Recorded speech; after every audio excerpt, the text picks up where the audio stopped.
Hasan, I'm sorry I had the Theo Von podcast going in the background since you asked us to set up AI view bots. I'm doing all I can, but it seems Candace Owens is just more clouded. What AI view bots? What are you talking about? Since you asked us to set up AI view bots? Yeah, okay, dude. Good meme.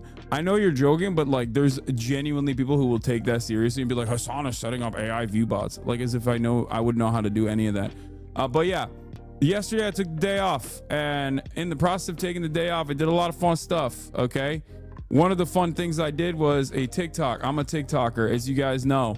I went on Tara Yummy's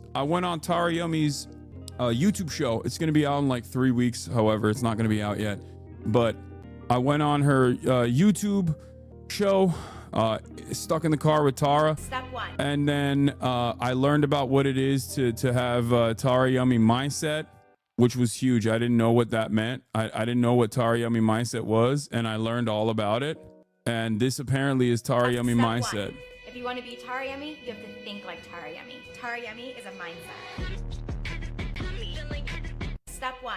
If you want to be Tara Yummy, you have to think like Tara Yummy. Tara Yummy is a mindset. Yeah, that's what it is.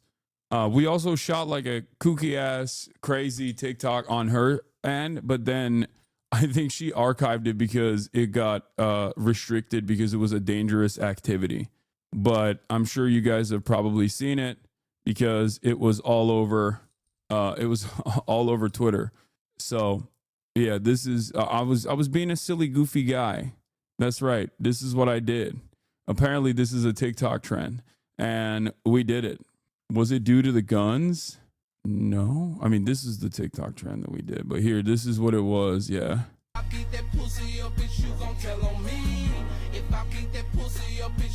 It's just funny because like I also failed to catch it and flip it fast in the fastest way possible. It got flagged for dangerous behavior, so I think she just like archived it or something. I don't know, so she doesn't get blacklisted. Oh, you mean Guns is in My Arms? Oh yeah, okay. And we shot the Fear End episode. Obviously, you guys can go check that out. It's live already. It's a really good one. It's a really good banger. I think we realized that we need female energy on the podcast. Without Cutie Cinderella, we are nothing. I really miss Cutie Cinderella, obviously, for other reasons beyond the podcast as well. But it was just yeah, here it is. Tara Yummy learns way too much about us. And that episode is out. It's great. Austin with a female guest. Like, I think the dynamic changes quite a bit when there is a female guest. And I think that's why it was so great. So Cutie last night says she's coming back soon. I don't know about that, but we'll see. But you just realized you need female energy on the pod? No, I know we need female energy on the pod, okay?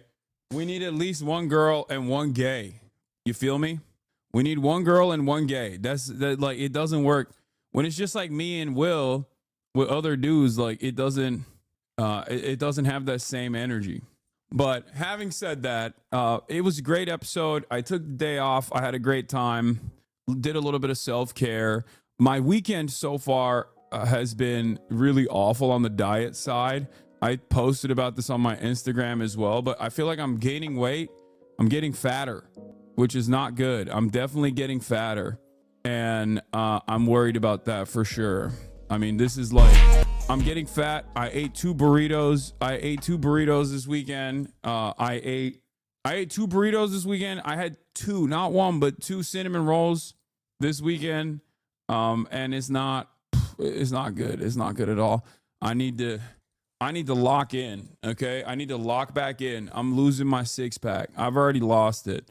But the worst part about it is with the bulk, normally when you bulk, you at the very least get stronger. I feel like I'm bulking and I'm not getting stronger. So I got to fix this. I got to fix the situation. I don't know what it is. This is what the Mavs were saying about Luka. Yeah. Well, yeah, I'm feeling like Luka. Put back on the Mountain Dews. Yeah, no, dude, that's not the problem. But I certainly need to work on this. This was also crazy. Oh, I saw this youngest HasanAbi head in the building. That was crazy as well. By the way, is Twitter down or is it up? What's happening? Like, it was down for most of this morning, and I think it's fine now. Speaking of Stabby Baby, he'll be on the broadcast this week some point. Post for me. Like, that's so sick. I can't believe I have grandmas, man. We got grannies. We got grannies with the off-brand Hassan Piker merch, which is crazy. I didn't even know that this merch existed. It's like, youngest, you mean oldest? No, that's the joke, chatter. Like, my youngest fan. This is how it, as in implying that my fans are very old. Slim thick, no tummy. I'm too bad. But yeah, I love it. From one HasanAbi head to the next, you know what I'm saying? Can you tell Marsha the Patreon app was taken down? Wait, what? Okay. I don't know, but sure. Why am I... He'll fix it. 1% of the 1%. There was a 13-year-old at the Stavi show last night with their divorced parents. That's pretty funny. Late response, but come on, homie. Abs or no abs, you're still a strong dude. Abs happen if you have like 9% body fat. No, abs. The way I consider abs is fine. Is like at like 13% body fat. I'm going up there right now. I'm at like 15, 16 right now. I gotta. Oh, okay. There's some. Patreon will be up soon. Okay, calm down. But yeah, it's not an issue. What else? What else did I do? I played some Kingdom Come. It was awesome. That's why I did. Also, the market is down. Market's going crazy. It's in the pooper. We'll obviously be talking about that today. And we'll be talking about a lot of other things that are happening as well. There's a DDoS attack potentially on Twitter. We'll obviously be talking about the Columbia University situation, which is, I mean, we're there. We've been there. But this is full tilt fascist behavior. And obviously, there's, it must be talked about. But before people go, oh my God, like fascism has been here already, Hasan. Like, I know, dude. I know. Okay. This is a new level, though. They are definitely leveling it up. So we'll talk about that. Sam SEDER on Jubilee. Obviously, that's been all over my Twitter, and I've been avoiding it like spoilers for a TV show, basically, because I want to watch it with fresh eyes. So that's something that I'm excited to watch. And we'll also obviously talk about the insanity that's happening right now with the White House as well. Trump admin moves to denaturalize green card holder, Columbia student activist for Israel. American citizens are literally less valuable, okay? American citizens are less valuable to this administration than Israel's feelings. I need you to understand. Stock market crashing. There's just, everything sucks. Everything sucks, and this government is going to keep doing things. Everything sucks, and this government is going to keep doing awful things over and over again without learning any lessons, I think. So that's where we're at. Also, yeah, Canada Liberal Party, that we could talk about that as well. I mean, there's just so much to cover. I'm just getting into it. Get in now. It's Monday News Day. Can you stare into my soul? Sure. TV/HasanAbi. Do we have a blast off meme or not? My conservative mom just told me you didn't know. My conservative mom just told me, did you know black people are actually overrepresented in our federal government? Lamau. Nice. Is that why they're trying to fire black people from the federal government? Is that what's going on? What is this? Misgive. Hasan, I fucking hate Trump. Hasan, I fucking hate Trump so much. Hasan, Trump is the worst president in the world. I fucking hate him. I mean, there's been worse presidents. For sure. There's been worse presidents in America. I would still say George W. Bush was worse than Trump, but Trump is getting up there. I think. I think Trump is certainly getting up there. It's pretty impressive to be worse than George W. Bush. We'll see where he goes. I mean, we'll see where he goes from here on out. But I'm down so much money. Oh, you're mad because he's cooking you in the stock market. Yeah, those are considerations I do not have. I don't know anything about stonks, and I don't really care about it that much. But yeah, I mean, if rich people get mad, if Trump is cooking rich people, then, his time on this earth is not long. You feel me? Because, like, a guy like Misgive is a perfect demonstration of a person who just doesn't normally care about politics all that much. You know what I mean? But he cares about his money. He cares about his stocks. And if his stonks are not doing well, all of a sudden he's like, what the hell is this? That's the whole point, right? You came in here to fix the stonks, to make the stocks go up. That's your job. Get to work, rich man. When the line goes down, it's like, whoa, whoa, whoa. Line's not supposed to go down. It's supposed to go up. But, you know, not financial advice or whatever, but, you know, you got to buy the dip, right, guys? Anyway, I don't know anything. Don't listen to me. What's awful is all of us have small amount of retirement. We have crashing to zero because we're all on 401ks. We're lucky enough to have one. I know. I mean, it's just like, I don't know where to begin in terms of like Donald Trump being horrible. Okay. Miskiv has made the best investment he could ever make, though, which is subscribing to me for $6 or for free with the Twitch Prime. You can do either or. Okay. You can also get gifted a sub if you're lucky. Congratulations to Miskiv for subscribing. In spite of the fact that his stocks are not doing well, he still apparently has enough disposable income to be able to make the greatest investment of all time, which is to subscribe to me. Hold on one second. That's the shirt, by the way. Did you say oppa? I did. Turkish people say hoppa. If you tell me not to listen to you, then do I not listen to you by listening to you? Holy conundrum. I mean, listen to me on politics. Don't listen to me on freaking, I don't know. Make it a baby tea. So I'm not doing baby teas this time, but we do have girl teas coming out. A lot of you have been complaining about girl teas, not having girl teas. So we heard you. We have some teas for the girly pops as well. Like you can get a girl size as well. And then maybe we can do baby teas next line. Baby teas and baby pink. What about kids? You read my mind. No, when I say baby tees, that's not for like actual babies. It just is a style of t-shirt.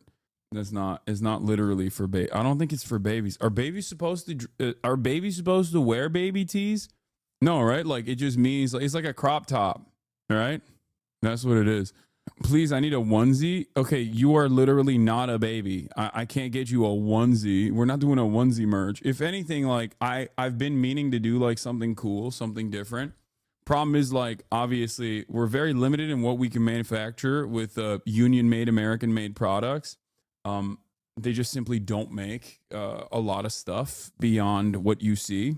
So I've thought about working with a non-union shop potentially, still American made, obviously. But that's the situation. But we'll see. We'll see what happens. We'll see where we like if there is. I'm working on it. I've said this before. If there's like a cool thing that we do, like it'll still be. The bulk of the stuff, the t-shirts and whatnot, will obviously still be unions. But bro, I would turn in my toddlers to the youngest HasanAbi heads. What would be the Hasan meets is my idea. Do you F with it? Do you fuck with it? Yeah, I do. Yeah, Hasan meets. What is this? You and Nev could do this in front of 10K people for charity?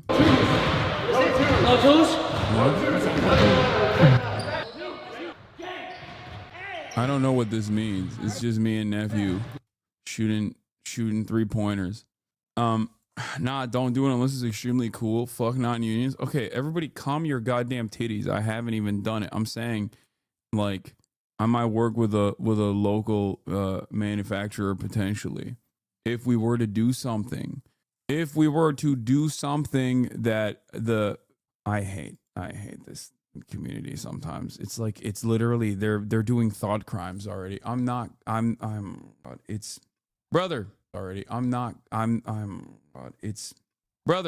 There is no union shop that does manufacturing for, like, I don't know, jewelry, for example. Okay, at the level of inventory that we need, because you guys buy too much. Okay, so if that's the case, like, and if I were to do jewelry, for example, I might have to work with an American shop that isn't unionized. That's it. That's all I'm saying. But I'm not even doing that yet. I haven't done it. Everything is still American made, union made. Okay, calm the fuck down. I'm saying that if there was ever an opportunity for something cool that beyond like t-shirts and long sleeves and things like that we put out all the time, you know, we might do it just to do like a one-off. At what point do you look at your demand and limited union supply considering starting your own printing co-op? I don't mean this in a scoldy way. I was just curious. No, it's something that I've put zero thought into, because I would rather never make fucking merchandise ever again than to start my own garment manufacturing shop. That is an entirely separate world. That is something that would take a shit ton of time and effort and knowledge. These are not things that I know. These are not things that I'm good at. I'm not good at being a boss, okay? Which is precisely the reason why I will not be doing that, okay? I will never do that. That is craziness. All of these other content creators that do stuff like that do not have the same moral considerations. Not to say that they are immoral in general. I'm just saying that their moral considerations are different than mine, okay? That's it. Like, content creators who are capable of setting up manufacturing facilities and whatnot are able to do so because they are able to, you know, they work with overseas manufacturing, and they have people that they hire to like handle all this stuff. I'm not going to be able to do that on my own. It's like demanding that I own a factory. If it's a unionized co-op model, it could be your way of changing the systems. Brother, Megaphonics, do you understand the level of time consideration, like the time and effort that takes to build not just like a fucking unionized co-op model, but just like any? Like, do you? Oh my Lord, y'all are crazy. You need to ignore chat sometimes. Favorite it up. Thank you for the 69 gifted subs. Yeah, just build a factory. Just purchase a factory, build it, make it a cooperative. Like I'm not saying it's impossible to do. It certainly is possible. But if I were to do it, I would have to stop everything else that I'm doing and just only do that. You know what I mean? I would have to stop to become a titan of industry. I would have to literally drop everything that I've done thus far and only focus on that. It's a possibility. People can do it. I'm just saying that I'm not very good at that. So obviously I'm going to continue doing what I'm good at, which is this. That would be some pretty sick IRL content. Okay, guys, you don't know anything about content creation. Okay. I'm sorry. No, it wouldn't. No, dude, it would not. Okay. You're just fucking wrong. All right. I literally, it would be so sick if you went to the factory and you streamed the process of you doing paperwork and managing people. That would be so sick. I would watch the heck out of that. No, you wouldn't. You wouldn't even watch that if it was like in a video format on YouTube. And I'll tell you why I know. Because there's plenty of fucking videos like that on YouTube right now. And I'm certain that you haven't watched a single one of them. At most, you'll watch one TikTok from a Chinese factory talking about how like they are the #1 at industrial glycogen or whatever. And that's it. All right. You underestimate our artistic powers. No, I just know that that's not good content. I know what good content is.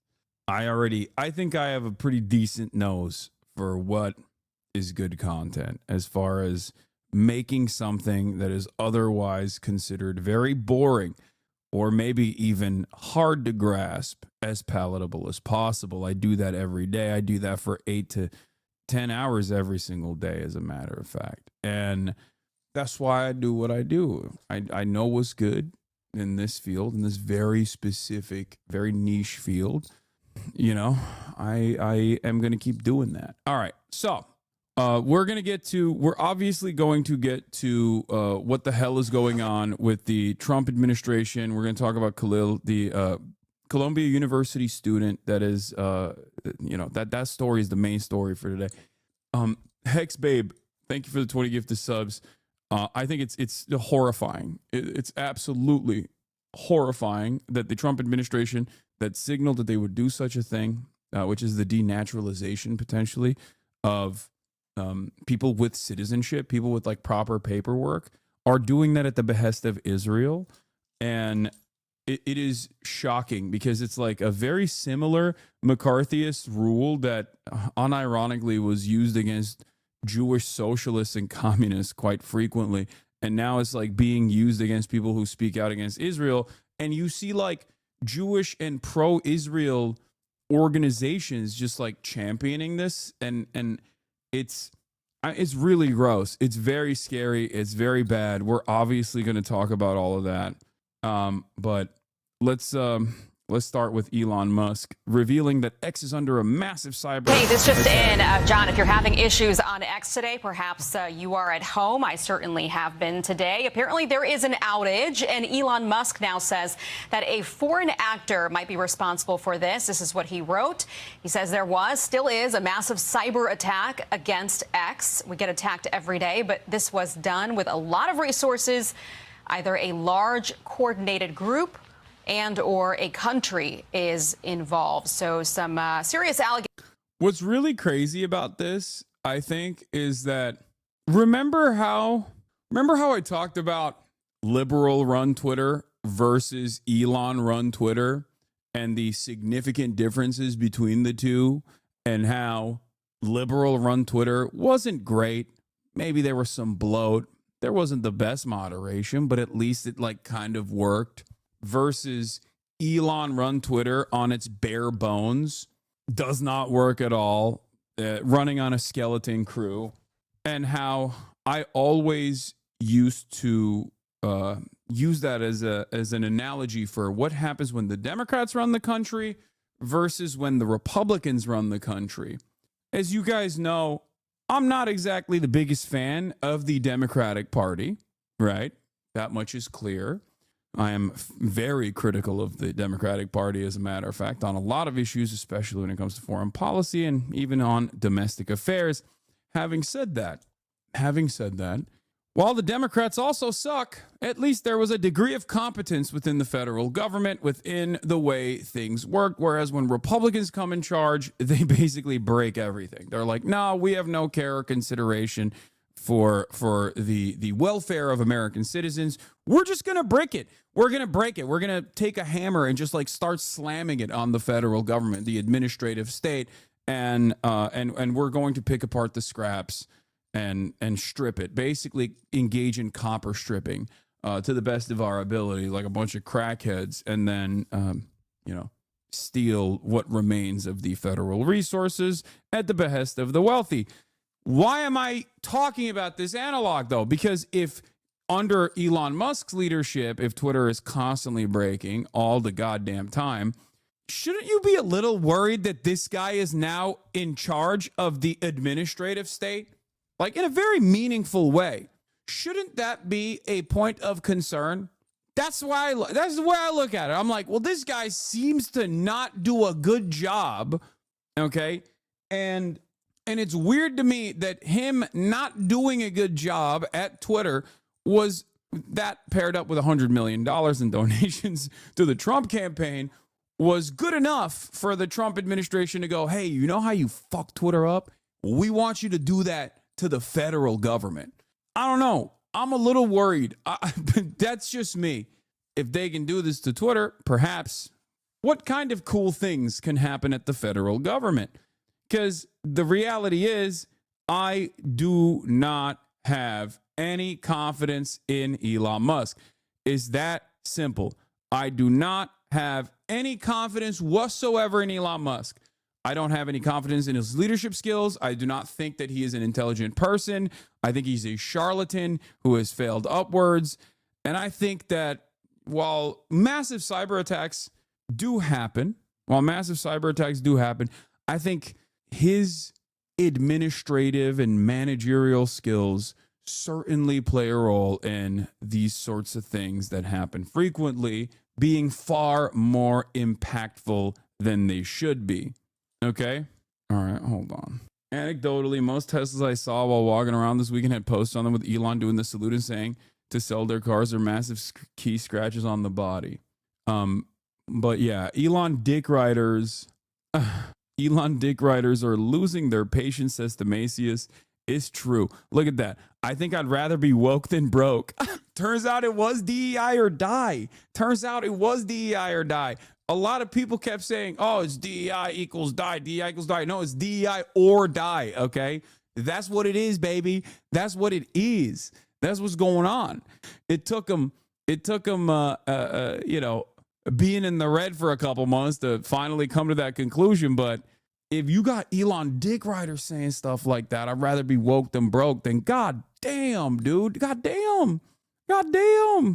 Anyway. Allegations there from the owner of X. Musk will be on Fox Business later on this afternoon with Larry Kudlow, hopefully with an update on what is happening there. Well, that explains why my Twitter or my X wasn't working very well earlier today. Israel's cut off electricity to Gaza. This affects the drinking water for the area.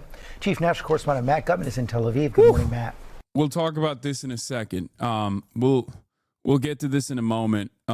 Obviously, before we talk about like Israel doing Israel shit once again, they hit the genocide, do more genocide button again. Okay, they've decided it's time to do more genocide again. It's time to do more Israel shit again. Shutting off power to Gaza, impacting the drinking water in the area, and also shutting off last week humanitarian aid from going in as well. Israel's back at it again, doing the things that it was doing, surely for self-defense, of course. I mean, it's always self-defense. When is it not, you know? Putting on shirts like you got 126 on the TISM test, positive and amicable. Wait, what? Did I put the shirt on weird too? Like, what's happening? Wait, even the way I put my shirt on, you got issues with? It's crazy. What should I tell my younger family members who are on visas, green cards, and who want to still be a part of Free Palestine movements? I don't want them to stop, obviously, but I don't want them to get deported. I will talk about that in a second, but this is something that is highly illegal. What the federal government is doing right now is highly illegal, and I'll tell you all about it in a moment. But for the time being, let's continue talking about Israel doing Israel things in Gaza. Hey, good morning, George. That's right. Israel cutting off power to the lone facility in Gaza that was still receiving electricity from Israel. It was a desalination plant that we're told provided water to thousands, hundreds of thousands of Palestinians in central Gaza. And of course, this comes a week after Israel cut off the flow of aid and goods into Gaza in order to try to pressure Hamas to continue that first phase of that ceasefire deal, which exchanged hostages for Palestinian prisoners.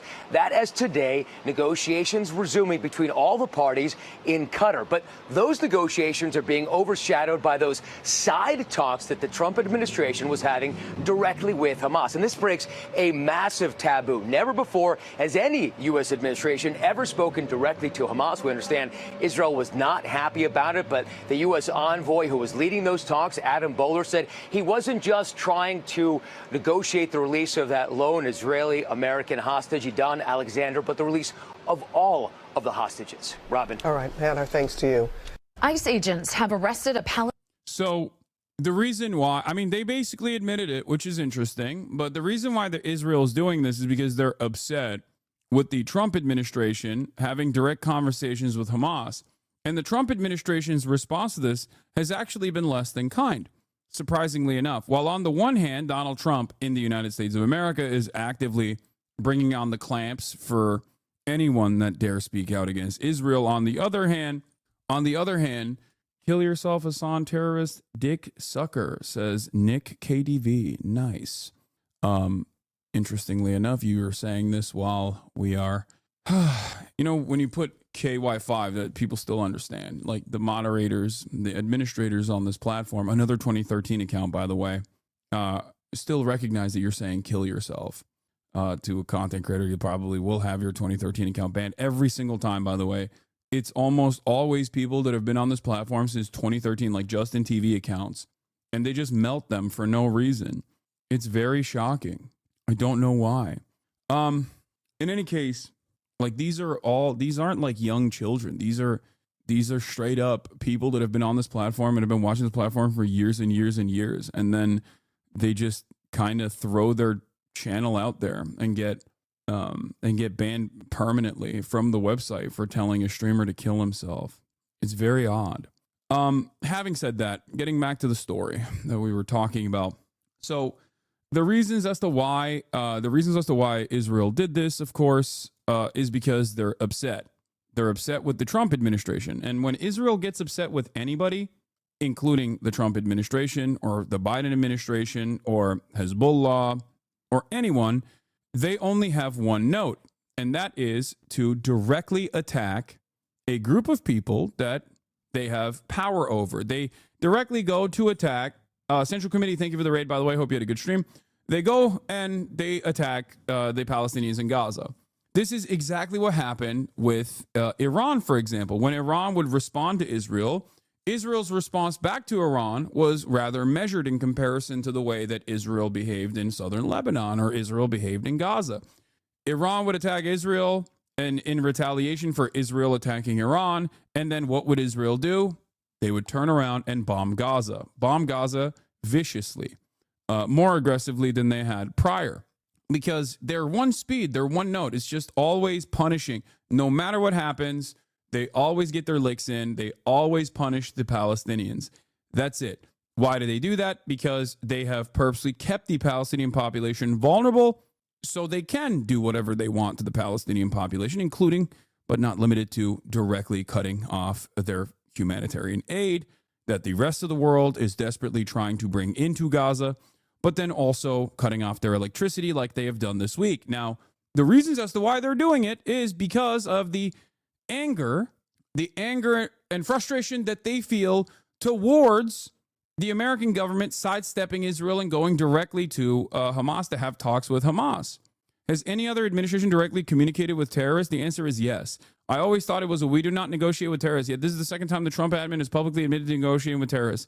No, they do. It's ridiculous. The idea that we don't talk to terrorists is ridiculous.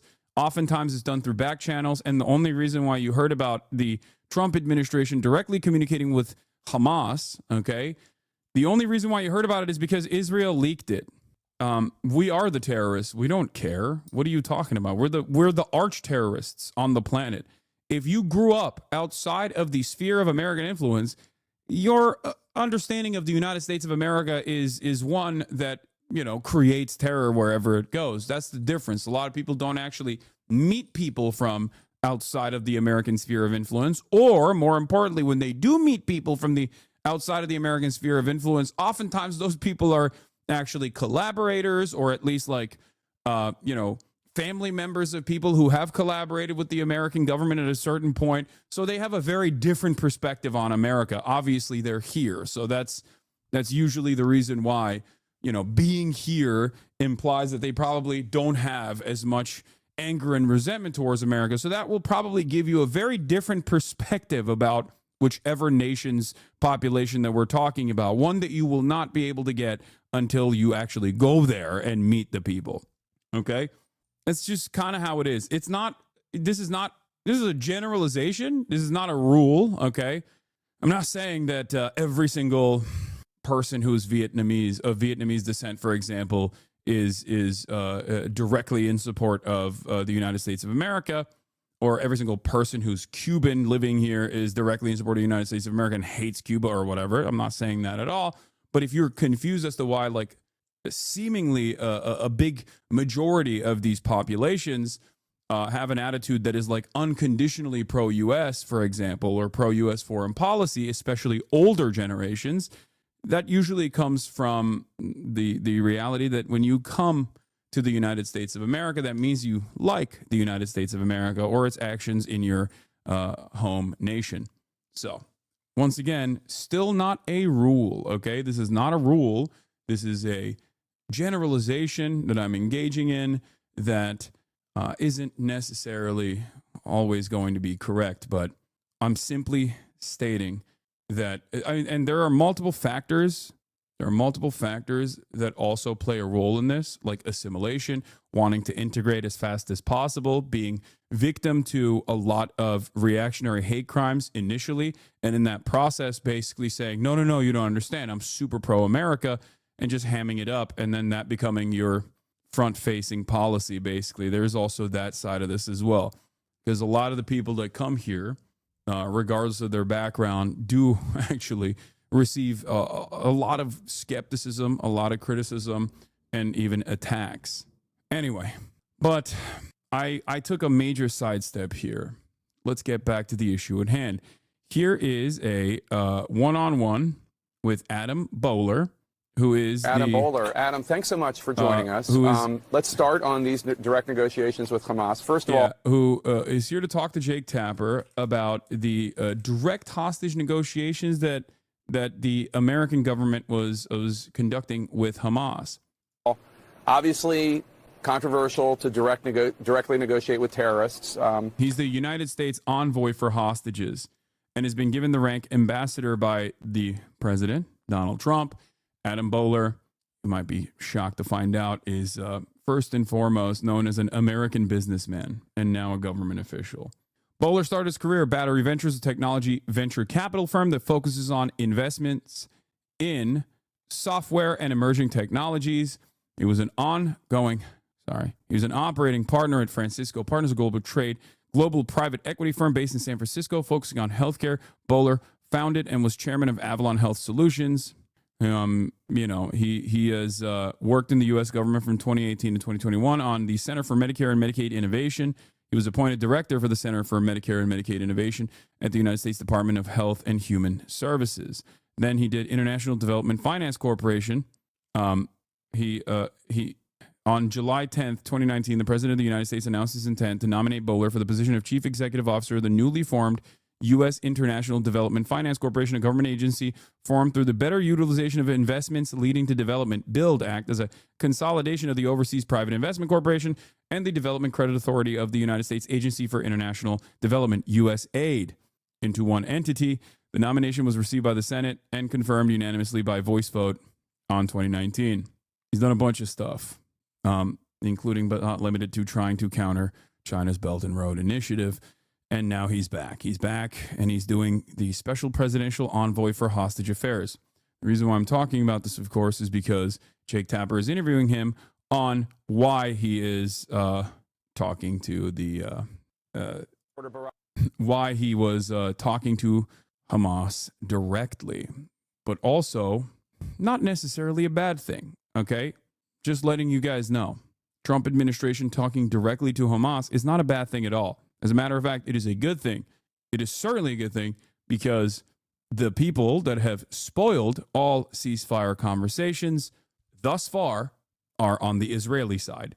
As a matter of fact, it's not even the Israeli hostage negotiators that are directly spoiling the hostage negotiations, as evidenced by the fact that the Israeli hostage negotiators will routinely come out and speak out against Benjamin Netanyahu. There is one primary party responsible for spoiling every single ceasefire negotiation and every single hostage negotiation. That man is Benjamin Netanyahu. Now, Benjamin Netanyahu does have a broad mandate to do such things, certainly. Having said that, however, even the Israeli hostage negotiators are regularly saying, we do everything, and then we go back to Netanyahu, and he just says no. He adds new deals. He adds new spoilers, poison pill provisions over and over again, which is true. That is what has happened time and time again. Refusing to leave the Philadelphia corridor was a recent one that Benjamin has been holding on to as a poison pill provision over and over again. Anyway, so it's not a bad thing necessarily for the Trump administration to sidestep Netanyahu and directly talk to Hamas, especially because we still hold all the cards. Let's take a look. Is reporting the top Israeli official, Ron Dermer, strongly discouraged you from talking directly with Hamas. He said it was a tense phone call. Tell us about that. Do you understand why Netanyahu, Dermer, others might be upset? I do like that Jake Tapper is also kind of scolding him. Like, Jake Tapper, who hates Muslims, like just, has a virile hatred in his heart for Muslims in general, is supposedly the guy who is the smarter guy in the room, right? Like, the Trump administration is stupid. Jake Tapper is smart, right? And yet, interestingly enough, here he is seemingly scolding this person for sidestepping Israel. I do understand. I spoke with Ron, and I'm sympathetic. He has someone that he doesn't know well, making direct contact with Hamas. Maybe I would see them and say, look, they don't have horns growing out of their head. They're actually guys like us. They're pretty nice guys. So he doesn't know me, and there are big stakes. He lives in a country where if it sets certain precedents, then it will hurt. How dare you say Hamas is not having horns growing out of their head? Excuse me. You are not allowed to say these things. How dare you say such things? Hamas certainly has horns growing out of their heads, sir. Or help a lot of other people. So I understand the consternation and the concern, and I wasn't upset. At the same time, we're the United States. We're not an agent of Israel. We have specific interests. I mean, it's true. At play. And we did communicate back and forth. We had very specific parameters by which we fell. And the reality is what I wanted to do is jumpstart some negotiations that were in a very fragile place. And I wanted to say to Hamas, what is the end game that you want here? Not the dream end game, but what do you think is realistic at this point? Because until we know that, it's very hard to reach some sort of truce or some sort of end to hostility. So in the end, I think it was a very helpful meeting. It was very helpful to hear some back and forth. But I think Israel knows walking out of that, you know, it's not like Hamas got the world because I thought they were a bunch of nice guys. Right. I don't know why he kept repeating in this interview that he thought Hamas were a bunch of nice guys and then followed it up by saying, well, they didn't get the world because I thought they were a bunch of nice guys. Like, you know, but they're not, you know, they're just people like you and I. That right there is an insane thing to say. Okay. When I say that, when I say half of what he just said, people clamp on me and say I'm the worst terrorist-loving person on the planet. Now, it's interesting because this is the hostage envoy for the United States having this conversation on Jake Tapper. Now, he walked back some of those statements, for the record. Okay, of course he did. He immediately got pressured. But it's shocking to see, even on accident, any sort of level-headed analysis and clarity coming from the Trump administration. How is that even possible? I do not understand, especially considering that the Trump administration is doing a metric ton of evil when it comes down to any sort of pro-Palestinian sentiment coming out of college campuses, which I'm going to be talking about in a second, okay, which is, you know, some truly devastating things that the Trump administration is doing on that front, greatly undermining the American Constitution. And obviously, we're not exactly too fond of that sort of stuff here, but I always maintain the position that there are things that work in America. There are some good things that the American government does, and the Trump administration is actively bouldering through the remainder of said good things. How quickly could something come together in terms of this negotiation? I think something could come together within weeks. I will say that I believe there is enough there to make a deal between what Hamas wants and what they've accepted, and what Israel wants and it's accepted. And I think I think there is a deal where they can get all of the prisoners out, not just the Americans. So that was interesting, and Reuters confirmed Hamas held talks with U.S. officials about releasing Edon Alexander, a 21-year-old American-Israeli IDF soldier believed to be the last living American hostage in Gaza. Hamas political advisor Taher al-Nono said the discussions held in Doha were positive and flexible. He included talks on implementing the phased agreement to end the war. We informed the American delegation that we don't oppose the release of the prisoners within the framework of these talks, Nono told Reuters. Hamas spokesman Hazem Qassam echoed the same in his remarks to Al Jazeera Mubasher. We are ready to conduct a prisoner exchange process with new keys in the second phase in the agreement. We have no problem meeting with the representatives of the U.S. administration because we realize that it has the power to pressure the occupation. He added, we do not object to releasing Israeli prisoners who hold U.S. citizenship, but within the framework of a comprehensive agreement. Okay? All prisoners. Here it is. Speaking to Israeli media, here's what Adam followed through on, because he also spoke to Israeli media as well after this, and I think it's important to hear what he has to say to the Israeli media too. Suggested exchanging all prisoners. And they suggested a 5-year to 10-year truce where Hamas would lay down all weapons and where the United States would help, as well as other countries, ensure that there's no tunnels, there's nothing taken on the military side, and that Hamas is not involved in politics going forward. As you see it today, how close are we to see all hostages released? I mean, if I want to be optimistic, I would think weeks. They suggested. Hamas has said multiple times it does not seek to continue governing Gaza and would accept the Palestinian National Unity Administration to take charge or an independent body established in coordination with the Palestinian Authority, similar to the kind proposed under the Arab League-backed Egyptian plan. On the issue of disarmament, Hamas's position has been that it will not lay down its arms unless there is a competent Palestinian force that can defend the rights of Palestinians to self-determination. This is important to recognize as well. Okay? Just so you understand, they're not saying that they will like full blown just keel over and say, okay, Israel can do whatever it wants to us now, we're done. They're simply stating that they are perfectly willing and capable of laying down their arms and dissolving their political administrative state as long as there is a competent political administrative state led by Palestinians with a force, obviously, because without force, without any sort of military, you cannot have any sort of sovereignty whatsoever, which is unimaginably reasonable. If you have any issues with that, I don't know what to tell you. You just want all of the Palestinians to roll over and go away, which is the Israeli position. The Israeli position literally is die. Okay? Having said that, while that is happening on the one hand, Adam Bowler obviously responded to the pressure that was coming in.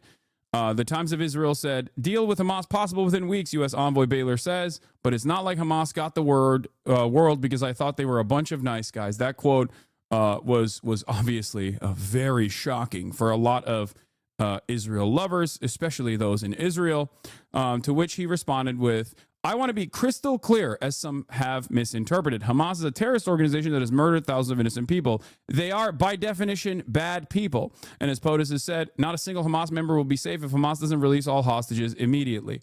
It's quite difficult to understand exactly where these guys are coming from because what they say and what they do oftentimes is very different. This is something that we've found out about the Trump administration with tariffs. This is something that the Trump administration has done virtually every single day. They will come in, they will boulder in, they will say some insane stuff, they'll do mass layoffs, and then they'll go, oopsie, my bad, and then they'll try to restore it piece by piece. So Adam Baylor, I don't know how to say his last name, going and talking to Hamas directly is very impactful. It's very important, okay? It's unique, it's important, and it's a good thing that it's happening. On the one hand, him going to American television and being like, yeah, no, these guys are just normal guys. We're going to have to talk to them. Like, it's crazy. That's also incredible. That's different. That is very different than the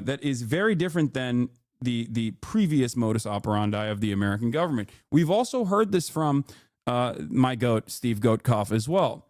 It is interesting that these guys are doing this sort of stuff, but then when pressure comes in, they turn around and they like kind of scale it back with their statements. But focusing on the statements alone will not allow you to understand the full scope. What you must focus on instead are the actions. And in terms of the foreign policy actions, I would say, we still have to wait and see. Okay, we still have to wait and see. Secretary of State Rubio has said, by the way, that Bowler's talks with Hamas were a one-off and stresses it hasn't borne fruit. Rubio added that the main channel for talks on a Gaza hostage deal is White House envoy Steve Witkoff. Now, Marco Rubio saying this, I think, moves the needle in the opposite direction. I will say it's not good. Marco Rubio saying that means that they are, still playing ball with Israel. They're playing damage control with Israel. They're afraid of upsetting and offending Israel, which is not something you should think about. You're the United States of America. It's very frustrating. It's incredibly frustrating that there is this, there still is this like weird notion, this weirdness that we are entertaining. We're still entertaining this idea that like Israel holds all the cards when it clearly does not. It is not the case. We hold the cards. We are the United Goddamn States of America. But if you wanted to understand why Israel is shutting off energy, shutting off the electricity to the Gaza Strip once again, if you want to understand why Israel is stopping humanitarian aid from going into the Gaza Strip once again, it's a response to that because they can't do anything to America, so they will turn around and punish the civilian Gazan population because that's the only thing they have. Please don't use the phrase holds the cards. Those are Trump's words and it's super gross because of that. I don't care. I've been saying that far before Donald Trump, and I will continue saying that. One last note that I want to mention before moving on to Trump administration's insane domestic policies in terms of dealing with Israel, hurting Israel's feelings and whatnot. Obviously, we'll get to that. is this incredible analog from history. As the Associated Press reported that Israel is cutting off its electricity supply to Gaza a week after cutting off all supplies of goods into the territory, Israel sought to press Hamas to accept an extension of the first phase of their ceasefire, reneging on the previous three-phase ceasefire agreement that Hamas had initially put forward, that the Brandon administration had claimed Israel had put forward, that Israel has refused to recognize in perpetuity. And the analog here is from World War II. That's right. On April 19th, this is what Dan Cohen is saying. On April 19th in 1943, German Nazis, unable to combat the Jewish resistance of the Warsaw Ghetto and its tunnel network, cut off electricity, water, and gas soon after they burned the ghetto down. He says Zionist Israel is today's Nazi Germany. I've talked about the Warsaw Ghetto uprising quite a bit as a very apt analog into understanding what has happened in terms of Palestinian resistance, in terms of Palestinian militancy. Okay, I'm going to read this choice quote from the article from the Jewish Historical Institute talking about the Warsaw Ghetto Uprising and what the Nazi government's response was to the Warsaw Ghetto Uprising, also in Arabic known as the Warsaw Intifada. On the same day, 19th of April, General Jürgen Stroop replaced Lieutenant von Samern-Freckenegg. Germans entered the ghetto again to meet resistance on the corner of Nalevki and Geisha on Muranowski Square, and they were defended by revisionists from the JMU who had machine guns, or who had one machine gun. After the first day, the insurgents lost one person while Stroop 12. This was a definitive victory for the Jewish fighters, the Jewish resistance. The next day brought combat into the brushmaker's workshop. The gate at the Wolova Street was rigged to blow up. The bomb exploded when the Germans tried to enter the building. At the second attempt, they managed to circle a group of insurgents. Michael Klepfiz distracted the Germans to help his comrades escape. He died of machine gun fire. For his courage, he received the Virtuti Militari Order. And after a bunch of fighting that took place, two flags, a white and blue and red one, were placed on Muranowski Square. Germans tried to negotiate with the fighters, and after failing to achieve an agreement, they cut off electricity, water, and gas in the ghetto area. 1-1. 1-1. Obviously, Israel's awful, but I really don't like the Holocaust comparisons. It downplays how awful the Holocaust was. Yeah, no, I don't care that you have an issue with that. I don't care that you take issue with that. Dan Cohen himself is Jewish, making this comparison, and I think it's a perfectly apt comparison. The only reason why it hurts your feelings is because the genocide during the Holocaust, the genocide of the Jews, was completed. That's the only difference here. So yes, the entire point of the entire reason for learning about history, specifically the Holocaust, which is one of the most studied atrocities, okay? But the entire reason for learning about it is so that we don't repeat it again. That's what never again is supposed to imply, okay?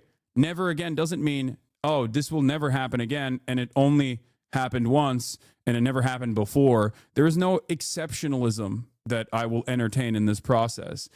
I never entertained it when we were talking about concentration camps for deportations along the American border, when people would get mad at that and they'd be like, oh, how dare you call it a concentration camp? That is precisely the purpose. Okay. The idea that we can't look at horrifying atrocities throughout history with hopes of recognizing how we got there, how those people got there, and learn some lessons and apply that to ongoing current atrocities, it basically betrays the entire reason for why people learn history. Okay? It is a perfectly apt comparison, and I urge you, chatters who consider this to be unique or exceptional, I urge you to try to seek within, dig deep, and try to figure out why you think it's exceptional. I get that. It's just illegal in my country, which is Germany. Of course. Listen to what I'm saying. Okay? Listen to my words. Why does it feel like this is inappropriate in terms of comparison when there is a direct parity here? Okay? We learn about history not to just go, oh, wow, that happened. That was crazy. Well, there's no lessons to be learned here. We learn about history specifically so that we don't repeat it. A lot of people don't understand this when it comes to the prosecution of a genocide, right? Nowadays, there is at least some legal structure that has been created to prosecute genocide. Now, obviously, it's somewhat of a toothless institution, whether it's the International Court of Justice or the International Criminal Court, as we've seen, especially when it comes to directing the legal crosshairs at America or an extension of America like Israel or even America's allies and the Western world. Having said that, the reason why we have a prosecutorial apparatus for figuring out how genocide is being conducted and focus on intentionality rather than the raw numbers is because the entire goal of this regulatory body is to stop it before it finalizes. Does that make sense? Because if we were to only prosecute the genocide after it has been completed, well, then far too many Palestinians will have been ethnically displaced and ethnically cleansed. And one might even say that that has already happened, right? There is some uniqueness, exceptionalism to the Holocaust from a historical perspective, but comparisons are not inappropriate. Equating may be considered inappropriate given the context, but generally it's a significant event to point to because most people understand it. We just need to be careful not to trivialize or downplay the Holocaust. I don't think you are, by the way. Yes, I will never downplay or trivialize the Holocaust. But in terms of the mechanized atrocities, in terms of the mechanized death and destruction that took place in the Holocaust, obviously in the aftermath of the Holocaust, there were these agencies that I'm talking about that were put in place so that there's international law. There are rules of warfare that changed in the aftermath of World War II. So living in the world where we have these rules in place, okay, it's not going to be, especially with the internet, especially when you can like see it happening in real time and completely understand what's going on in a way that like the rest of the world was kind of oblivious to in World War II in Nazi Germany until they arrived at the concentration camps. Like obviously Israel still has limitations in this process. The only exceptional thing about the Holocaust is that it happened in the Imperial Core. Jay Mershon, you said you are moronic, but I do think that it's not the only exceptional thing about the Holocaust, but it certainly is an exceptional thing about the Holocaust, especially considering the many different atrocities that took place prior to the Holocaust during colonialism, whether it be chattel slavery or a lot of Belgian missions in African states, German missions in African states as well. Like all of these things that took place were comparable in almost size and scope as well, but it is not regarded in the same way as the Holocaust because the Holocaust was implemented by a Western nation against people that were not considered in the in-group white at the time, certainly by the German state, but everybody else considered them to be a part of the imperial core in that regard. It was being done it was neighbors doing it to their neighbors. But yes, that's not the only exceptional aspect of it, though. That's not correct. I think the industrialization of this genocide was, I think, a unique part of this as well. But I would say that my only issue is the word only. Look at Rwanda. The mechanisms of which genocide took place there are immensely different from the Holocaust. No, absolutely. But I'm not even talking about that. I'm talking about colonial violence beforehand from the very same states or like, neighboring states. When the victims are Africans, usually it's just regarded as a part of history, but never paid attention to in the same way. And I think that it's certainly because of the singular industrialized nature of the Holocaust, but also beyond that, the victims as well, for sure. And yes, in terms of the sheer brutality and in terms of the sheer violence, like the situation is very different now.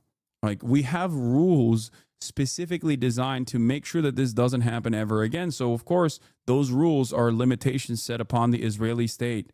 The Israeli state is also not waging this industrialized warfare that it calls war, but it's actually a genocide upon a captive civilian population it is the belligerent occupier of without American support. They're not doing this on their own. They would never be able to do this on their own, which is part of the reason why there is some limitations to what they can get away with doing.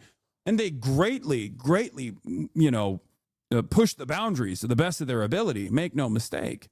To quote Mark Edelman, a surviving leader of the uprising, all it was about ultimately was that we not let them slaughter us when our turn came. It was only a choice as to the matter of dying. Yeah. Are you regretting voting for Trump yet? Ha ha ha. If you think I voted for Donald Trump, you need to go back to your doctor and ask him to prescribe you lithium because you are hallucinating. Straight up. All right. Anyway, we shouldn't. The reason why I brought the Warsaw Ghetto Uprising as a 1-to-1 analog is because, understandably, people pushed to the brink in the Warsaw Ghetto took matters into their own hands with the limited resources that they had, and they were right to do so. Okay, and the German government that had profound power and control over this captive population greatly increased the violence in that process. It's an apt comparison to any kind of Palestinian militancy that has evolved throughout time and become more violent as a direct consequence of how violent the apartheid administration has been. Lithium is a mood stabilizer, not an antipsychotic. Okay, my bad. So, important to recognize that. Popular Front for the Liberation of Palestine, the left-wing Palestinian resistance group, is calling on progressive forces, human rights organizations, and student unions in the United States and worldwide to take urgent action to expose the crackdown on Palestinian rights advocates on U.S. college campuses. The recent actions reveal the true fascist face of the Trump administration, the group said in a statement.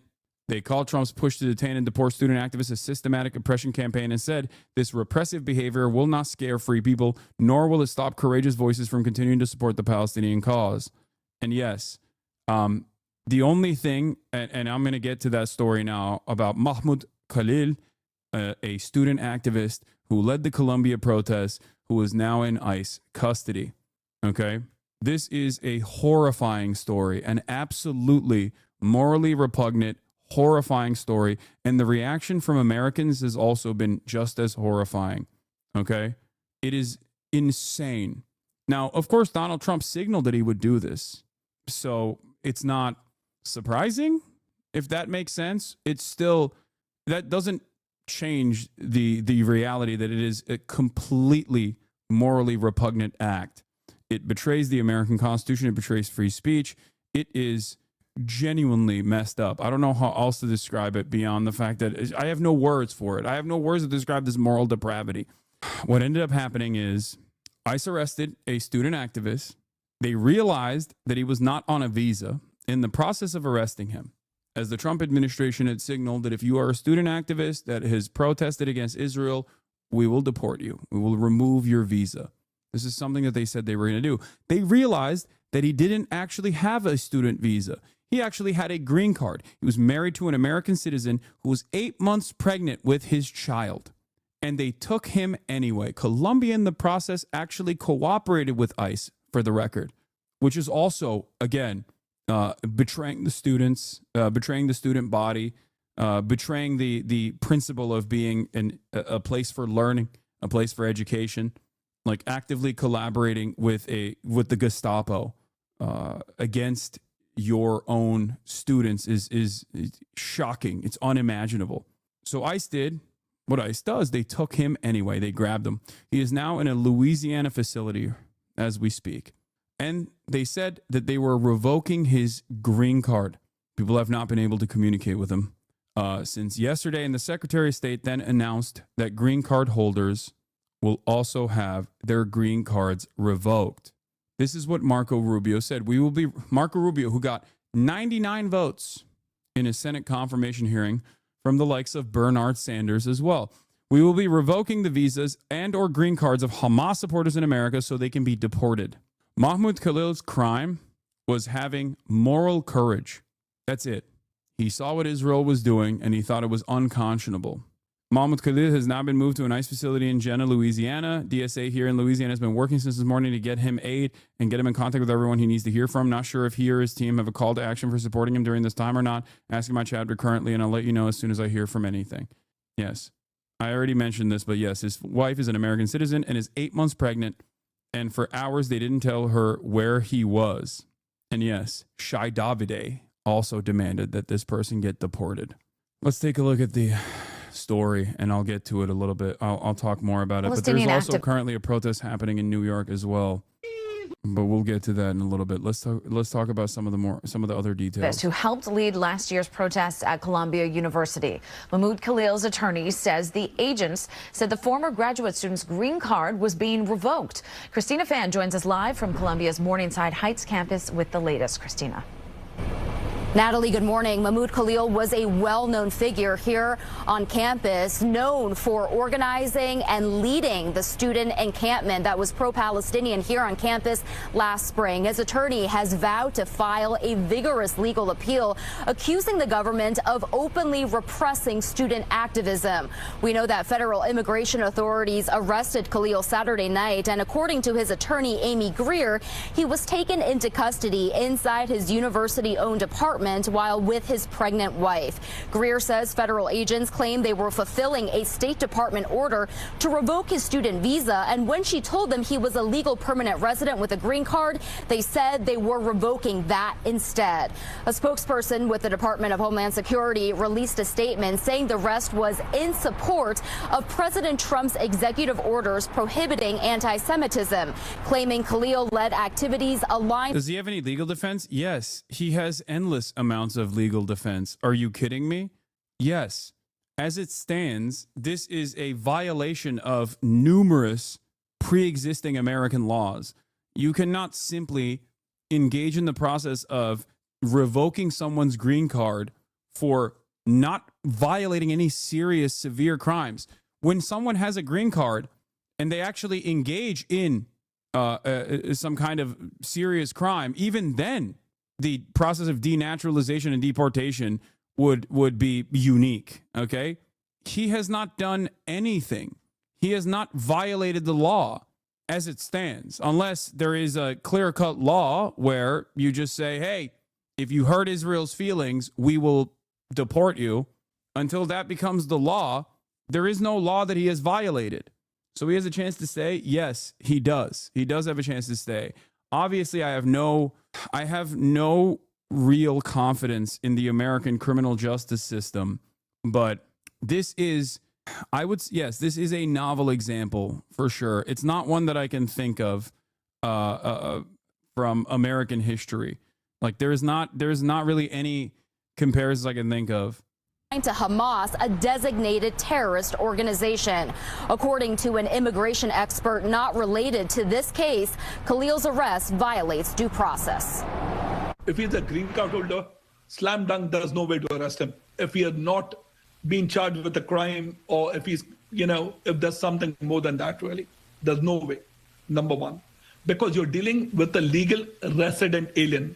Yeah. Which means you're dealing with a green card holder who has a lot of rights in our country. Yeah, you are basically de facto an American citizen at that point. Okay? That's insane. This is one step removed from denaturalization, like having a natural born U.S. citizen, someone who was born on U.S. soil, someone like myself, for example, having his citizenship removed simply because the president said so, or simply because the State Department says so. It's just like it is a violation of numerous American laws. Okay, and here is the legal standing, or here is like the legal reasoning or justification that the American government used here. The arrest of Mahmoud Khalil, a prominent Palestinian activist, was based on a provision of immigration law that gives the administration broad authority on who can be subject to deportation. I'm told. The Immigration and Nationality Act states that an alien whose presence or activities in the United States, the Secretary of State has reasonable ground to believe would have potentially serious adverse foreign policy consequences for the United States is deportable. That provision of the law was used, in this case, as grounds to detain Khalil, according to a senior Department of Homeland Security official. It's also expected to be used in future cases. The real reason why they're doing this is to create a chilling effect. Okay? This violates the principle of the First Amendment. That is the only reason why they're doing this. They don't actually believe that this person is a terrifying figure or a terrorist or anything like that. They just don't want people on student visas or American citizens or green card holders to protest against the state of Israel. That's it. That's it. So when people come in here and ask me, Hasan, are you afraid? Like, is this going to happen to someone like yourself? We're not at that level. We're not at the level where they denaturalize U.S. born citizens, even though the Trump administration has actively talked about, doing exactly that at one point. We're not there yet. But having said that, this doesn't put fear in my heart. It just puts anger in my heart. And I hope that you guys can also feel the way that I'm feeling in this moment. This shouldn't cause you to be fearful, because there are a lot more of us than there are of them. Okay?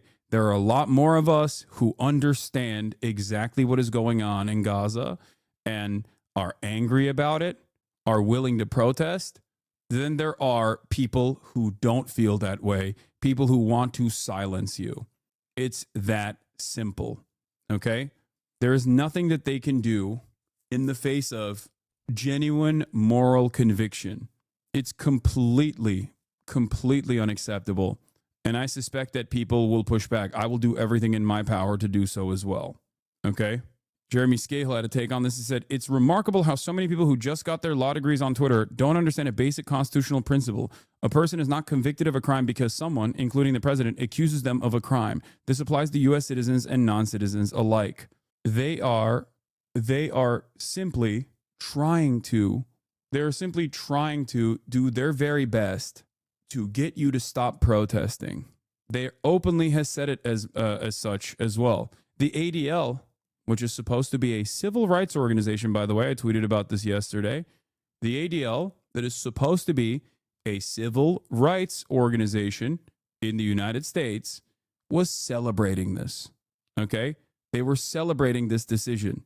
The Apartheid Defense League was celebrating the decision of the White House and the Department of Homeland Security, the decision to revoke the green card of an American green card holder married to an American citizen who was 8 months pregnant for the crime of hurting Israel's feelings. The ADL thinks it's okay to revoke the green card of student activists. This is supposed to be a civil rights organization, by the way, is what I tweeted. Here's what the ADL said. We firmly believe that there would be swift and severe consequences for those who provide material support to foreign terrorist organizations, incite violence in support of terrorist activities, or conceal their identities in order to harass and intimidate Jewish individuals and institutions with impunity. We appreciate the Trump administration's broad, bold set of efforts to counter campus anti-Semitism, and this action further illustrates that resolve by holding alleged perpetrators responsible for their actions. Obviously, any deportation or action or revocation of a green card holder or visa must be undertaken in alignment with required due process protections. We also hope that this action serves as a deterrent to others who might consider breaking the law on college campuses or anywhere.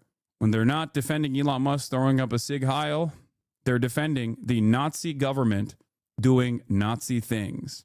Here's the Columbia Jewish Alumni Association, which played a role in this happening, by the way, celebrating the decision of the Department of Homeland Security.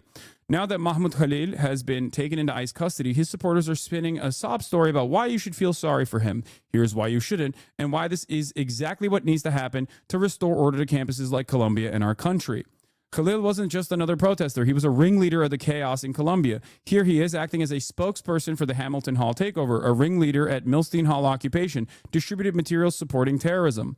For over a year, Columbia coddled Khalil. They excused him. They negotiated with him. They suspended, then unsuspended him. He responded by escalating with more and more demands. Demands! In capital letters. What were those demands? Demands that the Columbia University divest from Israel. Very reasonable demands, mind you. Very reasonable. And also that the Columbia University authorities actually demonstrate transparency over the ways in which they are suspending student activists. Okay? None of this is illegal, by the way. None of this. Civil disobedience is perfectly permissible, perfectly acceptable. It's the only tool that people have until you push them into a corner and they don't want to be civil any longer. This is something that a lot of Americans don't understand, because while there have been instances of militancy throughout U.S. history, and some of that militancy has led to the weekend, for example, and labor rights and labor protections that we actually take for granted without even thinking about it, okay? The abolition of child labor. Things of that nature that the current American administration is actively clawing back, by the way, and actively undermining on a daily basis. But as I've said time and time again, I always bring back the JFK quote on this issue. Those who make peaceful revolution impossible make violent revolution inevitable. Okay? That's it. That's what you're doing. You cannot consistently push people and expect them not to retaliate in return. That's it. It can't go on like this. It just simply cannot go on like this. There will be blowback to this, I'm telling you. No one forced Khalil to barge into campus, disrupt learning, or take over buildings. No one forced him to lead mobs that demonize America or harass and intimidate Jews. This was his choice. Reportedly, Khalil's green card is being revoked. Good. A green card is a privilege that millions wait years for. So is studying at Columbia. Khalil threw them away. His actions prove he neither respects nor deserves the shot he was given. No one should feel sorry for him. Khalil's supporters report that he recently graduated. If so, how and why was he on a closed Barnard College campus? He knew full well he didn't belong there, and he snuck onto campus for the express purpose of interrupting the learning of others. Khalil has spent over a year abusing the privileges of this country and Columbia gave him. He faced zero consequences until now. If he's finally being removed as an anti-Semitic instigator and anti-Western provocateur, this isn't a strategy. This isn't a tragedy. This is justice. That is what the Columbia Jewish Alumni Association said. ADL, of course, the Apartheid Defense League, obviously, supported this. I can't explain to you how unimaginable how insanely cruel this is. I don't know how else to describe to you how cruel this is, how ridiculous this is.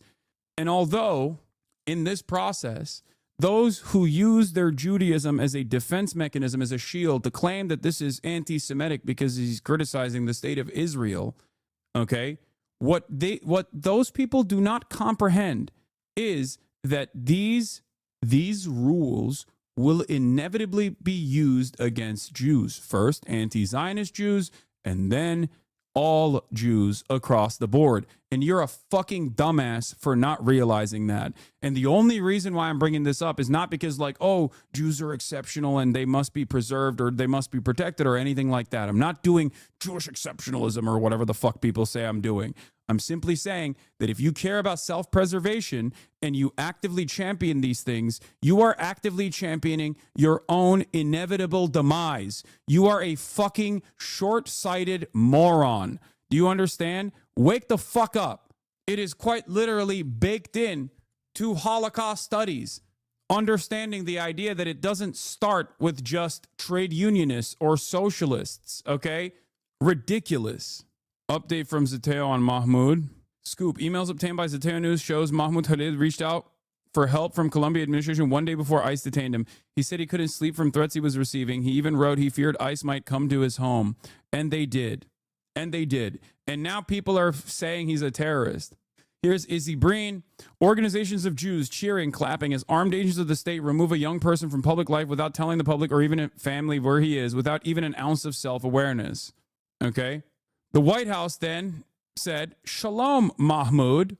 We will find, apprehend, and deport these terrorist sympathizers from our country, never to return again, using the Trump quote.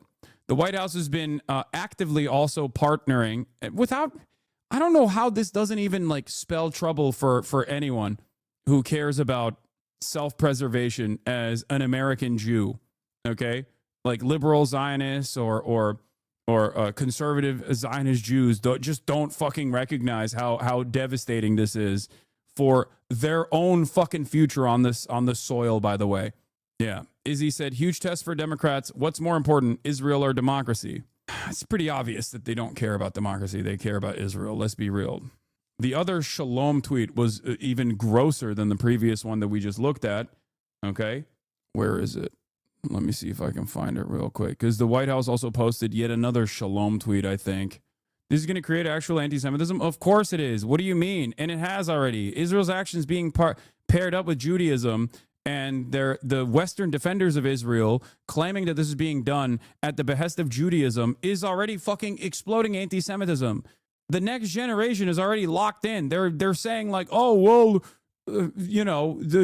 if they're doing this right now, then what was Hitler right about? That is like the most common thing that young people say, okay?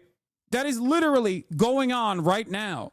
And the retaliation to that is not to be reasonable and immediately separate the actions of a violent genocidal apartheid state from the entire religion.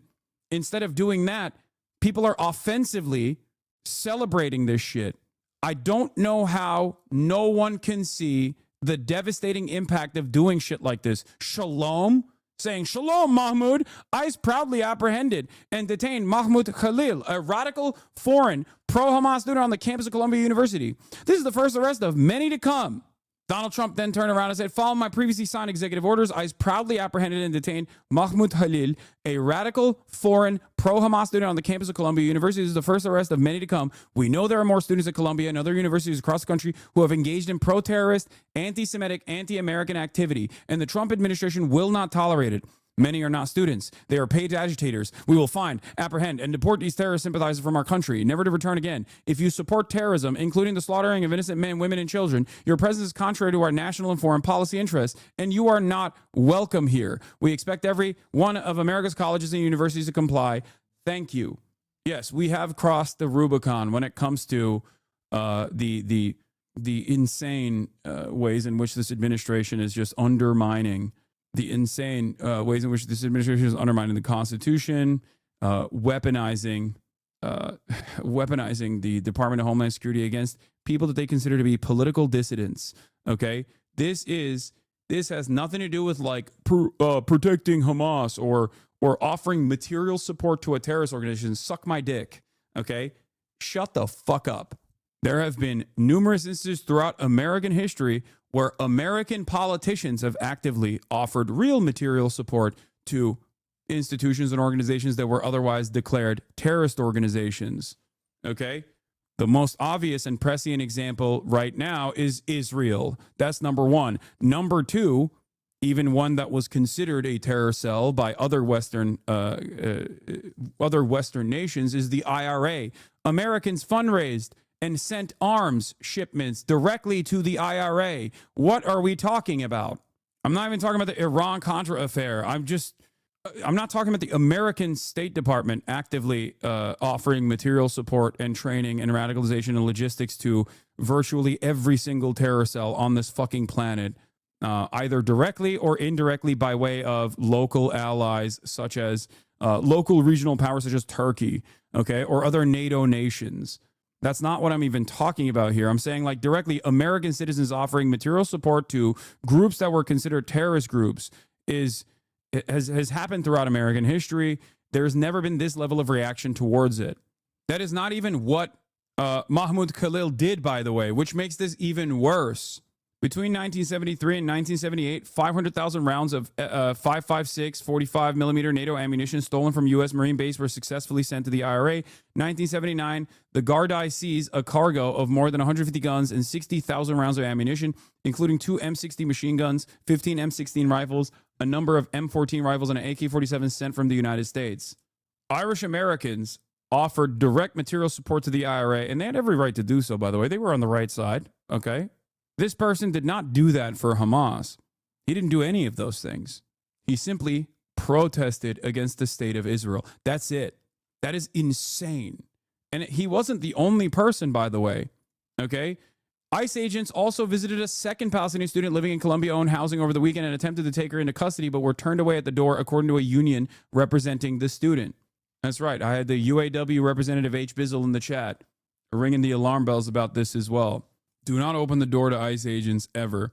Trump warns that arrest of Palestinian activists at Columbia will be the first of many, and it turns out they were also actively targeting another student there as well.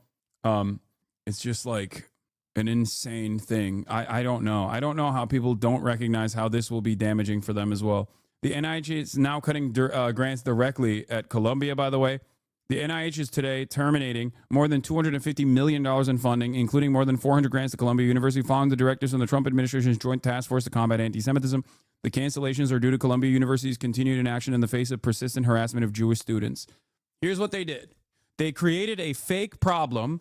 Liberal media elevated this fake problem because of their own personal loyalty to the State Department agenda under the Brandon administration.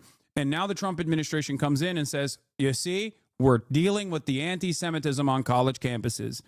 It's not real anti-Semitism on college campuses, okay? And even if there was anti-Semitism on college campuses, whether it be fucking Nazis protesting or anything else, this is not an adequate measure to deal with that, okay? Cutting off grant funding to college campuses and deporting people is an insane thing to do, especially when considering that when neo-Nazis that participated in Charlottesville were allowed to literally graduate from Columbia University in the past. One of the organizers of the Charlottesville neo-Nazi rally, where people were marching in the fucking streets with tiki torches saying Jews will not replace us, actually anti-Semitic shit, not simply saying Israel's an apartheid state, okay? Or that Zionism is fascist and we must not allow Zionism to fester. Those are not comparable statements. One is correct, the other one is Nazi bullshit. And Columbia treated one very differently than the other. Okay? This is white supremacy in full display. Leah Greenberg says, if you as an American Jew do not want to be used as the excuse for destruction of civil liberties and basic democratic protections, the time to speak out is right now. 100%. 100%. Straight up. And it's not just Jewish Americans. It's all Americans that have to speak out against this. This is, I don't, like, if you look at the situation and think, he's a terrorist, fuck him. Okay, you are a delusional loser. If you look to the situation and say, he's just a terrorist, who cares? You do not understand what you are championing. You're not naive, you're evil. This reminds me of the more humorous quote from before the election regarding support for Hamas that you read before. What is this? Funny and very correct Felix's position was, and I'm going to read this, okay? In terms of like lending support to Hezbollah or whatever, Felix also said, hold on, let me see if I can find it real quick. He said, I hate that the central conceit here is that any American can meaningfully support Ansar Allah, Hezbollah, or really anyone like that. An American supporting or condemning any of these groups, they literally can provide no material, logistical, or any other type of tangible assistance to, makes as much sense as an American condemning the Battle of Agincourt. It's like, that's it. Like, we're just chirping into the fucking void. The American government is Sharia law better or fascism? What? Sharia law? Where is Sharia law? What are you talking about, dude? It's doing whatever the fuck it wants regardless. That much is clear. Yeah. It's just, it's a ridiculous statement. And not only is it a ridiculous statement because it's like virtually impossible without any sort of like criminal punishment that you receive, including fucking torture and being put in Guantanamo Bay immediately. Okay. There is no real material support that you can offer these groups regardless. But outside of that, what they are considering material support is simply saying Israel is an apartheid state, that Israel is doing a genocide, and demanding that our institutions take actions against that. That is insane to me, okay? And you know from my own personal back and forth online, wherever I go, the comments are fucking filled to the brim with Hasan loves terrorism, Hasan wants Jewish women to be raped, or whatever the fuck these rabid psychos say. Regardless of what my commentary on this issue is, a lot of these people just simply say, oh, you support Palestinian emancipation? You're a terrorist. You love terrorism. You want Jews to die. Okay? This is an incredibly dangerous prospect. I'm not saying this simply out of self-preservation. Okay? This is completely unacceptable. It is officially Turkish levels of political suppression. Okay? Suppressing dissent to this degree is insane. This is unironically something that has happened throughout American history in the past, in dark pages of American history, in terms of like the McCarthyist trials, the Red Scare, and the blacklisting that took place, the internment camps for the Japanese during World War II, things of that nature. We've done a lot of horrible things. Okay. But god damn, this is like, maybe this happened. Maybe this happened in the anti-Vietnamese occupation protests as well. Students engaged in a lot more militant action back then. But I don't know if they ever actually deported student protesters in the process. Like, I don't know if they actually utilized this level of political suppression. If you think this is acceptable, you wouldn't have been resisting the Nazis in 1940. You would have been helping them. Oh, 100%. Yeah, I mean, they did Kent State, obviously. They shot them. And there was that. They did do that. Well, Asmongold reacts to the Chinese UCLA student getting visa revoked for organizing rallies in support of Palestinians. What? This isn't even real. This wasn't a Chinese national who organized protests at UCLA and she didn't get her visa revoked. This was a fake story. She's not even Chinese, I don't think. Like, every part of this is fucking fake, dude. What the hell is going on? And so, really, if you have a person who's organizing a group of people to collectively commit a crime, well, then, yeah, I think it makes sense to get them the fuck out of here. Like, What is the crime? Aren't you a fucking free speech defender? What the hell is this? The crime is what? Protesting against Israel is not a crime, at least still to this day. I guess in 38 states it might as well be. 37 states it might as well be. But if you're a fucking free speech defender, what the hell are you saying here? This is a clear-cut violation of the First Amendment. New York Times headline about it. Oh, this was a famous New York Times story from Columbia hears plea for expelled student. Berg and two other speakers demand his reinstatement at gathering of 500. 3 members of the American Student Union, including Robert Burke, who was expelled in June for leading the anti-Nazi demonstrations last May, addressed the gathering of 500 students of the college and various schools at Columbia University in front of Hamilton Hall yesterday noon. It's so crazy that for so many people, they just openly say, like, no, you don't understand. Just like free speech means I can say slurs and you can't say anything about it. You can't even like feel upset about it. Okay. But if you actually are peacefully demonstrating against a violent apartheid regime doing a genocide, then of course you're not going to have free speech. What do you mean? There's no freedom to protest against Israel. What are you talking about? Yeah, of course. You should go to jail. You should get deported. What do you mean? Free speech is just to say slurs without any additional free speech that comes after those slurs, by the way. I have free speech to say slurs. You don't even have the right to use your speech against that, okay? No, make no mistake. It just goes one direction. I cannot understand how you can look at this. This is like not even a real story, even though the real version of this has now happened, okay? But it's hilarious that Asmongold, who claims to be a free speech defender, is like, yeah, you should get deported based hurting Israel's feelings. Yeah. We've got enough of these people on our own here that are living here already. You think we need more of them? We're going to need to import more of them from fucking... There's no discussion on this either when the other side is doing the suffering Olympics driven by spite for their own countrymen. And it doesn't help that 80% of them are dumber than dog shit 60-year-olds who get Google Play cards scammed by Kevin Costner Facebooks. in China. So yeah, it's insane. That's obstruction and harassment. Yeah, I guess so. What's the correct way to protest without breaking the law? Oh, dude, yeah, no. And if the law says you can't protest Israel, then yep, that's it. It's even better when you consider a source, my subreddit. Is this from his subreddit? No, this is from World News Video or some shit. It doesn't fucking matter. It also doesn't matter because this was a fake story, but now there is a real story. There is a real story of a person who's having his green card revoked, potentially, for the crime of hurting Israel's feelings. I can only react to this image as I am, a Jew. To make Jewish words and phrases interchangeable with ICE detention is to make Judaism the face of fascism. This has happened in Israel and will happen here if we allow it, says David Grossman. It nauseates me on a basic level to see Judaism used as some sort of fascist taunt. The mixture of Jewish and Nazi signals from this administration is an intentional mixture to depoliticize Nazism and create a vision where only right-wing Judaism is seen as legitimate. Free Mahmoud and free Palestine. Daniel Greenfield. You are not a Jew. You are a human shield for those who terrorize and kill Jews. Real question. Are you concerned about them trying to arrest you? I don't give a fuck. I am a rich Twitch streamer, okay? I am the last person who matters in this process. We're talking about a real student activist who fucking put his body on the line and is now facing repercussions as a consequence of that. I think putting myself in this position is ridiculous, okay?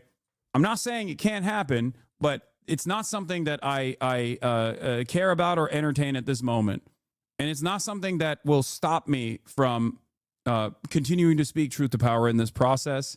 And it shouldn't stop you either, okay? We all have our rights. At least right now, we still have our rights. We still have a right to resist against this sort of thing. We still have the criminal justice system.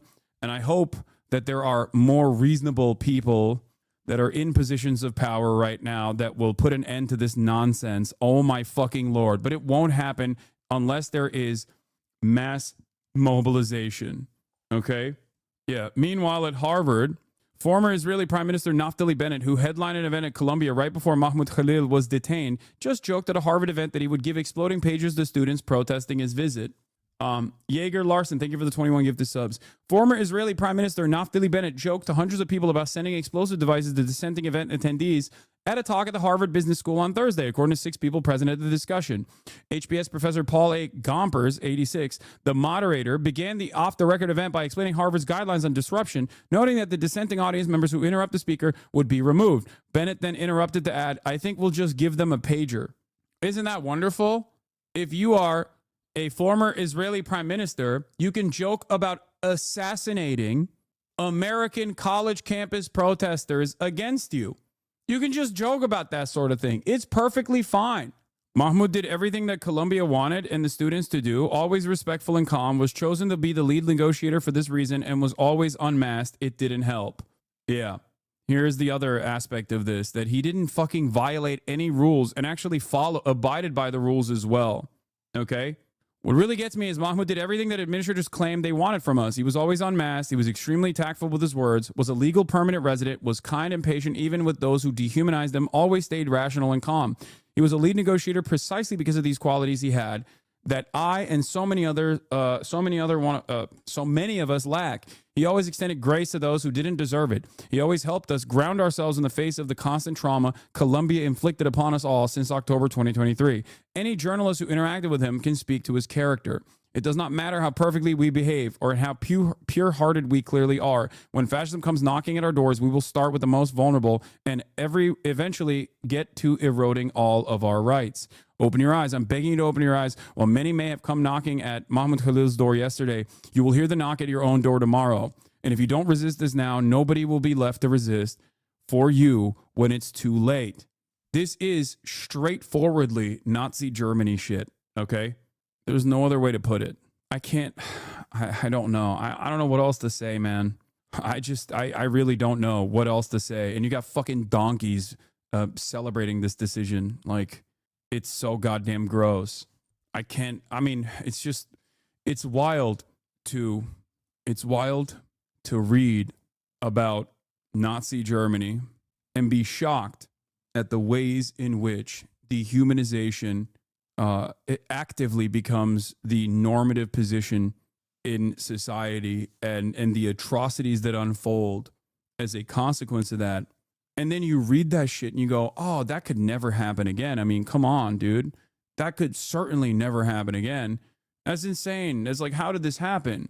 How did people become so complicit? You think to yourself, oh, well, back then they simply did not have access to information in real time. They didn't have the internet. They didn't know what was going on, even though many did, right? They smelled it. They saw it.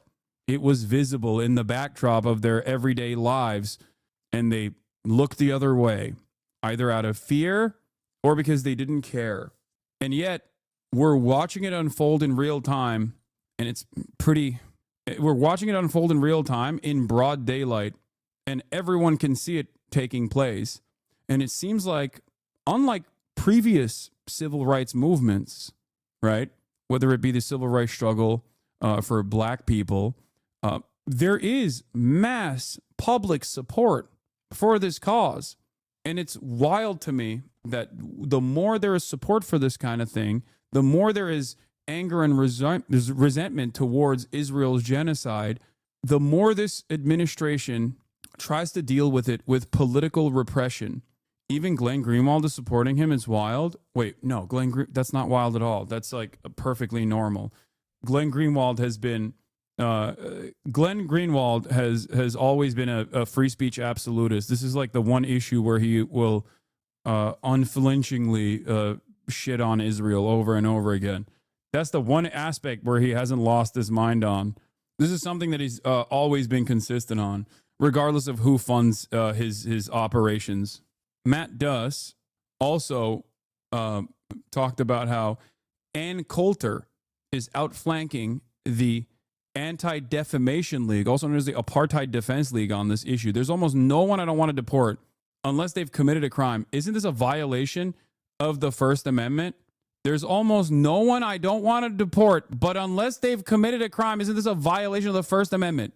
Like, Ann Coulter's like, I haven't seen a deportation I don't like, okay? I have yet to encounter a deportation I dislike until this very moment. It's insane. Like, this person is a direct villain, okay? Here is new information, a scoop from Prem at Zeteo, where Mahmoud Khalil, a Palestinian who helped lead negotiations between Columbia University and student protesters, had appealed to the school for protections from harassment and possibly immigration and customs enforcement agents 1 day before the Trump administration detained him Saturday. Emails obtained by Zeteo show. Most recent among the leaked messages was an email Khalil, a green card holder, sent to Columbia interim president Katrina Armstrong on March 7th. Since yesterday, I've been subjected to a vicious, coordinated, and dehumanizing doxing campaign led by Columbia affiliates Shai Davide and David Lederer, who, among others, have labeled me a security threat and called for my deportation. This is correct, by the way. The most annoying dipshits are celebrating this. They actively champion this, and the Trump administration gave them this as a gift. A violation of numerous American principles and American laws, by the way. Shai Davide says, Dear Secretary Rubio, thank you for your strong statements. Now we want to see strong action. Illegally taking over a college in which you are not even enrolled and distributing terrorist propaganda should be a deportable offense, no? Because that's what Mahmoud Khalil from Columbia SJP did yesterday at Barnard College. This was from 4 days ago. And the DHS actually said, yeah, we'll do that. The Senate Judiciary Dems posted, free Mahmoud Khalil. And the White House responded with, this is the first arrest of many to come. The reason why they're saying that, by the way, once again, is because they hope to create a chilling effect on protests. If you're an American citizen, if you're an American Jew, okay, you should be on the fucking front lines. Straight up. There are overwhelming majorities of people that recognize what is going on. For the first time in American history, the majority of Democrats actually sympathize with the Palestinians over Israelis. That is a complete shift that I never thought would happen. Even if the Democratic Party does not listen to its base of support, it still does not change that reality that there are more people that absolutely recognize what the fuck is going on. And it's going to get worse. So it is our duty to protest against this, to resist against this in any way, shape, or form we can. Ramallah says so many people have no historical awareness and legitimately believe that it could not and would not happen again, but are unaware of the warning signs, so they just expect fascism to basically only show up when Trump himself says he's a fascist. I taught a few people about beer hall push, and they were shocked that they had never learned about it, and immediately were like, wait, didn't Trump do the same thing, Lamau? Yes. The Action Network demand the immediate release of Palestinian student activist Mahmoud Khalil from DHS detention has already collected 1.5 million letters, by the way. There is broad support for this. There is broad popular support for this. Releasing a Palestinian student activist, a Palestinian American student activist, is infinitely more popular than Donald fucking Trump. Okay? And arresting pro-Palestinian and anti-Zionist student activists is only going to make the Trump administration even more unpopular. FYI, Action Network is just a tool. This is from Deportation Defense. Yes. This is a letter campaign created by Deportation Defense. We'll post a link as well so you can also sign up and make these same demands as well. Yeah, this was the email that he sent to Columbia 3 days ago before he got before his deportation process started by ICE. Citing the Beitar post, Beitar is a right-wing Israeli harassment operation, not dissimilar to Canary Mission and many other Israeli Knesset grant-funded organizations that simply dox fucking American students on American college campuses without any sort of political or legal repercussions, by the way, and have greatly escalated post-October 7. If you remember, some of the first things that Canary Mission and all these other like groups did was bring to college campuses these massive fucking billboards on the back of trucks doxing college students for the crime of criticizing Israel. Beitar is one of the most right-wing versions of this, led by a guy who is a revenge pornographer, allegedly.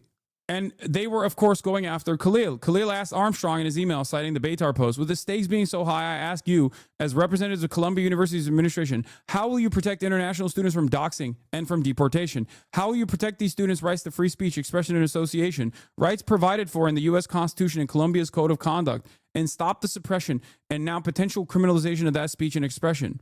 Students' futures, their livelihoods, and now, without exaggerating, their lives are at risk. Yeah, Beitar is so right-wing that they fucking fought with Shai Davide in the past.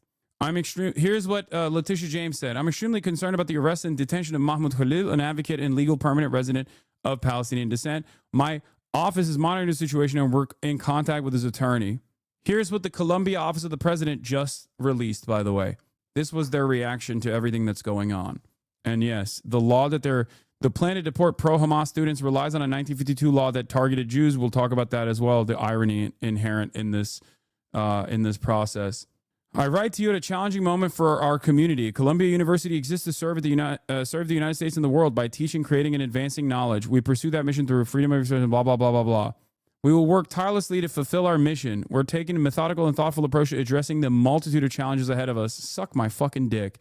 We will support our community. I understand the distress that many of you are feeling about the presence of ICE agents in the streets around campus. I feel it too, and I'm working with our team to manage the response. Resources for students are listed below. We will follow the law, as has always been the case, and rumors suggesting that any member of Columbia leadership requested the presence of U.S. Immigration and Customs Enforcement agents on or near the campus are false. It remains the longstanding practice of the university and the practice of cities and institutions throughout the country that law enforcement must have a judicial warrant to enter a non-public university areas, including residential university buildings. How'd they get there? We are deeply committed to free speech as a fundamental value, except for when you protest against Israel, in which case we have no commitment whatsoever to free speech, and we will let you get deported. I mean, this is all bullshit, okay? And then they have counseling and well-being resources. Do they have, other than counseling and religious life advisors or whatever, do they actually give you like an ACLU link in here on what to do when ICE comes knocking down your door? I don't see it. Maybe they did. Maybe they did. I don't see it, though. Beitar are the same ones who've been putting pagers in people's pockets of pro-Palestinian activists, including Norm Finkelstein. The group cannot be any grosser than they are. That's who Columbia is working alongside ICE with. Yeah. Unsurprising that Fetterman is involved. We are strongly supportive of, said Glick, we are strongly supportive of Trump's administration's plan to deport jihadis who seek out to destroy America. Our campuses and our streets are filled with violent people who hate Jews and cannot coexist with Western society. On Wednesday, Glick was on Capitol Hill meeting with lawmakers, including pro-Israel Senator John Fetterman, Democrat from PA. A Zionist organization is compiling names of foreign students on student visas in the U.S. who spewed anti-Israel bile at campus protests and is hoping President-elect Trump will give the haters a one-way ticket back home. This is from the New York Post, by the way. That's why they're writing the article in this, in the English language, even though it is very close to how you would hear it from the original German, for the record. If you cannot comprehend how, if you cannot see what is going on, if you cannot recognize the writing on the wall and how we are actively becoming more and more militant, more and more right-wing, more and more dangerous, okay, more open to fascism. I don't know what to tell you. This is a telltale sign. I'm going to give you two examples here, by the way, two things that happened. One good news and one reason as to why why Khalil would have been placed in custody in a detention center in Jena, the LaSalle Detention Center facility in Louisiana. Pablo Manrique from Migrant Insider reports, ICE often goes immigration judge shopping by putting detainees in detention centers under jurisdictions of courts that very rarely decide in favor of migrants. Jena, LaSalle in Louisiana, where Mahmoud Khalil is held, is one such detention center. That is the reason why they sent him to LaSalle. And even then, it seems that a judge has blocked the Columbia pro-Palestinian protester organizer Mahmoud Khalil's removal from U.S. This is from the senior legal affairs reporter at Politico, Josh Gerstein. Apparently, a judge has blocked the pro-Palestinian protest organizer Mahmoud Khalil's removal from the U.S. pending further action on habeas petition, because it would be a violation of due process. But the very fact that, the very fact that this is happening, and before people get at me over this and be like, oh, well, what about the Democrats or whatever? This action is not being taken as it stands currently to start deporting people en masse, okay? This action is being taken specifically to have a chilling effect, to tell people you will get punished criminally. And it is an extension of the previous administration's policy on the matter. 3,500 college students were arrested under the Biden administration for protesting against the state of Israel. 3,500 students were arrested in direct violation of the First Amendment.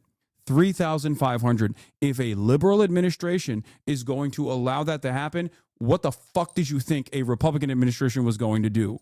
And the reason for why those people got arrested was not because they were being truly disruptive or anything like that. The reason why, the 3 times the number of people that were arrested after January 6th, by the way, 3 times the number. January 6th, 1,000 people are arrested and convicted, okay, of crimes during the insurrection. 3,500 student protesters arrested under the Biden administration. And the reason for why they did that was specifically to say, you cannot protest against the state of Israel. If you do, we will find a way to fuck your lives up. They released them. They released the overwhelming majority of those, if not almost all of those protesters, but they arrested them regardless. And the reason for why they did that was specifically to create an environment where people understood that if you protest against Israel, there will be violent repercussions for you. Okay? Administrations in the past have never done so against Nazis, actual neo-Nazis, protesting on college campuses, protesting all around the country. The Trump administration prior actively defended neo-Nazis, as a matter of fact. So there were very fine people on both sides during Charlottesville, where a neo-Nazi traveled all the way from Ohio to Charlottesville and killed a counter-protester, an anti-fascist, by the name of Heather Heyer. Joe Biden claimed that Heather Heyer's murder in the hands of a white supremacist terrorist was the reason why he ran for office again. Make no mistake. And then Joe Biden oversaw some of the most brutal tactics implemented against peaceful demonstrators against the state of Israel post-October 7. In a matter of a year, in his last year in office, Joe Biden oversaw the arrest of 3,500 student protesters for the crime in air quotes, of protesting against the apartheid regime of Israel, actively conducting a genocide with our weapons, with our taxpayer-funded machines, and with our political cover in broad daylight, in front of all of your eyes. They even went so far as to ban TikTok, or at least attempt to ban TikTok, because TikTok was showing the truth to younger generations about the depravity and the horrifying nature of Israel's offensive genocidal campaign in the Gaza Strip. At no step did we ever take a deep breath and say, hey, we should probably reconsider our relationship. I didn't say we're on the verge of fascism. I'm saying fascism is here. And people will say, Hasan, fascism has always been here, but it is in your face, directly here. I'm worried about you, man. Do you think you're safe as a pro-Palestinian content creator? Man, this is inappropriate. Stop asking me this question, okay? It's inappropriate. I don't care. I don't know what else to say other than the fact that Mahmoud Khalil, regardless of the smears, the vicious smears, was not arrested for any real reason other than the fact that this administration did not like what he had to say about a foreign nation. That's it. He didn't violate any laws. He didn't even break any fucking rules. It is actually the current administration that's violating pre-existing rules and laws in an effort to deport him. Like, look at the Canary mission, dude. First of all, the Canary mission should be disbanded. Like, the fact that it exists is insane to me. But this is exactly what they've been doing. And they were doing this before the Trump administration, and they've greatly escalated these doxing campaigns after the Trump administration, knowing full well that Trump will play ball with them and maybe offer them a bone and deport a couple of these scary foreign students. What is this? Jewish, if not now, org founder Simone Zimmerman shares some platforms nods alongside anti-Semitic podcaster Hassan Piker, who complains people are hyper-focused on October 7th, labeling Hamas a terror org instead of the legitimate resistance and spreading misinformation like mass rapes. Yeah. Focus. You can suck my dick.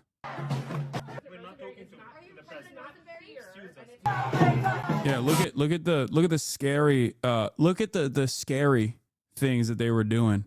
Like, you have to be a schizo to watch this compilation. If this is the best you got for why this person should be deported, you are operating on so many different levels of mania. If this is personally, like, enough for you to say, oh, this is so scary. You are a psychopath.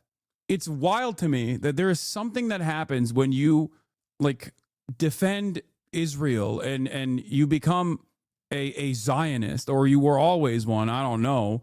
But like, you just have no way of understanding other human beings. You're just one note where you can like actively dox people. You can actively go after them. You can actively demand that the administration deport you, okay, for the crime of someone exercising their First Amendment rights against Israel doing a genocide. Like, how terrifying. You know what's fucking terrifying? Gestapo agents knocking down your door and taking you away in the middle of the night, not telling your 8-month pregnant wife where you are, and then entertaining the notion of revoking your green card status. That is actually terrifying. Not, ooh, these guys are banging drums and protesting against an apartheid state, a fucking foreign nation. That's not terrifying. That is expected. That is the right thing to do. And it should happen way more frequently. It should be happening every fucking day. It is insane. Like, what the hell are we doing, man? What is happening? Like, the fact that people even entertain this is psychotic. Dog, I support Palestine, but every country has the right to say who and who cannot be in the country. This is called a democracy, and you may not like it, but it's a fact of life. Every country that does things like this, yes, you fucking moron. You know who else did things like this? Nazi Germany. The fuck are you saying? Oh, you don't understand. Every country has the right to say who and who can't be in the country. You know? Yeah, they did do that, okay? They did that to the fucking Jews in Nazi Germany. The fuck are you saying? Was that appropriate? Do you think that was all right? I'm sure there were plenty of fucking German dumbasses like you, okay? Living in Bavaria going, oh, well, you know, every country has a right to see who has the right to be there. Nice false equivalent. Why is that a false equivalence? Do you have a fucking brain cell that you can rub against another? It's not a false equivalence, you fucking moron. It is a one-to-one analog. Address what I said instead of going, nice false equivalence. When in doubt, pull the Nazi card. Oh my God, you have nothing. You fucking brainlet. You goddamn baboon. Holy shit. Address the argument and explain to me why the exact logical framework that you're operating off of is not a one-to-one application to Nazi Germany. You have nothing. You just resorted to insults? No, I didn't. I resorted to insults when you said nice false equivalence. I gave you a counterexample because I wanted to dignify you with a response, and you had no response. You just said nice false equivalence. Answer my comparison. Address the counterargument that I presented to you. Okay? If you have, it's not a false equivalence, explain why it's a false equivalence then. Explain why it's a false equivalence. You can't just say something is a false equivalence. You have to make an argument. Why are debate pedophiles so bad at debating? Why are debate perverts so fucking bad at debating? Debate pervertry cannot just be, oh, that's an ad hominem and move on. You can't just go, that's a false equivalence and move on. You have to describe why it is a false equivalence. You can't just say it is a false equivalence. Please entertain all of us with your counter. Tell me why it is a false equivalence without going, it's a false equivalence. It's a false equivalence because it's a false equivalence. Okay, that's a tautology. Explain why it is a false equivalence. You can't because you're a moron. You're going back to your fucking sex pestiny chat to try to get some counter narratives here, some counter examples. Quick, guys, give me some examples, please. What is the argument? You literally are seething. Holy shit. America's a democracy. Oh, I'm seething. So you have no argument. You have no counter example as to why it is a false equivalence. All you have is just saying it's false equivalence. That's it? You have no counter examples? You have no reason to claim it's a false equivalence? Now you've just moved the goalpost to you're seething. Lol. People voted for these people to be removed, so they should be removed. It's that simple. That's not how this works, buddy. Okay? I told you that in Nazi Germany, people made the exact same argument. Well, you know, it is what it is. These people actively get to choose who stays in this country and who doesn't. It's also additionally funny to say this because it is deeply unpopular to remove the citizenship status of an American green card holder because they criticize the state of Israel, especially at a time when, you know, sympathies have greatly and dramatically shifted in the favor of Palestinians, I highly doubt that this will be seen as a popular sentiment. But that's not the point right now. You're wrong on that front as well. But you have not, you don't even know what you're arguing, Lamau, word salad as. Zero people think you're making a brilliant point here. You are actively running away like the fucking coward that you are from the immediate retort you had. I dignified you with a response, and I said, why do you think it's a false equivalence? You could not entertain that even for a brief moment, and now you're just trying to pull the ripcord desperately because your brain is stunted, okay? You are both emotionally and intellectually stunted. That's it. Give me a fucking counter example. Tell me why it's a false equivalence. You can't, because it's not a false equivalence. This is projection, by the way. You don't even know what you're arguing for, Lamau. Word salad. Nazi Germany murdered millions of people. How can you possibly compare the two? Oh, dude. Was that what we were talking about? Is that why it's a false equivalence? Nazi Germany murdered millions of people. How can you possibly compare the two? I said that if you are a legal positivist, if you think, well, it's the law is the law, this is what people want. I told you, I gave you a historical example of when something that was truly heinous and truly considered to be an atrocity by today's standards was the law. It's legit. Now you're fucking trying to cry bully and go, it's legit an insult to the 6 million lives lost. Nobody in their right minds thinks modern America is similar to Nazi Germany. No, plenty of people do. It's just not after the final solution. This is before the final solution. But that's not the argument. That is not an adequate response. You are not actually presenting why this is a false equivalence. It's because you can't. But that's besides the point. That's why you had to resort to, it's insulting. That's not an argument. Saying something is insulting is not an argument. Especially when you consider from your framework that was the law. In Germany, that was the law. You haven't brought a single argument, my guy, you just said Nazi. Okay, well, I think I'm done entertaining fucking this moron. I could literally restate the argument a million times over, and I think it would not penetrate the security barrier that you have up there. It's empty inside, but there's a fucking thick-ass skull. You will never be able to understand the normal human language. It's just not going to happen for you. I can confirm you gave arguments that just went right over his head. I know. Sometimes you just genuinely cannot argue with people who are too stupid to argue. This is one of those instances. It is what it is. And then that person will go back and be like, Hasan hates dissent. Hasan hates dissent. He banned me because he's too afraid of good arguments. No, we're banning you because not only are you fucking too stupid to communicate, okay, but you're also incredibly fucking narcissistic. A real case of Dunning-Kruger where you unironically bit off more than you can chew and were too stupid to understand even the fact that you bit off more than you could chew in this process. The railers will get the belt. Speaking of people you genuinely cannot reason with, what is this? Well, I don't even care about this. Speaking of people you genuinely cannot reason with, Sam SEDER did a Jubilee video, which we will be watching as well, because apparently Sam also did the same thing that I just experienced right here, but in real time against people who actively had no shame and associated their faces and names with some of the stupidest things you've ever heard. Yes, also known as the JUBE. Let's wrap this up and move on. Khalil's arrest signifies an escalation in President Trump's vow to deport. I have one critique for HasanAbi. You have a tendency when simplifying your arguments to less informed audiences to make conclusionary statements. What? Okay.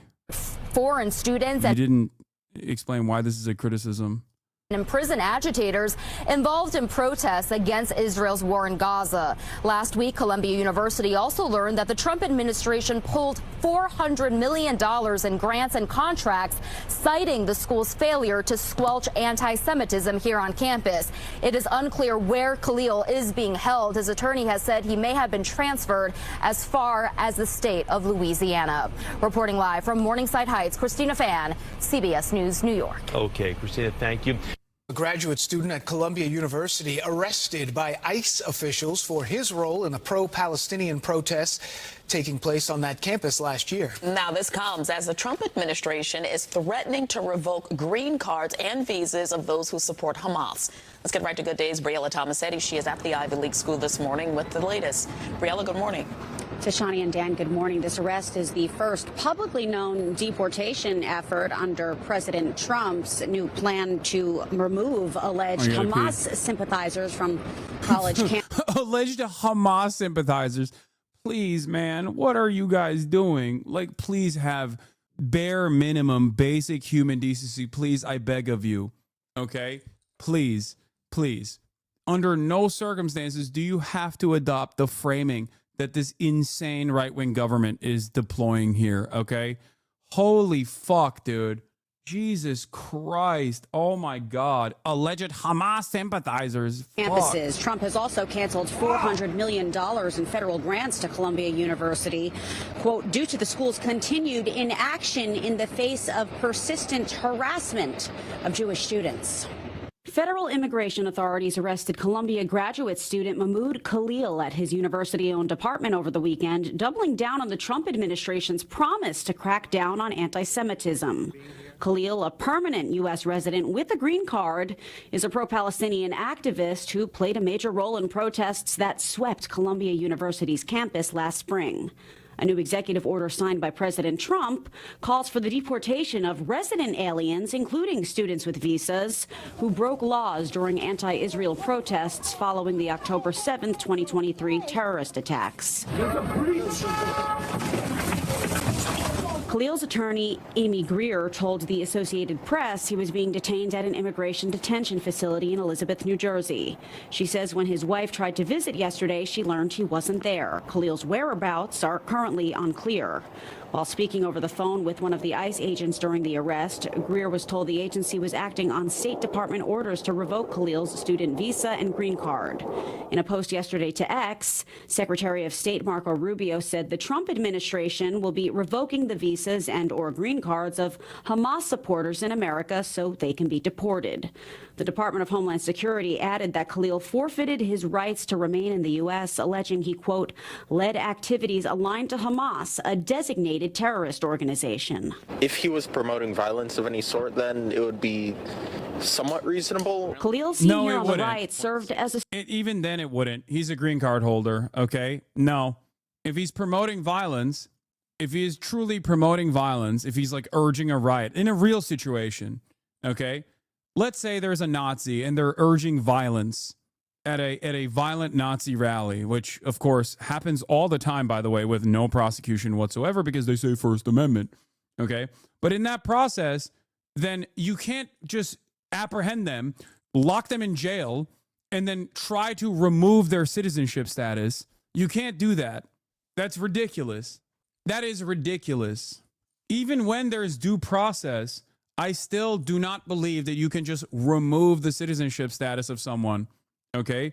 You can work within the existing legal structure that is right there for American citizens, green card holders and natural-born U.S. citizens alike. I'm getting confused when you keep saying citizenship status. Are we talking about green cards or citizens? Green card holders are also citizens. Like, they are migrants with legal documentation, okay? It is the closest you can get to, in terms of a status, it is the closest you can get to without being a natural-born U.S. citizen. Like, what are we talking about? They're a legal permanent resident. The student negotiator during last spring's protests as they bargained with administrators over an end to the tent encampment set up on campus. Since then, he's faced sanctions at the university for helping to organize a march where activists... You are de facto a citizen when you have a green card, okay? De facto, not legally. It's not legally the same. It's the one step. It is the one step before you have permanent citizenship. Not true, Hasan? Wait, what? Yes, it is true. It is, you are de facto seen as a, I'm not saying you are legally a citizen. I'm saying, listen to my words. You're basically a fucking citizen. Hasan, this motherfucker does not know what de facto means. I do know. Well, it seems like you're deliberately being obtuse then, even if you do understand. Can you explain de facto? It is hard to follow all this as a foreigner. It means, yes, de facto means in practice and functionally. You are in practice and functionally a citizen. You are one step removed. You are one step removed from being a full-blown citizen. On your day-to-day experience, you are basically a citizen.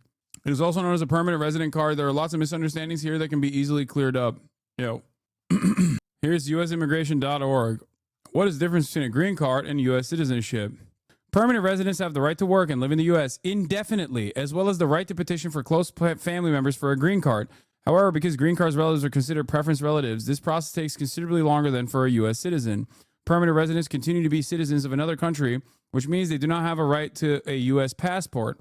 Lawful permanent residents do not have the right to vote in the U.S. elections and may lose their status if the U.S. government considers they've abandoned their status by spending more than 6 months outside the United States, for example. If a lawful permanent resident plans on leaving the U.S. for a period exceeding 1 year, they must first obtain a permit if they do not wish to abandon their status.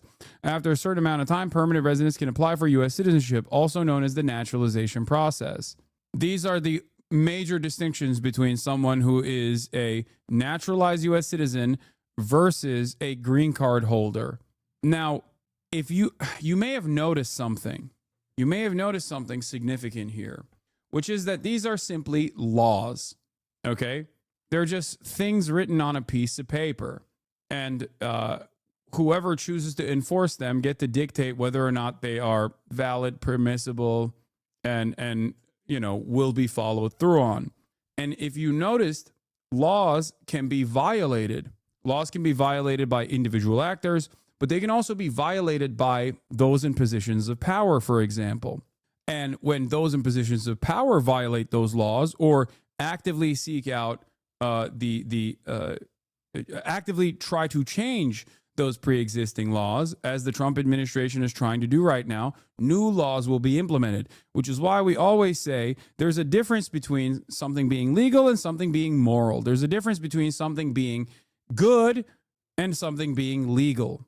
And you might have noticed that the Trump administration very clearly is trying to change the laws, or at least starting the process of changing the laws by actively undermining it. Unlike green card holders, U.S. citizens cannot be deported from the United States unless, that is, they committed fraud to obtain their green card or citizenship. Yes. Make sure chat knows that his detainment was indeed sudden and kept secret. Last night, his family and lawyers didn't know where he was taken and his wife was threatened. Yes. Mahmoud Khalil, a legal resident of U.S. and Columbia University student, has been illegally detained by the U.S. government and his whereabouts are unknown to even his wife and lawyers. They basically kidnapped him. Activists glorified Hamas and for playing a substantial role in the circulation of social media posts criticizing Zionism. Columbia University shared a statement with Fox 5 saying, Columbia is committed to complying with all legal obligations and supporting our student body and campus community. We are also committed. Dude, the local media coverage of this is insane, by the way. They're just basically saying it's awesome and it's good. And these guys love Hamas and they were doing material support for Hamas. And it's awesome that the Trump administration is deporting one of them. To the legal rights of our students and urge all members of the community to be respectful of those rights. His attorney told us, we will vigorously be pursuing Mahmoud's rights in court and will continue our efforts to right this terrible and inexcusable and calculated wrong committed against him. And according to the Columbia Daily Spectator, starting today, gate access for university ID holders, registered guests, and alumni will be limited to just 3 entry points, including the one here behind me, in anticipation of any future protests. But for now, we're live here in Morningside Heights. Dan and Tashani, we'll send it back to you. Briella, thank you. Are the ADL's anti-Semitism status credible? The listening post. They're not. The answer is no. Here is a good analog. The Rosenstrasse protest is considered to be the significant event in German history, as it is the only mass public demonstration by Germans in the Third Reich against the deportation of Jews. The protest on Rosenstrasse, Rose Street, took place in Berlin during February and March 1943. This demonstration was initiated and sustained by non-Jewish wives and relatives of Jewish men and Mischlinge, those of mixed Jewish and Aryan heritage. Their husbands have been targeted for deportation based on the racial policy of Nazi Germany and detained in the Jewish community house on Rosenstrasse. The protest, which occurred over the course of 7 days, continued until the men being held were released by the Gestapo. The protest by the women of the Rosenstrasse led to the release of approximately 1,800 Berlin Jews. From the onset of his power, Hitler dedicated himself to fully accomplishing his idea of the ideal government. In his eyes, a model government drew conscious consent from its strength in three pillars of authority. And Mein Kampf asserts that a government who has mastered popularity, force, and social tradition may be regarded as unshakable. Social acceptance was integral to the Nazi Party's continued power.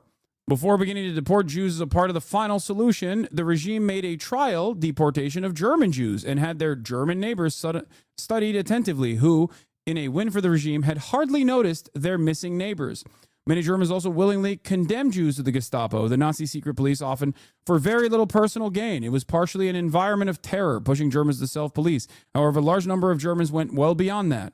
Survival demanded to assist the regime. Laws against German-Jewish relations implemented by the regime were precedented by reports made by citizens of what they consider to be antisocial or deviant behavior. In 1935, following a slew of reports to the Gestapo, in July, the Nuremberg race laws excluded German Jews from Reich citizenship and prohibited them from marrying or having sexual relations with persons of German or German-related blood at any point in the future. The Nuremberg laws, aimed at preventing further racial mixing, did not dissolve existing marriages in deference to the social and religious sanctity and privacy of marriage. By December 1942, 27,744 intermarried Jews were registered in Germany. Initially, German women married more Jewish men than their male counterparts. After the consolidation of power under Hitler, more German men had divorced their partners than women, so the majority of intermarried relationships were between a German wife and her Jewish husband. These women had long faced social and societal pressure from their communities to divorce their husbands long before the Holocaust. Therefore, when the campaign against their husbands began, German women married to Jewish men were already resistant to the outward pressure. As they encountered many Jews in their day-to-day lives, German women were not susceptible to propaganda's evil, abstract depictions, causing the regime to turn to force. In Berlin, the majority of Jews spared from deportation were those in intermarried relationships or those working in armaments factories. Since 1933, these intermarriages were seen by the Nazis as their certain victims, and the regime tried with all of its might to get rid of them. However, these intermarried Jews were woven tightly into their communities, and the regime, cautious of antagonizing non-Jewish Germans and injuring public morale, had delayed. Yes, Israel literally has laws in its books currently to stop that sort of thing from happening as well. So, anyway, Casey Neistat, what the hell? Does Casey Neistat not know that Sneeko is a... Casey Neistat just retweeted Sneeko updates. Sneeko plays a 27-second video by Casey Neistat that motivates him to always work hard. Casey, Sneeko is a fucking Holocaust denier. What the hell? That's wild. All right.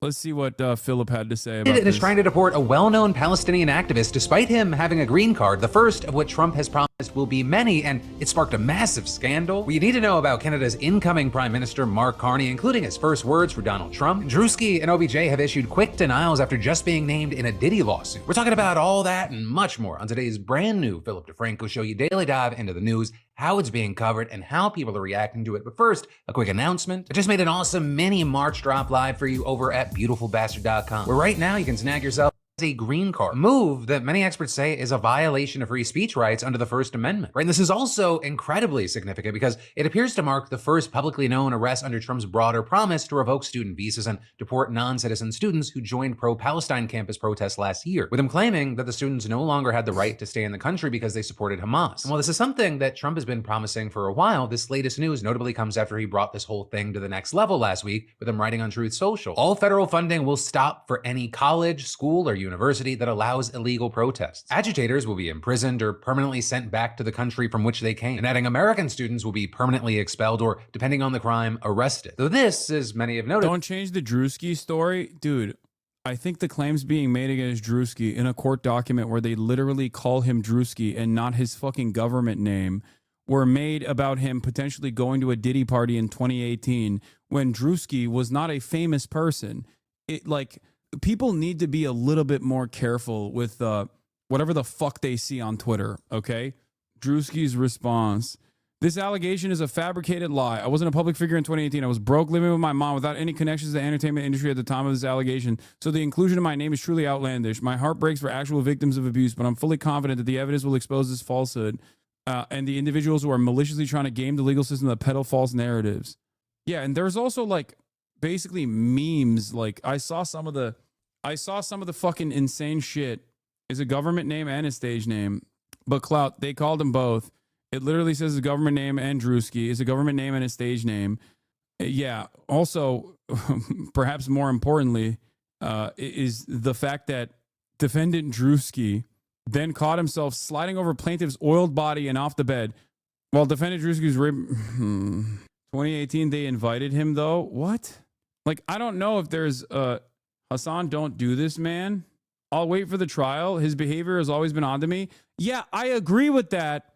His behavior being odd. Wait, they do name him and it happened in 2021? Okay, if it happened recently, then that's different. If it happened in 2018, it's fucking ridiculous. Obviously, nobody's fucking inviting Drewski in 2018. Can we litigate this later? We were talking about the erosion of the First Amendment rights. Yes. Okay. We'll get back to it in a second. It just smelled weird to me. That's all I'm saying. Hasan believed what he read on Twitter. Wait, what? No. I read some of the pieces that they put forth in the accusations, and there is I said this about the Jay-Z stuff too, chat. Jay-Z, not a fan. Okay. Not a big fan of Jay-Z, and he has literally been very famous and very powerful and very wealthy for quite some time. And not only that, but he certainly went to Diddy parties, okay? Having said that, the allegations that were launched against him, in spite of all of that, came across as a little, it just, it didn't smell right. That's all I'm saying. And I felt the same way about I felt the same way about these allegations, or at least some of that, at least what I've seen. And I'll cover it extensively afterwards. This is not a defense of Drewski. I don't give a fuck about defending Drewski, okay? Calm down. Yeah, I watched Should Have Been Loved. That doesn't mean that I'm going to fucking entertain someone who allegedly did heinous crimes at a Diddy party, okay? Let's continue. That the White House hasn't really clarified what they consider to be an illegal protest, given the fact that these activities are usually protected under the First Amendment. Also, once again, we're quite literally talking about the American government undermining First Amendment rights, possibly taking away the green card status of an American lawful resident, legal resident. And, you're over here being like, someone is in the chat being like, talk about Ayup Lovely. Like, what the fuck are you talking about, man? We're doing news right now, okay? We'll get to other shit later. But regardless, the administration has made it clear that Columbia is its first major target, with it announcing on Friday that it had canceled $400 million in grants and contracts to the school, and now going after one of the most prominent protest leaders there, and specifically the activist in question. Yeah, a judge temporarily blocked the deportation. I know. I already covered it. A federal judge has temporarily blocked Trump administration efforts to deport a Palestinian activist who helped lead the protest at Columbia University. Question is Mahmoud Khalil, a former Columbia graduate student with Palestinian heritage who graduated with a master's in December. And while he was still at the university last year, he became a leader of the protest movement, with Khalil describing his role to reporters as a negotiator and spokesman for the school's pro-Palestine. I don't agree with him. I don't agree with supporting Hamas, but if he's supporting Palestine, that's the right me and my boys fought for. Bro, even like Patriot HVAC services, listen to me, okay? Like, first of all, anyone who supports Palestinians are going to be branded as supporting Hamas. And secondly, you still can't fucking do that. Okay? It's ridiculous. What do you mean? You just can't be like, all right, sorry, RIP. Oh, you're supporting the IRA. You're going to get deported. Ridiculous. Palestinian group. And according to a statement from his lawyer, Amy Greer, over the weekend, Khalil was stopped by ICE agents who told him his student visa had been revoked, and saying that when he told them that he was a lawful permanent resident with a green card because his wife is a U.S. citizen, they detained him anyway. And this is, Greer also said that she doesn't know where Khalil's even being held. But they're saying that she was told Sunday morning that he was being detained in Elizabeth, New Jersey, a fact that was also listed on an ICE detainee locator website, but then adding, when his wife, a U.S. citizen who was 8 months pregnant and was threatened with arrest as well by the ICE agents last night, tried to visit him there today, she was told he is not detained there. And so now you have Greer saying she received reports that he may have been transferred as far away as Louisiana. And several outlets have also since reported that records suggest that Khalil is indeed being held in custody in Louisiana. The attorney then going on to say that she has filed a habeas corpus petition on Khalil's behalf, challenging his arrest and detention, and adding, "We will vigorously be pursuing Mahmoud's rights." Yeah, Glenn Greenwald is correct on this, by the way. Also, just a quick First Amendment review. People are allowed to praise whoever they want. I can stand up every day and say I love Al-Qaeda. I can argue Hamas has the right to use violence to resist Israel. I can urge the U.S. to nuke Iran or Peru. This is called free speech. This guy. Non-citizens don't get the benefits of the Bill of Rights. The Constitution is for U.S. citizens. That's ridiculous. in court, and will continue our efforts to right this terrible and inexcusable and calculated wrong committed against him. And with that, saying that the arrest follows the U.S. government's open repression of student activism and political speech, specifically targeting students at Columbia University for criticism of Israel's assault on Gaza. And adding the U.S. government has made clear that they will use immigration enforcement as a tool to suppress that speech. But as far as exactly why Khalil's being detained, that remains unclear right now. Right now, with that, I'll say in a statement last night, a spokeswoman for the Department of Homeland Security said that he was arrested in, quote, support of President Trump's executive orders prohibiting anti-Semitism, adding Khalil-led activities aligned to Hamas, a designated terrorist organization, and saying ICE and the Department of State are committed to enforcing President Trump's executive orders and to protecting U.S. national security. With also Secretary of State Marco Rubio sharing a link on X to an AP article about Khalil in writing, we will be revoking the visas and or green cards of Hamas supporters in America so they can be deported. And then today, we saw Trump himself chiming in on Truth Social, writing that Khalil had been apprehended and that his arrest was just the first of many to come, and adding that his administration knows of more students who have engaged in what he called pro-terrorist, anti-Semitic, anti-American activity, and claiming without evidence there that many are not students, they are paid agitators. With Trump then going on to say, we will find, apprehend, and deport these terrorist sympathizers from our country, never to return again. But very notably here, none of those official statements have said what specific crimes Khalil had actually been charged with. And that ends up being super significant because experts say that it is true that DHS can revoke green cards and deport their holders for a wide range of criminal activity, including support for a terror group. And while the agency's statement seems to indicate that they are trying to revoke his green card on those grounds, it's been widely reported, including in the same AP article Rubio shared, that this is completely ridiculous, by the way, just for the record. Okay? If you are a green card holder or even legally on U.S. soil, you still have a right to a trial, number one, and you also still can express free speech. Like, what do you mean? It is ridiculous. It is completely ridiculous. The idea that you could just like not do any of those things is, or that the American government has a right to do this is fucking insane. Okay. Yeah. Here, Glenn Greenwald is right on this as well. It's really alarming how many Americans falsely think the U.S. Constitution only applies to U.S. citizens. It is a restriction on U.S. government actions and applies to all people legally on U.S. soil. Otherwise, even people illegally on U.S. soil, actually, as a matter of fact. But definitely to all people legally on U.S. soil. Otherwise, the U.S. government could mass arrest all tourists who it concludes has bad views. Like, what the fuck? Yeah, we're just going to torture you guys because we decided that we don't like what you have to say. Yeah, Noah literally just texted me as you... Oh my God, that's so funny. Noah just texted me this as chat also tweeted it at me. Or chat sent me this tweet. Your moment of zen. Please close the Overton... it's Crackhead Barbie with Norm Finkelstein at a release Mahmoud Khalil protest in New York. Khalil hasn't actually been charged with a crime. Right? And according to the AP, his arrest appears to stem from an investigation by a Columbia University office that has brought disciplinary charges against many, with Khalil potentially facing sanctions for helping to organize a, quote, unauthorized marching event where participants glorified Hamas's October 7th attack, as well as playing what they called a substantial role in circulating social media posts criticizing Zionism in addition to other acts of alleged discrimination. But as of right now, from what we've seen, those are just allegations under investigation. And even if he's found to be culpable, we're talking about disciplinary action from the university, not necessarily anything with actual immediate legal implications. Which is why with all this, you have so many experts questioning the legality of this move and some just calling it blatantly unconstitutional. Right? And so with all this, we've seen many arguing that he's just being detained for protesting and expressing views protected by free speech, and that criticism notably has even come from within the halls of Columbia. We're seeing the director of the Immigrants' Rights Clinic at Columbia Law School saying that revoking Khalil's green card in retaliation for his public speech, that is prohibited by the First Amendment of the U.S. Constitution. With one legal expert even going a step further, telling CBS, if he's a green card holder, slam dunk, there's no way... Free speech has never been a thing, so why are we focusing on this? Is free speech for the ruling class? That's what it's always been. Chad, should watch a cuck philosophy video on it. Yeah, that's really stupid, okay? I understand that, and I understand how historically this is not applied, but it doesn't matter because the principle is still there. The theory is still there. You should use it to try and defend people from being falsely fucking detained and deported, okay? Like, this is the thing that I don't understand. The institutions that remain for the time being should still be used to stop, to mitigate further harm. Like, what are we talking about? I'm not going to sit here and be like, well, in theory, free speech actually has never been applied towards those who have any sort of like radical changes that are at the behest of the public. Especially when they're directly against the interests of capital or whatever. Yeah, I know. I know that. You think I don't know that? Of course I fucking know that. It doesn't matter. You think I give a fuck about, for example, the structural hurdles that the Democratic Party had to withstand with regular frequency when they were in charge? No.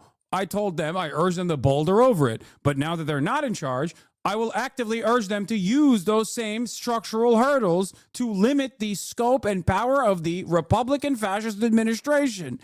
While they're there, you should use them.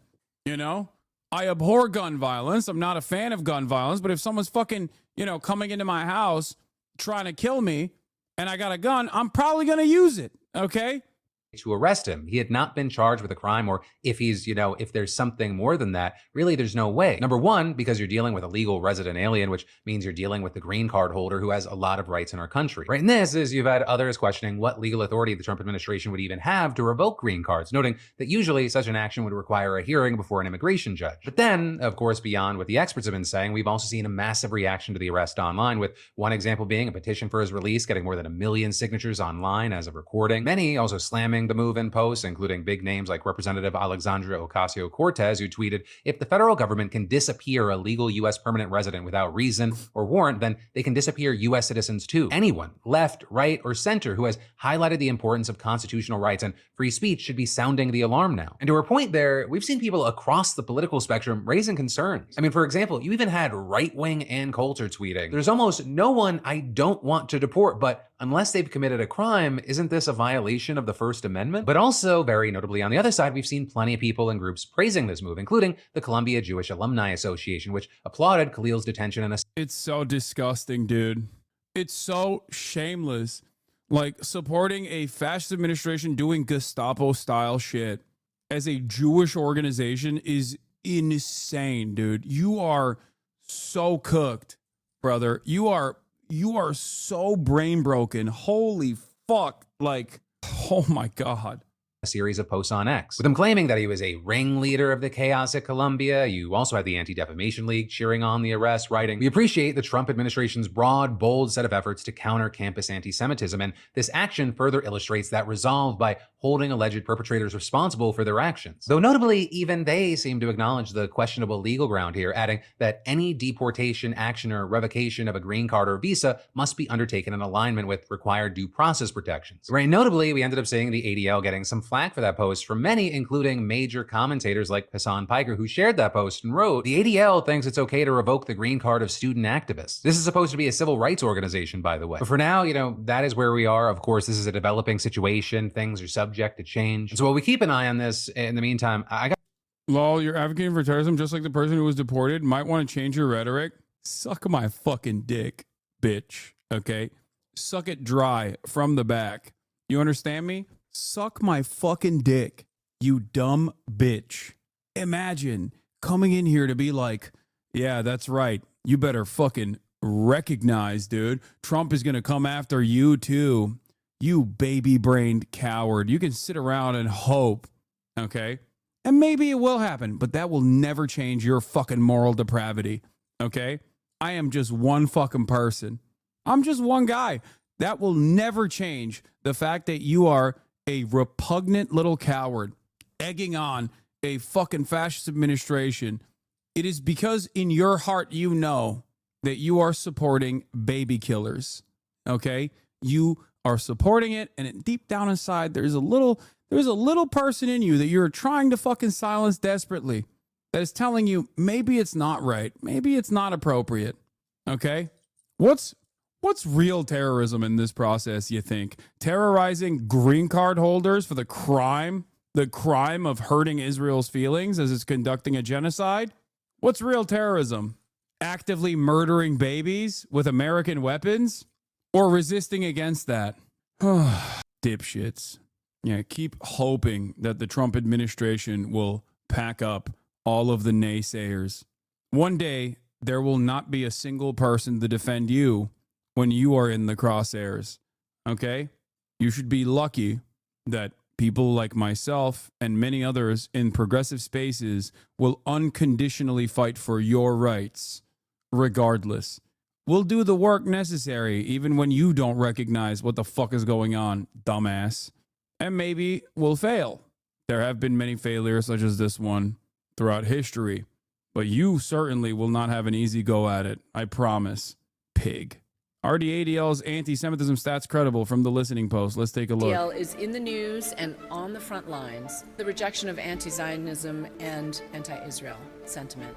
The Anti-Defamation League, the ADL, says its annual conference is the world's largest summit on anti-Semitism and hate. Wow, wow, wow, wow. The event is a showcase of the pull that the ADL has. Thank you, ADL, for the work that you do for all of us. It's one of the most well-funded and best-known NGOs in the United States.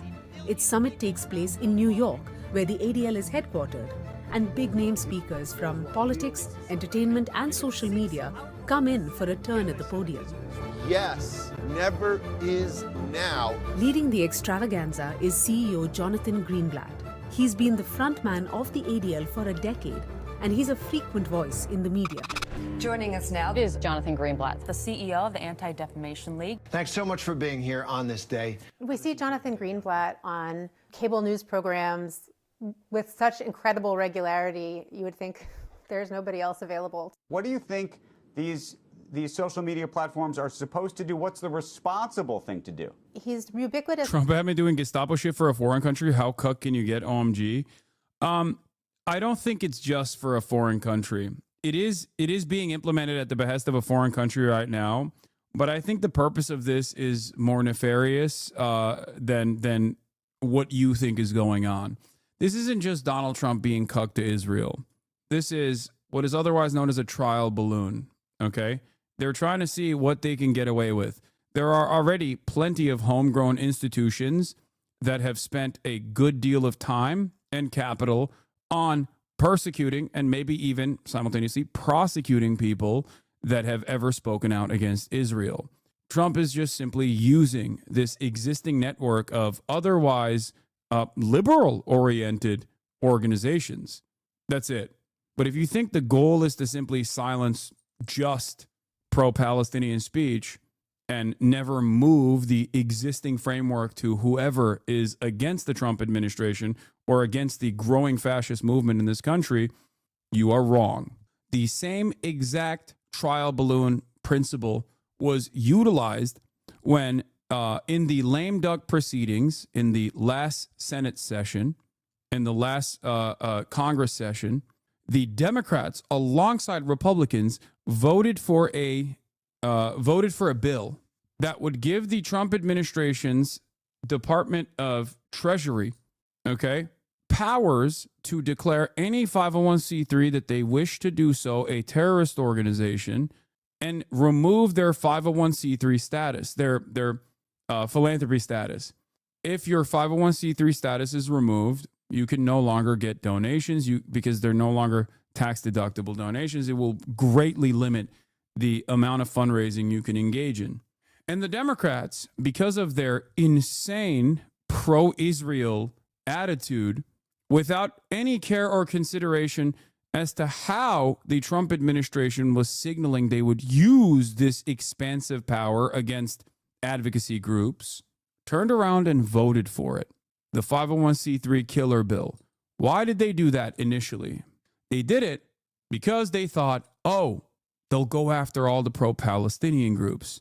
And because the Democratic Party loves the state of Israel, they didn't even think about the other repercussions that might come out of this, especially if this awesome power is given to the likes of Donald Trump. They didn't realize that it was go after Act Blue, for example. No, they didn't think about it, I promise, which is why they went back and, with public pressure, refused to vote on it, even after they had initially voted in favor of it. That to me is a really great demonstration of the nearsighted, idiotic nature of the Democratic Party, especially in the House of Representatives. That also, I think, shows perfectly how Trump will and the Republicans will utilize pre-existing preset organizations and liberals entertaining the notion of attacking pro-Palestinian groups in a way to get even more power. Okay? That's it. They will start by saying, we're just going after anti-Semites. who's an anti-Semite, anyone we've decided is an anti-Semite is an anti-Semite. Anyone who's ever said anything about Israel is an anti-Semite. But they won't stop there. This will be the new McCarthyist trials. That is what they're gearing up for.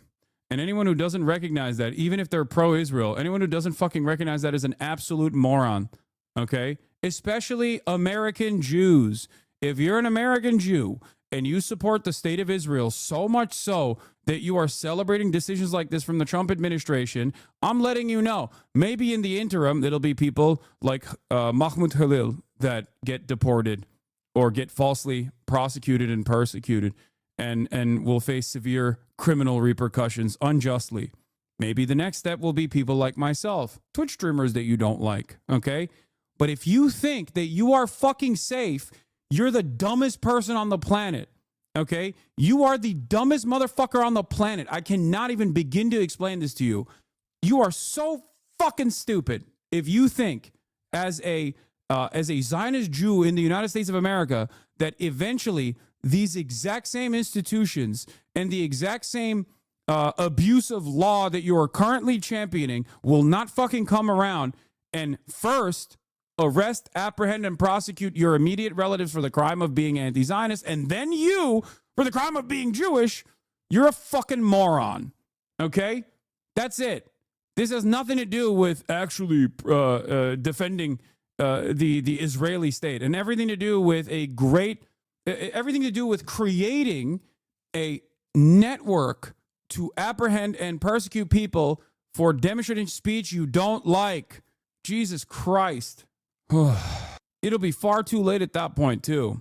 It's partly because he gives the media what they want. Disturbing rise of extremism. Israel's a country that faces relentless terror attacks. I worry about this every day. Every time he comes on, he's speaking about a crisis, and that language is appealing to the press. Anti-Zionism, I've long said, is anti-Semitism. I was wrong. Anti-Zionism is genocide. Jonathan Greenblatt is a very well-connected anti-Zionism is genocide. TOS at 255. Thank you. Political operative. And he's riding this wave of the ADL's name having unwarranted credibility with the media. And if you wouldn't tolerate it, if someone's wearing a swastika on their arm, I'm sorry, you shouldn't tolerate it if they're wearing a keffiyeh. Yeah, he made a comparison between a swastika and a keffiyeh, dude. Freak ass bitch. Truly. I just civil rights organization, by the way. Freak. All right, Jonathan Greenblatt, thank you so much. Greenblatt suggested that tolerating people wearing the Palestinian keffiyeh, a basic symbol of Palestinian culture, that is tantamount to tolerating people who are wearing swastikas. He speaks For those of you who don't understand, okay, there is no moral equivalence between Nazi Germany and fucking demonstrating your support for Palestinian emancipation. Do you understand? It is actually infinitely closer in practice and in theory that to make a it's an infinitely more apt comparison to make comparisons between Nazi Germany and the state of Israel. Okay, Jesus Christ. Very authoritatively and confidently, but he uses that confidence to aggressively weaponize the charge of anti-Semitism in order to silence any criticism of Israel. We wrote to the ADL for a response to this characterization of its work, that the organization and its CEO label criticism of Israel as anti-Semitic.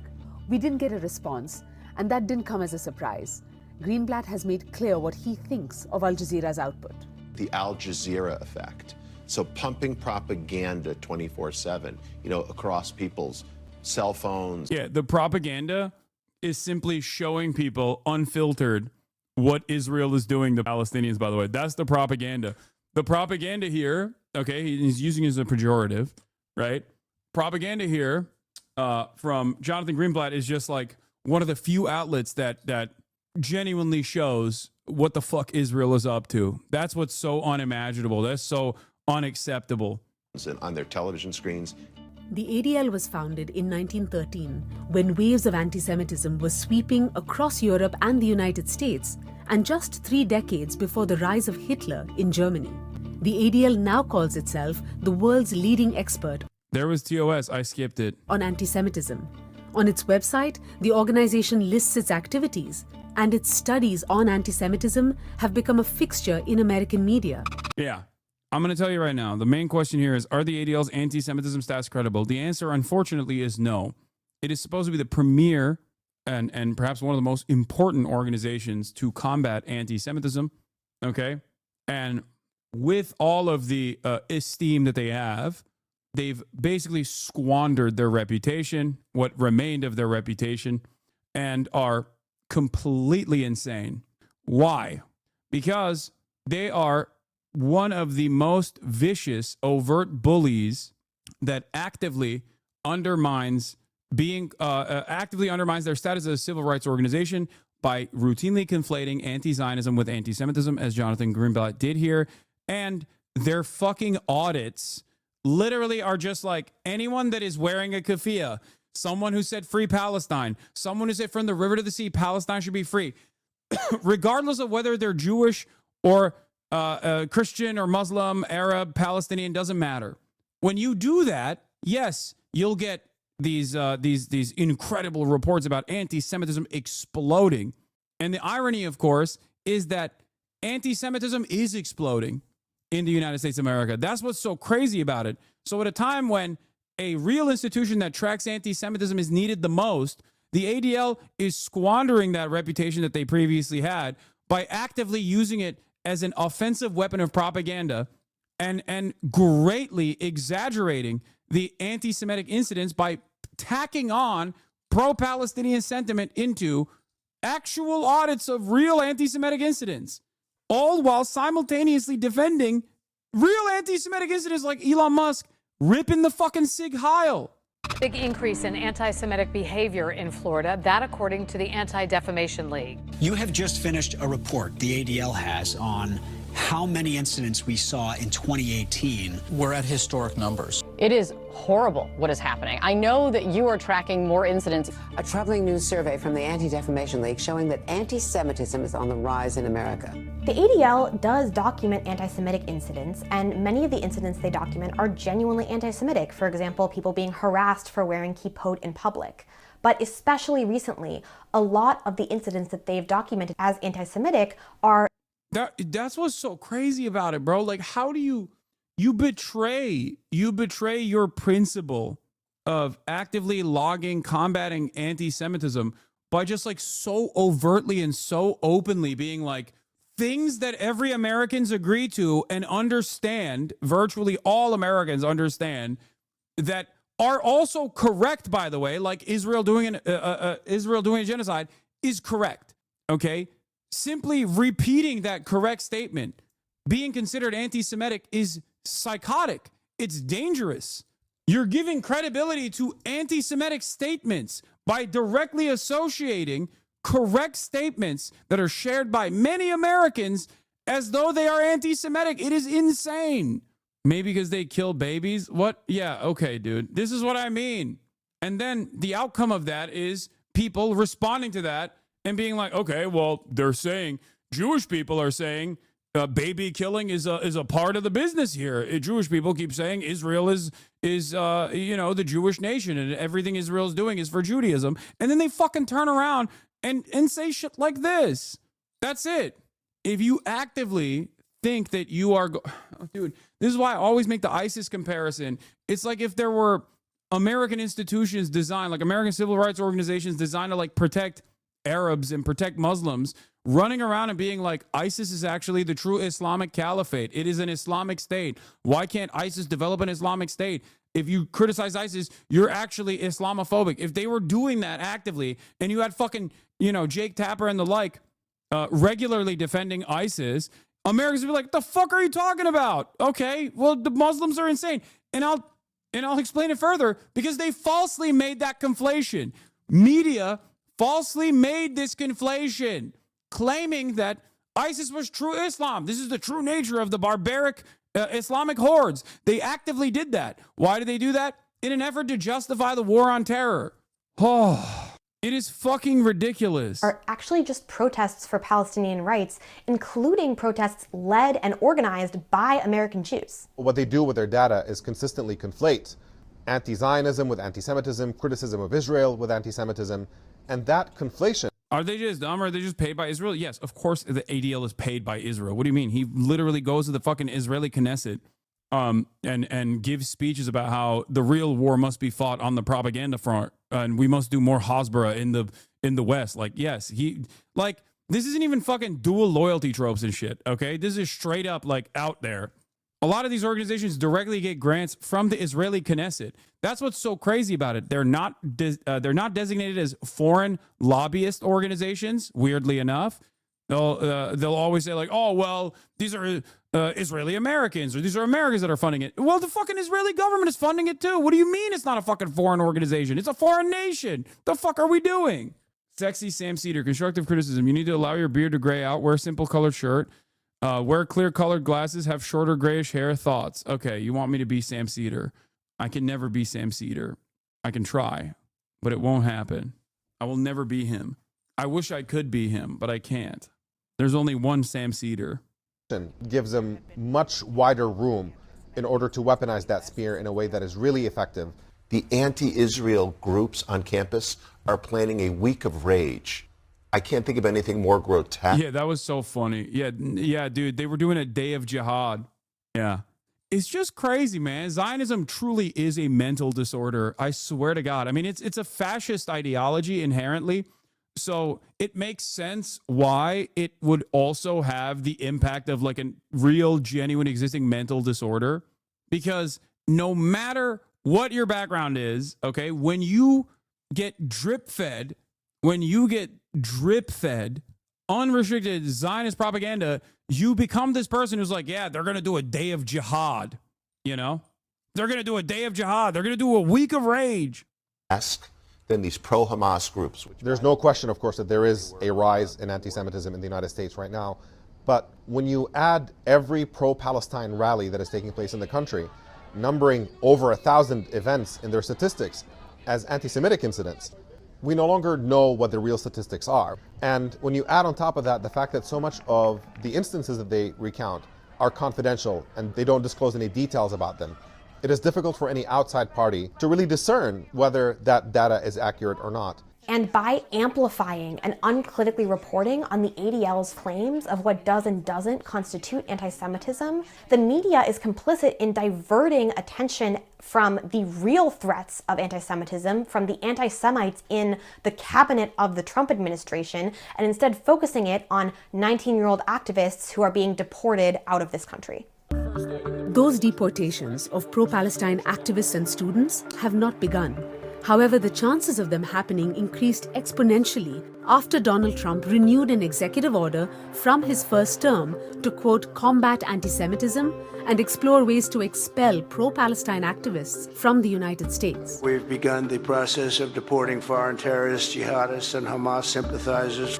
The Trumpian political movement, which counts white supremacists and self-confessed, quote, Jew haters amongst some of its most ardent supporters, should be a clear point of focus for the ADL's critique. And in the early years of Trump's first term, that was the case. While it's a bit... Is the genuine rise in anti-Semitism because of the conflation between Israel and Judaism? Yes, that's one part of it. And a very big part of it, actually. Yes, absolutely.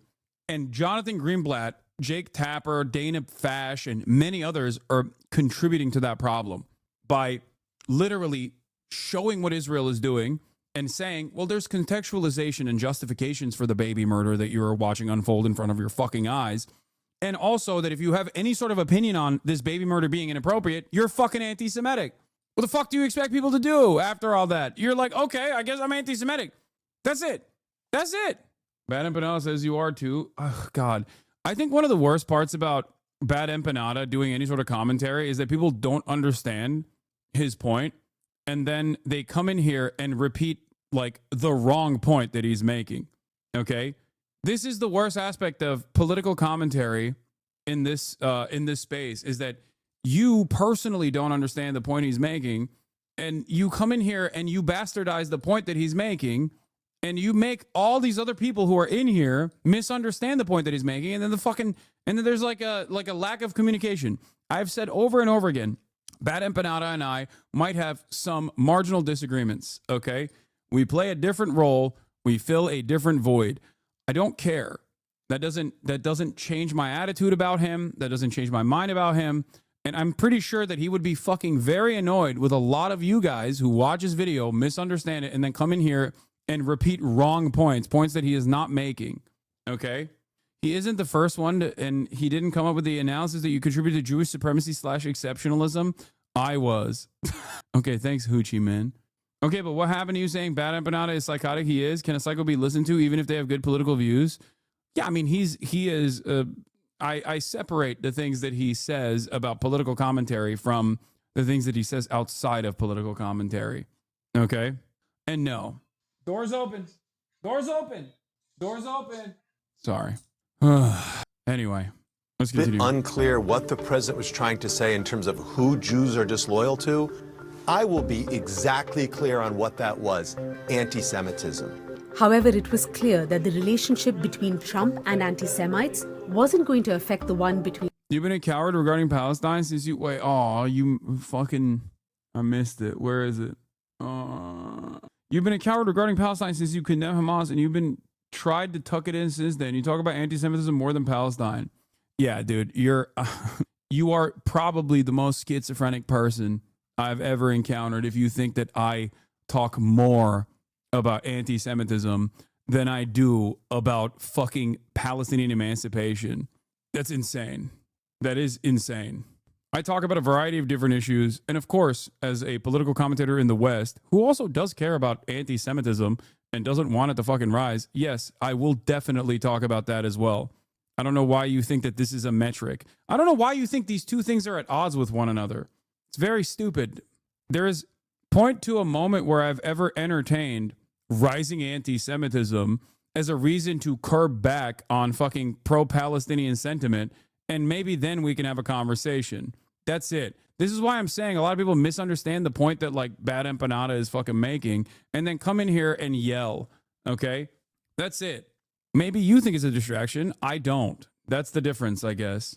And as a matter of fact, they are not mutually exclusive. One definitely impacts the other, but perhaps not in the ways that you think I'm doing commentary over it.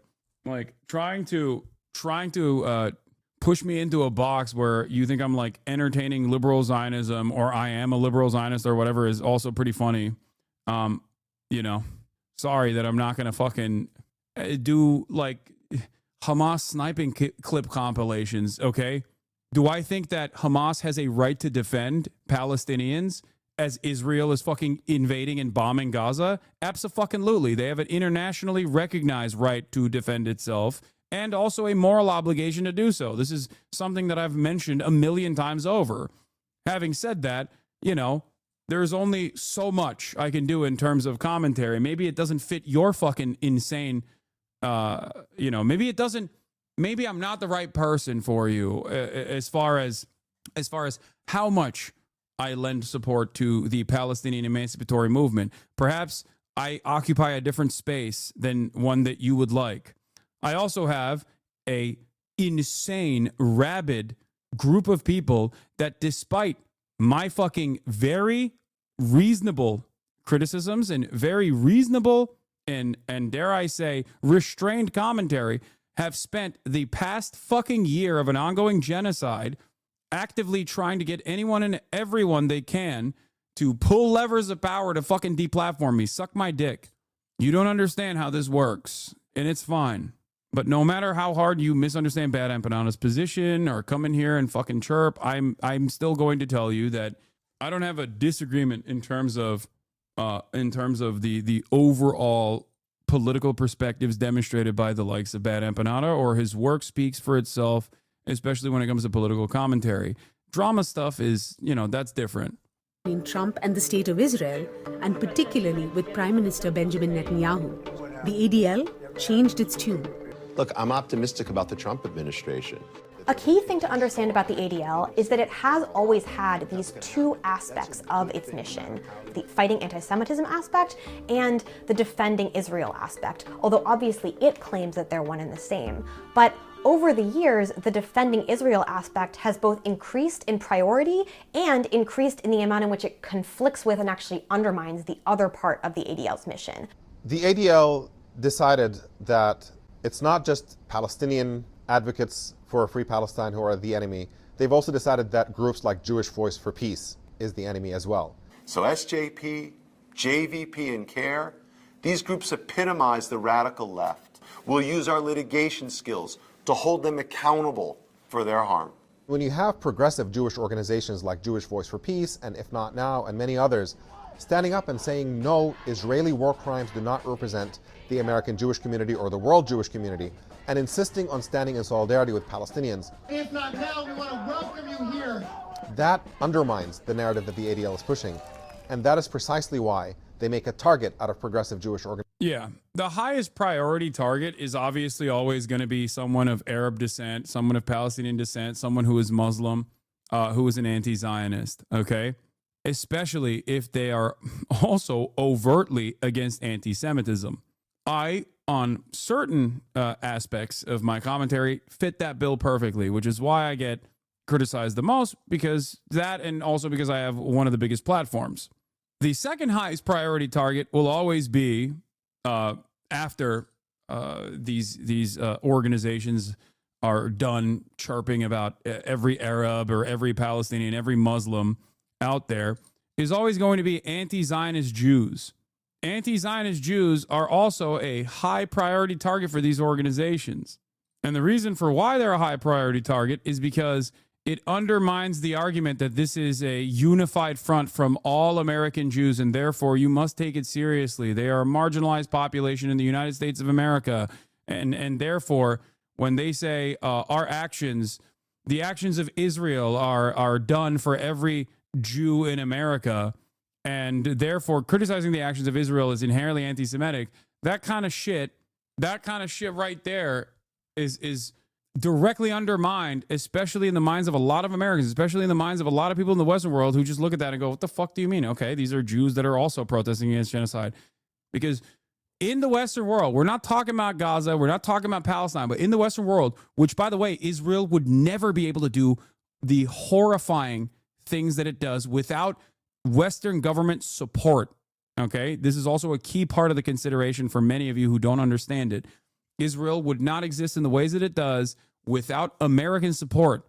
Okay, and in order to shake the unconditional loyalty that America has for its own fucking imperial vestige in the form of Israel's settler, colonial, apartheid, genocidal enterprise, okay, you have to convince people to join the cause.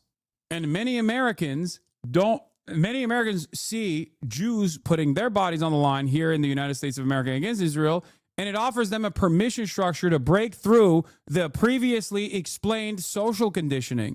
Okay? Organizations. The ADL has declared Jewish Voice for Peace to be anti-Semitic. Jewish Voice for Peace is an organization of at least 300,000 Jews. It has now said that the Jewish Voice for Peace is not really Jewish, that it's Arab propaganda. Now they're trying to actually discredit the Jewishness of Jews on the left. Leftist Jews are anti-Semitic. Critics of Zionism, anti-Semitic. Pro-Palestinian symbols and chants, all anti-Semitic. In a world the ADL says is exploding with anti-Semitism, it was almost refreshing to hear the organization say what it doesn't deem anti-Semitic. Thank you.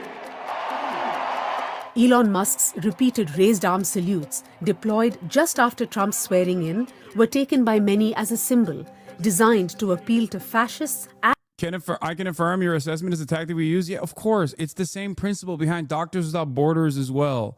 It's the same shit. It's the same principle behind World Central Kitchen as well. When you put members of the, like, citizens of the imperial core, or when you put Jews at the forefront of anti-Israel protests, yes, of course, people look at that and go, okay, what the fuck? Well, maybe television was lying to me about this being like a Jewish issue. Because it is a lie. That's the other side of this argument, that it is a fucking lie. To say that this, like, everything Israel is doing is doing it for the international Jewry is a lie. It's ridiculous. It's an anti-Semitic lie. That's why I always yell about the fucking dual loyalty trope being demonstrated, but in a woke way, by fucking liberal media. Because that's what this is. It's like, no, this is dual loyalty, and you actually have to like it. Like, what? And anti-Semites within the MAGA movement. The ADL was quick to tweet out a different interpretation, one considerably kinder to Musk. Some context for the Musk incident, I think, is really important. Musk was at war with the ADL when he first took over Twitter. The ADL accused him of allowing anti-Semitism on Twitter, now X, to flourish. When Elon Musk is amplifying these people, it's very problematic. And the only thing that has changed since is that in an attempt to redeem his image, Elon Musk traveled to Israel, palled around with Benjamin Netanyahu, and decided to start amplifying anti-Palestinian and pro-Israel propaganda. And all of a sudden, the ADL no longer has a problem with Elon Musk.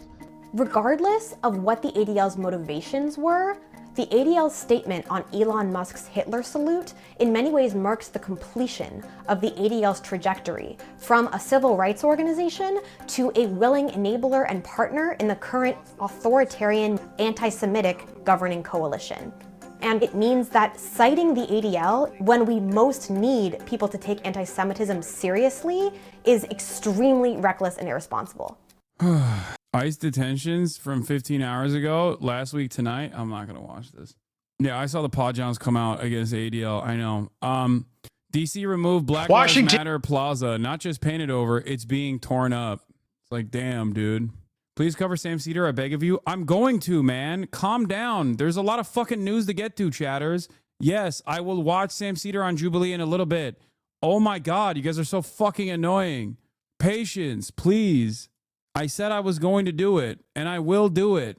It's literally pinned. He will watch Sam Seder later. Please focus on the current news topics. Is the pinned fucking... This is why I always say, it doesn't matter how much I can, write it. I can have it, pop up with regular frequency on the stream, and people will still come in here and immediately be like, why aren't you covering the Sam Seder Jubilee video immediately, please? In D.C., city workers tearing up Black Lives Matter Plaza, permanently removing the massive BLM street mural that was... I think this is a perfect demonstration of the fucking hollow, silly nature of this administration's actions. It's just like petty grievances being addressed in this way. Oh man, it's like it was a symbolic thing that the previous admin did. It was already performative, and now they're doing performative anti-wokeness.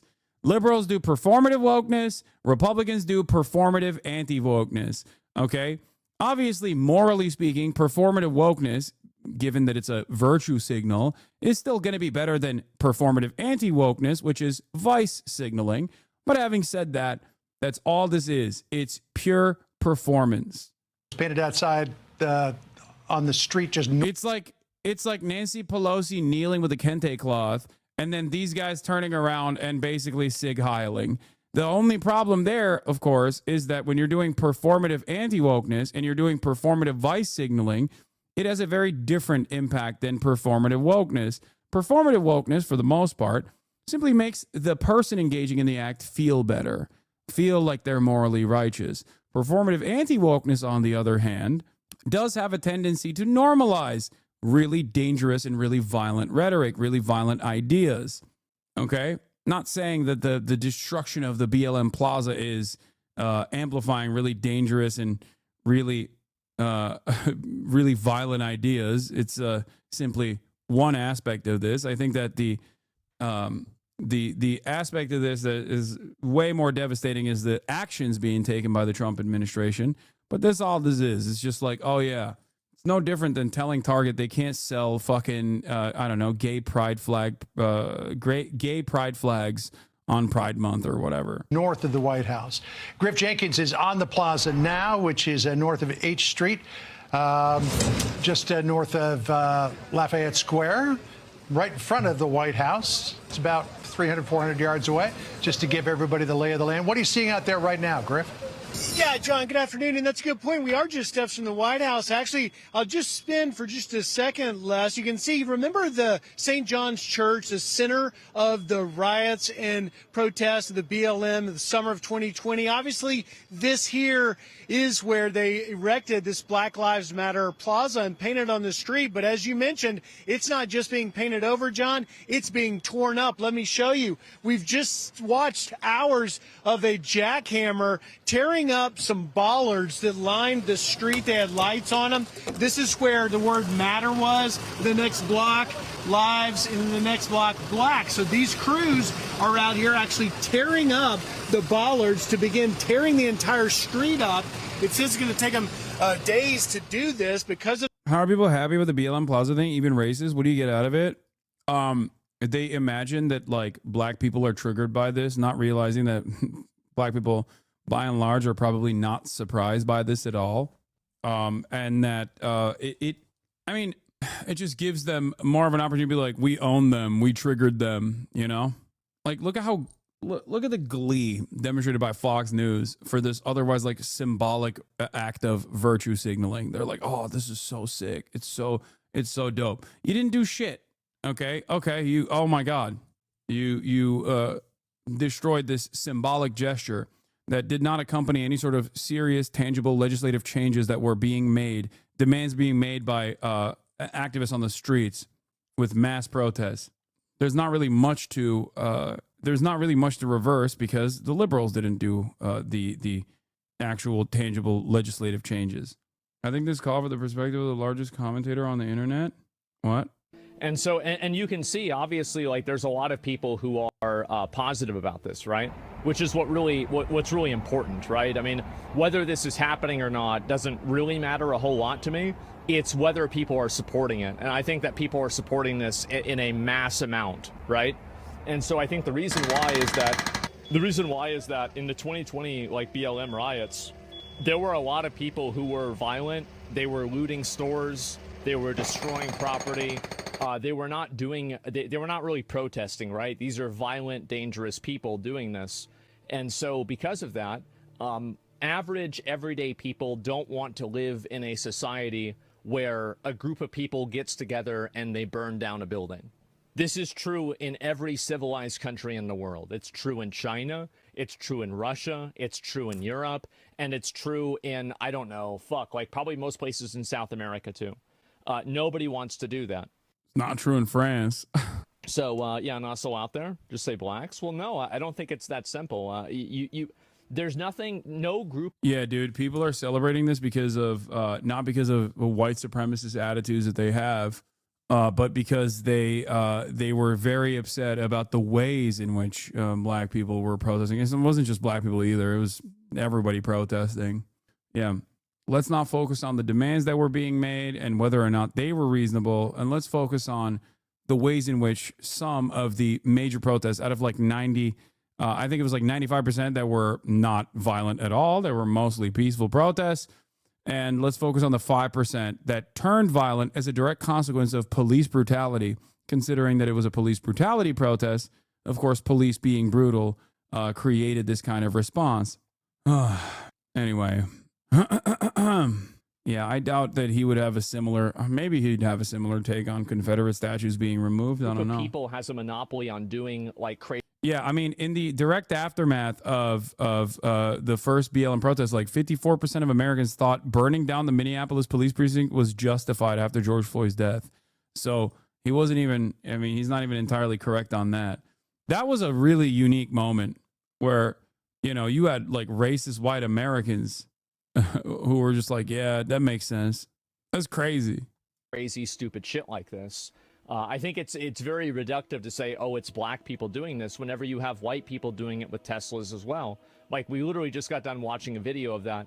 So this whole idea of like, this is some kind of like. Yeah, I am more interested in trying to figure out why people are this angry and this resentful. There might be, if you were to look at that, maybe you would find out that there is good reason for them to feel this way, even. Just a thought, you know? Like race thing, it's just a waste of time, and it's not helping anybody. Back in 2016, 2020, I wasn't a leftist, and my take was they shouldn't target stores, they should target government buildings. Yeah. New declaration by Khalil's attorney says she filed his habeas petition while he was still held in New York City, but that federal authorities moved him to New Jersey within around 12 hours of his Saturday night arrest and moved him to Louisiana by midday Sunday.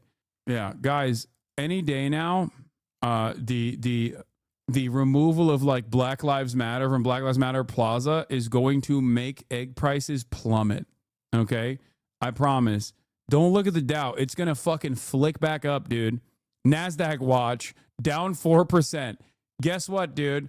Right after this is turned into like White Lives Matter Plaza or whatever the fuck they want to do, I'm certain that this will turn around.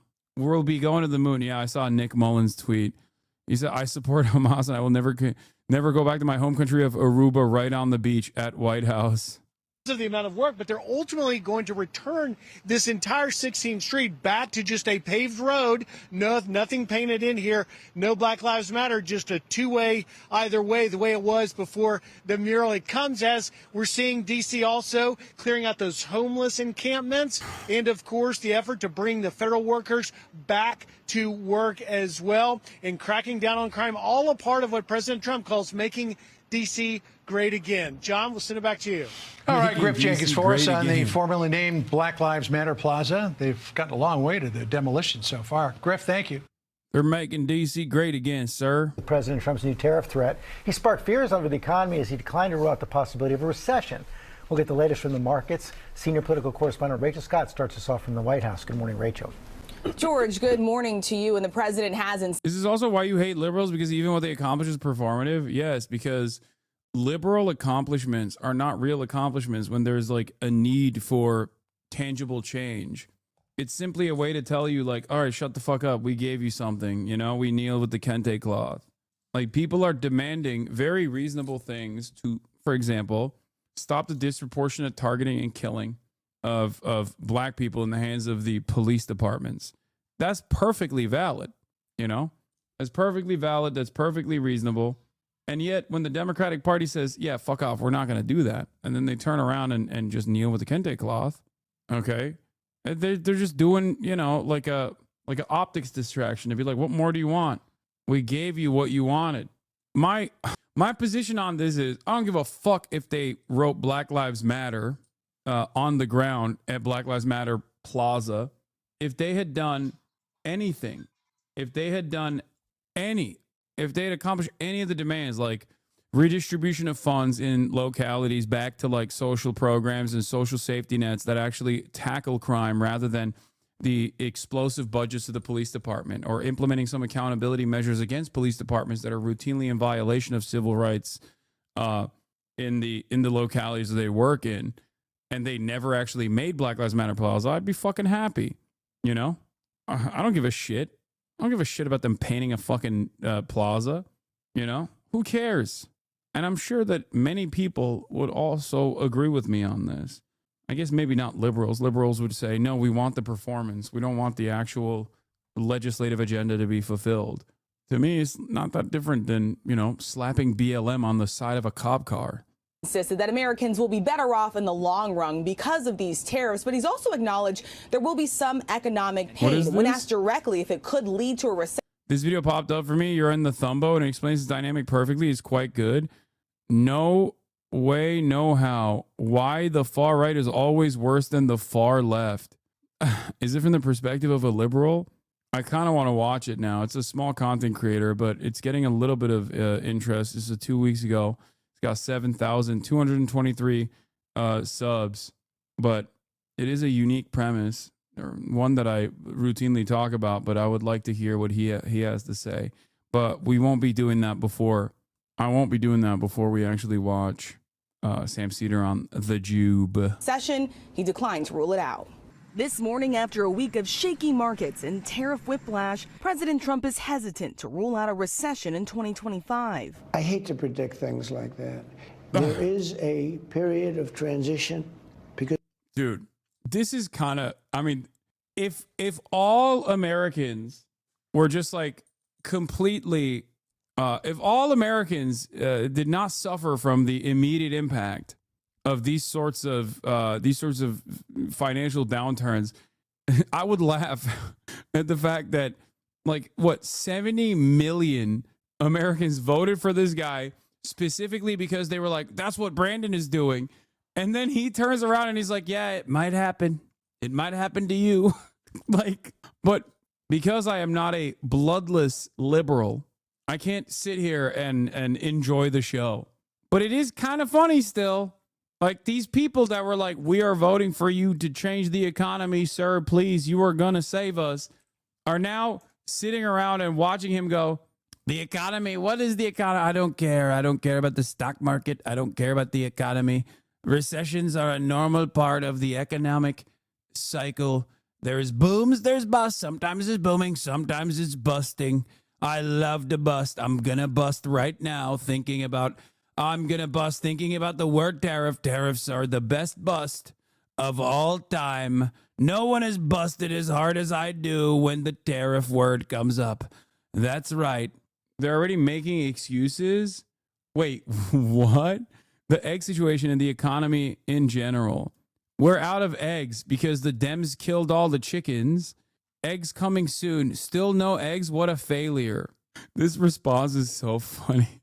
God, boomer comics are great. I love boomer comics. That's right. I'm spitting on your face, but it's also raining. It's raining. It's raining. It's raining men. I love men. Men that look like they came right after. Men that look like they just came right out of central casting. Oh, I love men.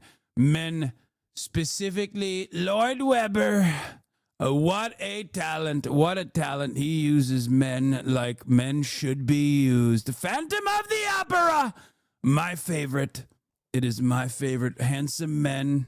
Because what we're doing is very big. We're bringing wealth back to America. But just days ago, the markets tumbled when Trump imposed a 25% tariff on goods from Canada and Mexico. The president quickly reversing course. Now Trump says he's planning for even more. A 25% tariff on all foreign steel and aluminum will take effect on Wednesday, and vowing to impose what he calls reciprocal tariffs on countries too. April 2nd, it becomes all reciprocal. What they charge us, we charge them. This morning, China's 10 to 15% retaliatory tariffs on U.S. goods, including chicken, wheat, soybeans, and beef, now taking effect. Many economists warn the impact of tariffs will be passed down to consumers in the form of higher prices, but the president defending them. Oh, I think the tariffs are going to be the greatest thing we've ever done as a country. It's going to make our country rich again. The president also threatening hefty tariffs on Canadian dairy and lumber. The National Association of Home Builders says even a 25% tariff could increase the cost by $10,000 for a new single-family home. Dennis Woodruff owns a Maryland lumber yard and voted for Trump. He tells our Selena Wang his customers will pay the price. I still support him. It's just going to be something all consumers have. Dude, incredibly cucked. Levels of cuckening that I previously did not think could happen is happening right in front of our eyes, unfolding right in front of our eyes, chat. How amazing. Yeah, I'll still support him. He's single-handedly ruined my business, but I still support him. I'm sure he's doing it for some good reason. Fucking sick, dude. Holy moly. They're in love. Yeah. I trust the plan, sir. The deep state pedophiles are going to be killed any day now. That's right. It's not great, but it feels like the libs are being owned. It's making me feel like libs are being owned, and honestly, that's what matters here. Have to pay price. I still support him. It just goes down. The president has offered different reasons for the tariffs. His top economic advisor says it's all about forcing Canada and Mexico to crack down on fentanyl. What happened was that we launched a drug war, not a trade war, and it was part of a negotiation to get Canada and Mexico to stop shipping fentanyl across our borders. Less than 1% of fentanyl seized last year came from Canada. Mexico's president says they've seen a 40% drop at the beginning of the year. Democrats who have struggled to take on the president, blasting Trump's policies and trying to zero in on the economy. They're destroying the economy, and they're making it harder and harder for Americans to afford things. That's where we need to keep the focus. It will be a busy week here in Washington. The government is set to shut down on Friday unless lawmakers can reach a deal. House Republicans released their plan. House Democrats are opposed. It's unclear what Senate Democrats will do, but the president asked directly if there will be a shutdown. He didn't rule that out either, Robin. All right. Our thanks to you, Rachel. A massive sell-off on Wall Street tied to growing fears of a recession. The Dow Jones has fallen by 889 points, just over 2% of its value. The NASDAQ is down more than 4% as well. Let's get right to ABC's chief business correspondent, Rebecca Jarvis. And of course, the S&P is also down where so many of our retirement funds are. That's right. The S&P 500 down about 2.7% today. That means from the high where it was just a couple of weeks ago. The S&P 500 is now down more than 5%. And what we're really seeing here on Wall Street is that the market has been rattled. It's been rattled by the idea of tariffs being on or off. It's very headline sensitive. Those on Wall Street are paying very close attention to what the administration says. We know more tariffs are coming in April, and that has an impact on the market. It has an impact on how businesses plan. I've talked to a number of businesses who say we've had to set aside our plans for future growth, our plans for additional spending, any kind of additional hiring, because we have to figure out what to do about tariffs right here and now, whether we do business with Canada or Mexico or China. And of course, those tariffs mean that Americans ultimately pay a higher price. Once that product crosses the U.S. border, the company pays for it, the U.S. company pays for it, and then most of the time, U.S. consumers get past that additional increase. And businesses are having to think this whole thing through now of how they're going to pass those new higher prices off to consumers who are already wary about inflation. And one thing I also hear from a number of businesses is there isn't some short-term solution for them. They can't just say, oh, well, Mexico costs us more to do business with now, so we're going to move our production here to the United States. I've talked to businesses who've tried in the past to do manufacturing in the U.S. They just can't find the production. They can't find the factories here. They can't get their supplies here. So they really are facing a conundrum. And we've also heard it from the bigger companies like Best Buy and Target who say they will be rising their prices as well. And Rebecca, this is also being blamed on fears of a recession. The president did not rule that out when asked about that over the weekend, that the tariffs could potentially put us in that territory. But the White House is downplaying that, saying we should be prepared for a transition period. How are economists and investors responding to that? Well, we've already been in a slowing period as far as growth is concerned. Ever since the Federal Reserve started hiking interest rates to try to target inflation, the entire objective has been to slow this economy down. And so the economy has been slowing down. We just saw it in the jobs report on Friday, 151,000 jobs added for the month. That's not a bad report. It's just not as strong as things had been. And there's this real probability, this possibility now, and some economists are increasing the prospects of the potential for it, that there could be a recession, because if you have the business community spending more money, you have consumers who generate the growth in the economy. If we look at prices and say, well, they've just gotten too far out of reach, we then pull back as consumers, we spend less money, businesses hire fewer people, then that has an impact on jobs as well, and it becomes its own ripple effect. So all of those factors are now leading into what you're seeing in the markets. And you mentioned at the beginning, the NASDAQ tech stocks have been some of the biggest hit right now. And that's in part because the AI trade, which was so on fire for such a long period of time, has now really come under pressure because in part of competition from China. All right, Rebecca Jarvis, thank you. All right, we welcome to the show and a special interview with Mr. Elon Musk, who, of course, is famed Trump advisor, CEO of Tesla, SpaceX, chair of X Corp. Elon, thank you for doing this. We appreciate it. Thanks for having me. I want to begin, but among other things, everyone's attacking you for your position. What are you doing in the government? There was a cyber attack on X today, which shut it down and may have been foreign sourced. Yes. It's a big story. You want to give us a moment on that? Well, we're not sure exactly what happened, but there was a massive cyber attack to try to bring down the X system with IP addresses originating in the Ukraine area. Oh, well, so that's your suspicion. Is the website is Ukraine is an enemy of the world? Yeah, it definitely it's definitely Ukraine that did it. Yeah, it was Zell Disney himself. Yeah, they love attacking. They love attacking the guy who's giving them fucking Starlink, dude. Like, this is just as stupid as being like, it was actually Russia that blew up its own pipeline. Is the internet up? Is it up yet? It's up, yeah. It's up yet. Okay, good. But I just was looking back. Let me see if I get this right. They're setting fire to various Tesla charging stations near Boston. Shots were fired at a Tesla dealership in Oregon. Various nonviolent... Shots fired, not a metaphor. Shots fired, yes.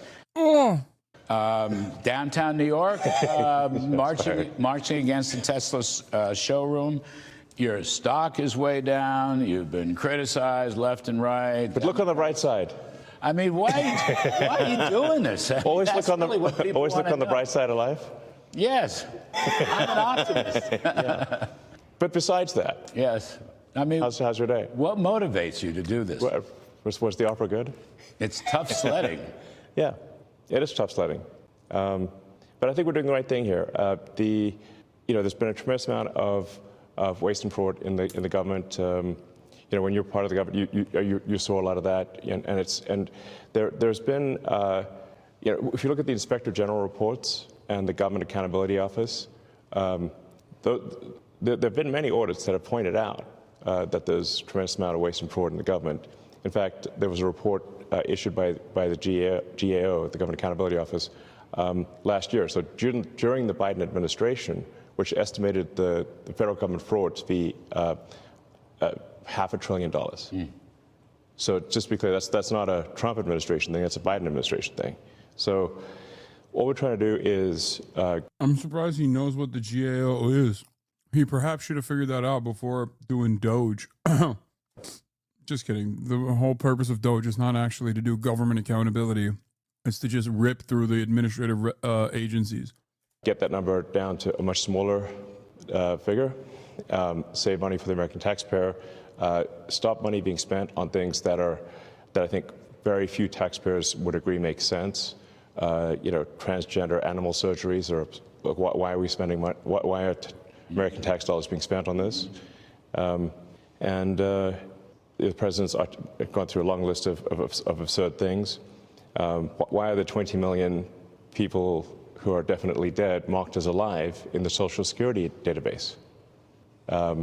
Why were hundreds? It's just so funny because, like, I don't even know if he knows he's lying or if he's just that stupid and he believes it. You know what I mean? Like, honestly, he probably does think this, okay? And I don't know. I don't know which is worse.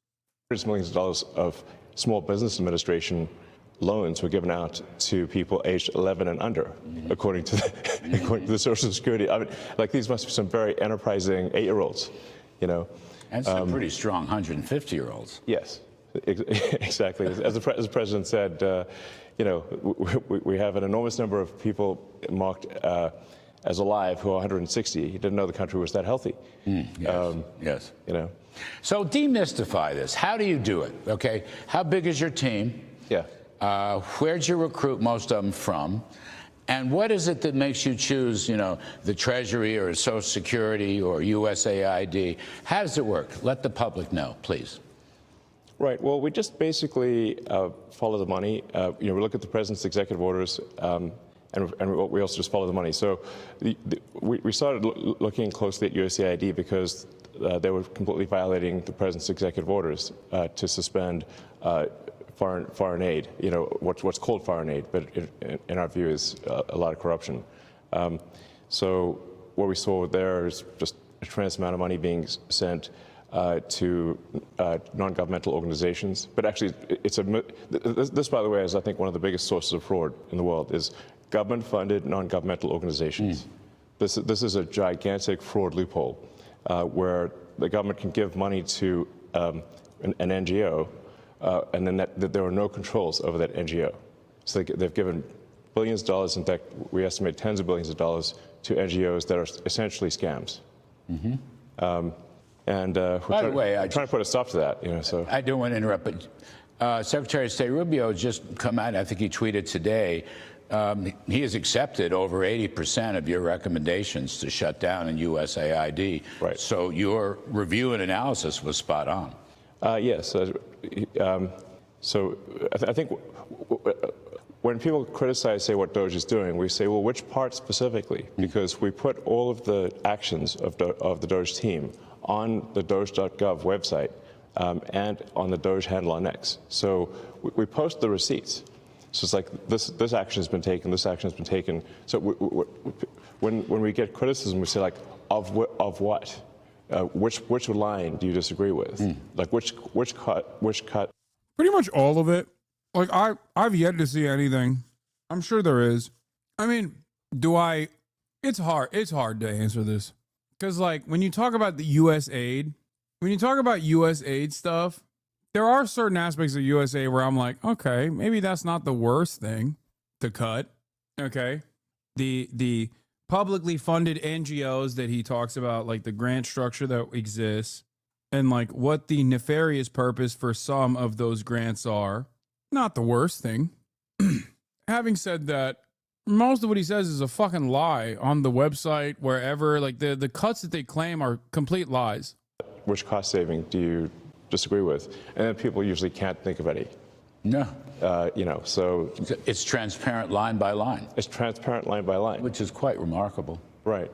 And so, and then with respect to the Treasury, for example, the two main recommendations we suggested, which have now been implemented, was that any payments going out of the Treasury, especially the Treasury's main payment computer, which is called PAM, things like a payments account manager or something like that, but it's like almost $5 trillion a year, so about $1 billion an hour, that the payments be coded with the congressional appropriation, and that there be an explanation for the payment. Very basic stuff. And just doing that, we estimate will save $100 billion a year. You're not really, let me see if I get this right, particularly with Social Security, you're not really changing policy. No, yes. You're auditing the fiscal mechanisms to make sure that, from point A gets to point B, and that's where it's supposed to get to. In some cases, it doesn't get there, or in some cases, it may go over there. But that's it's not a policy exercise. You're not changing laws. You're just doing what any business would do in a profit and loss audit. I think we're really what we're adding here is caring and competence. And there's a massive amount of fraud of basically people submitting Social Security numbers for Social Security benefits, unemployment, Small Business Administration loans, and medical, where those are fake Social Security numbers, or they're stolen somebody else's Social Security number, and we're trying to put a stop to all of that. And that's the number which is estimated to be on the order of 10% of federal expenditures, which is, half $1 trillion. It's a huge number. Yeah. You're working with the agency heads. You're working with the cabinet secretaries. Yes. I saw Howard Lutnick was on TV yesterday saying you were partnering with them. Is that fair?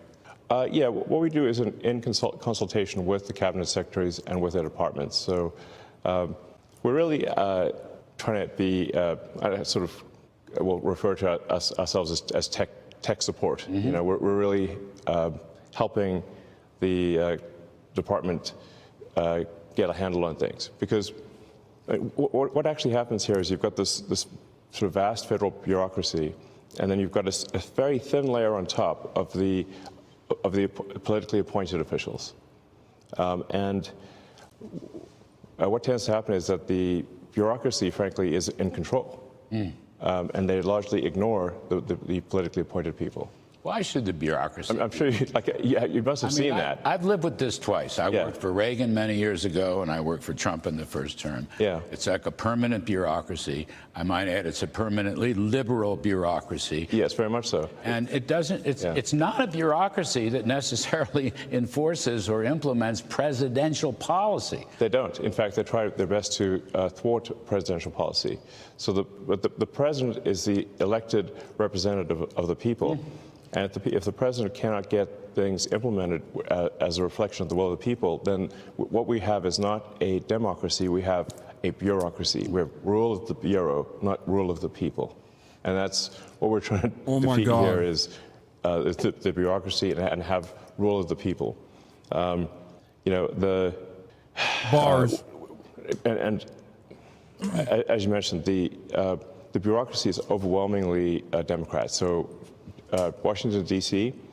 was 92.5%, I believe, voted for Kamala. So this is overwhelmingly a deep blue situation. How do you pick your next targeted agency or department? This is one of the dumbest arguments. We're This is my favorite argument, dude. One, even if every single person that works for the federal government is a fucking registered Democrat, does that give you reason to fire them? No. Secondly, everyone that lives in DC are not working for the federal government. Many of the agencies that he talks about are comprised of individuals who did vote for Donald Trump and don't live in DC.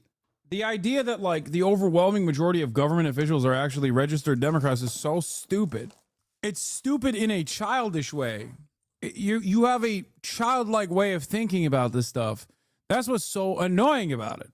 Other than what he's advocating for, which is mass layoffs for no particular reason. It's idiotic. we're trying to act broadly across all departments, so it's not just one department at a time. But are you in all of them now? All of them? Pretty much, yeah. Yes. Oh. We're trying to make the government more efficient across the board. So yeah. How big's your team? We're a little over 100 at this point. 100. Get to 200. You're going to get to 200. Yeah. Okay. And you're recruiting from where? More or less. Basically, it's software people, information security software people, and finance. It's basically, finance and technology. I mean, frankly, I can't believe I'm here doing this. It's kind of bizarre, but I kind of think that we've got this enormous federal budget deficit, and it's a $2 trillion deficit. It keeps growing. Our interest payments are higher than our Defense Department budget. That's I think was the real wake-up call for me, was looking at seeing that the interest payments on national debt exceeded the Defense Department budget. And that was only growing over time, which meant if we didn't do something about this, then there won't be any money for anything. We'll just be servicing debt. And you know how to read an income statement, and you know how to read a balance sheet. You've had some business experience. I'm kidding, but you know about this stuff. Yeah, I mean, really, I just don't want America to go bankrupt. So it's a call to action. You're hearing a call to action. Yeah. You giving up your other stuff? I mean, how are you running your other businesses? With great difficulty. Yeah, I mean. But there's no turning back, you're saying. This is amazing. I mean, he fails on the optics front, too. That's what's so... One thing that I think is truly fascinating, one thing that I find truly fascinating about Elon Musk is the fact that I'm a firm and committed believer that the average American just like responds to shapes and colors and optics, right? And Elon Musk fails on the optics front pretty severely. So it proves to me that there is one thing that Americans care about more than optics, and that is like this weird loyalty that they feel to the Republican Party, especially Republicans. Like, I think the average Democrat doesn't like Nancy Pelosi as much as the average Republican will abide by and believe any and every person that says Republican shit. It really is interesting. Like, normally you would expect them to look at a guy like this and be like, what the fuck is this nerd saying? Like, what? I don't understand it. Like, is the charismatic business guy? Like, what the hell is this? Oh, I'll take it one step further. The average Democrat has this level of loyalty, fealty, admiration for one figure.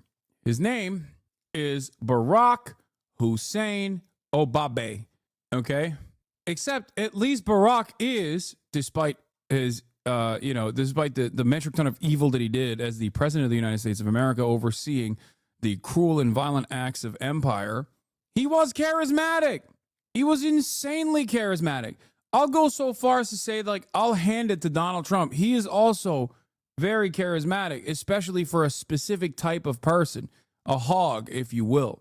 But Elon doesn't even have that, and people are still going nutty mode. I'm just here trying to make government more efficient, eliminate waste and fraud, and so far we're making good progress, actually. So our Can you talk about Mahmoud Khalil? No, I can't.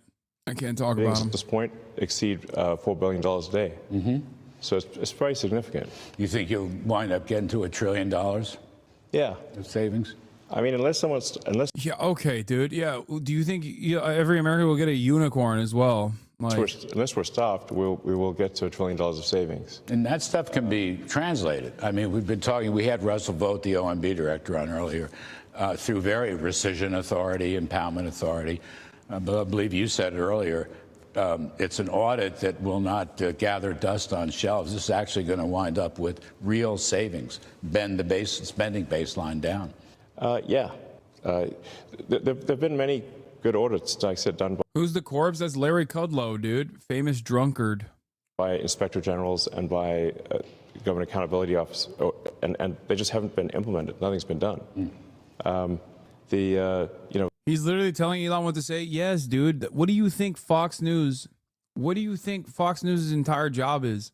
That's all they do. They just have like right-wing Republicans come on and ramble as they try to like make it make sense. They actively will feed questions, feed answers, and these guys still fail the task of putting forth a comprehensive, cohesive agenda. They can't do it. It's no different than Larry Kudlow having a conversation with Larry Kudlow. I think the GAO identified that there were 17 million dead people in the Social Security database several years ago. It's now 20 million, but nobody did anything about it. I think you can sort of look at this as a complaint minimization optimization. So basically, if the government sends money out to, whether it's wasteful or fraudulent, nobody complains if they receive money. But they do complain if they don't receive money. And the people that complain the loudest are the ones receiving the fraudulent money. And you're on it. Yeah. I mean, so the goal here is let's not have America go bankrupt with waste and fraud. So that's what I'm here for. And we're making good progress. Yes, you are. You're going to go another year? Yeah, I think so. Final report, middle of next year? Well, we're just getting things done as opposed to writing a report. Not one person is asking to prove any of the payments went out fraudulently. Yeah, lying is OP. Please nerf. Lying is OP. Lying is OP. Lying is so OP. Like I say, reports don't mean anything. You got to actually take action. Yes. So the waste report in entitlement spending, which is which is most of the federal spending is entitlements. So that's like the big one to eliminate, because that's the sort of $500 billion, maybe $700 billion a year. That is also a mechanism by which the Democrats attract and retain illegal immigrants by essentially paying them to come here, and then turning them into voters. Yes. So this is why the Democrats are so upset about the situation, because they're losing. If we turn off this gigantic money magnet for illegal immigrants, then they will leave, and they will lose voters. But you have President's support. He said so again yesterday. He completely supports your operation. Yeah. Well, thanks. But that's super. Without the President's support, we couldn't make any progress here.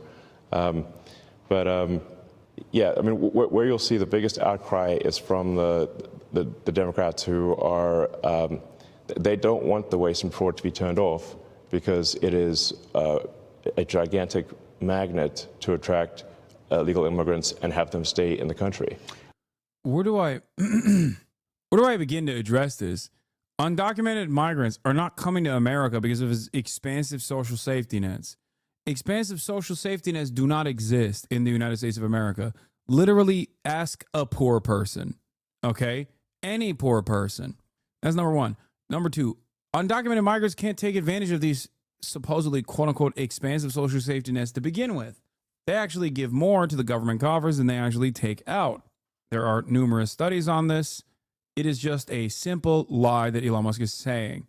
But then he's also expanding on top of that simple lie, saying migrants are coming into this country to go out and illegally vote for the Democrats, and that's why the Democrats want the expansive social safety nets to continue coming. They don't want to shut off the money faucet or whatever. Back in the day, they used to say this about black people, and now they're just simply saying it's about undocumented migrants. But the white supremacist, the underlying white supremacist attitude still remains. White people who take advantage of these social safety nets will actively advocate to undermine them with the hopes that maybe it will stop undocumented migrants from taking advantage of it, when undocumented migrants can't even take advantage of it. It's so stupid. And undocumented migrants also can't vote. I mean, you see some of the crazy stuff, like where money from FEMA, which is meant, FEMA is an agency that's meant to take care of Americans in distress. And a bunch of their money was being sent to pay for luxury hotels in New York for illegal immigrants. And that was happening even after the president was elected, even after he signed an executive order saying that needs to stop. So we actually made sure that that money did stop going, because obviously it's outrageous that American taxpayer money is spent on luxury hotels for illegals. But you have to say, like, why was that being done? It was because the Democrats are trying to import voters, basically. Yes. How?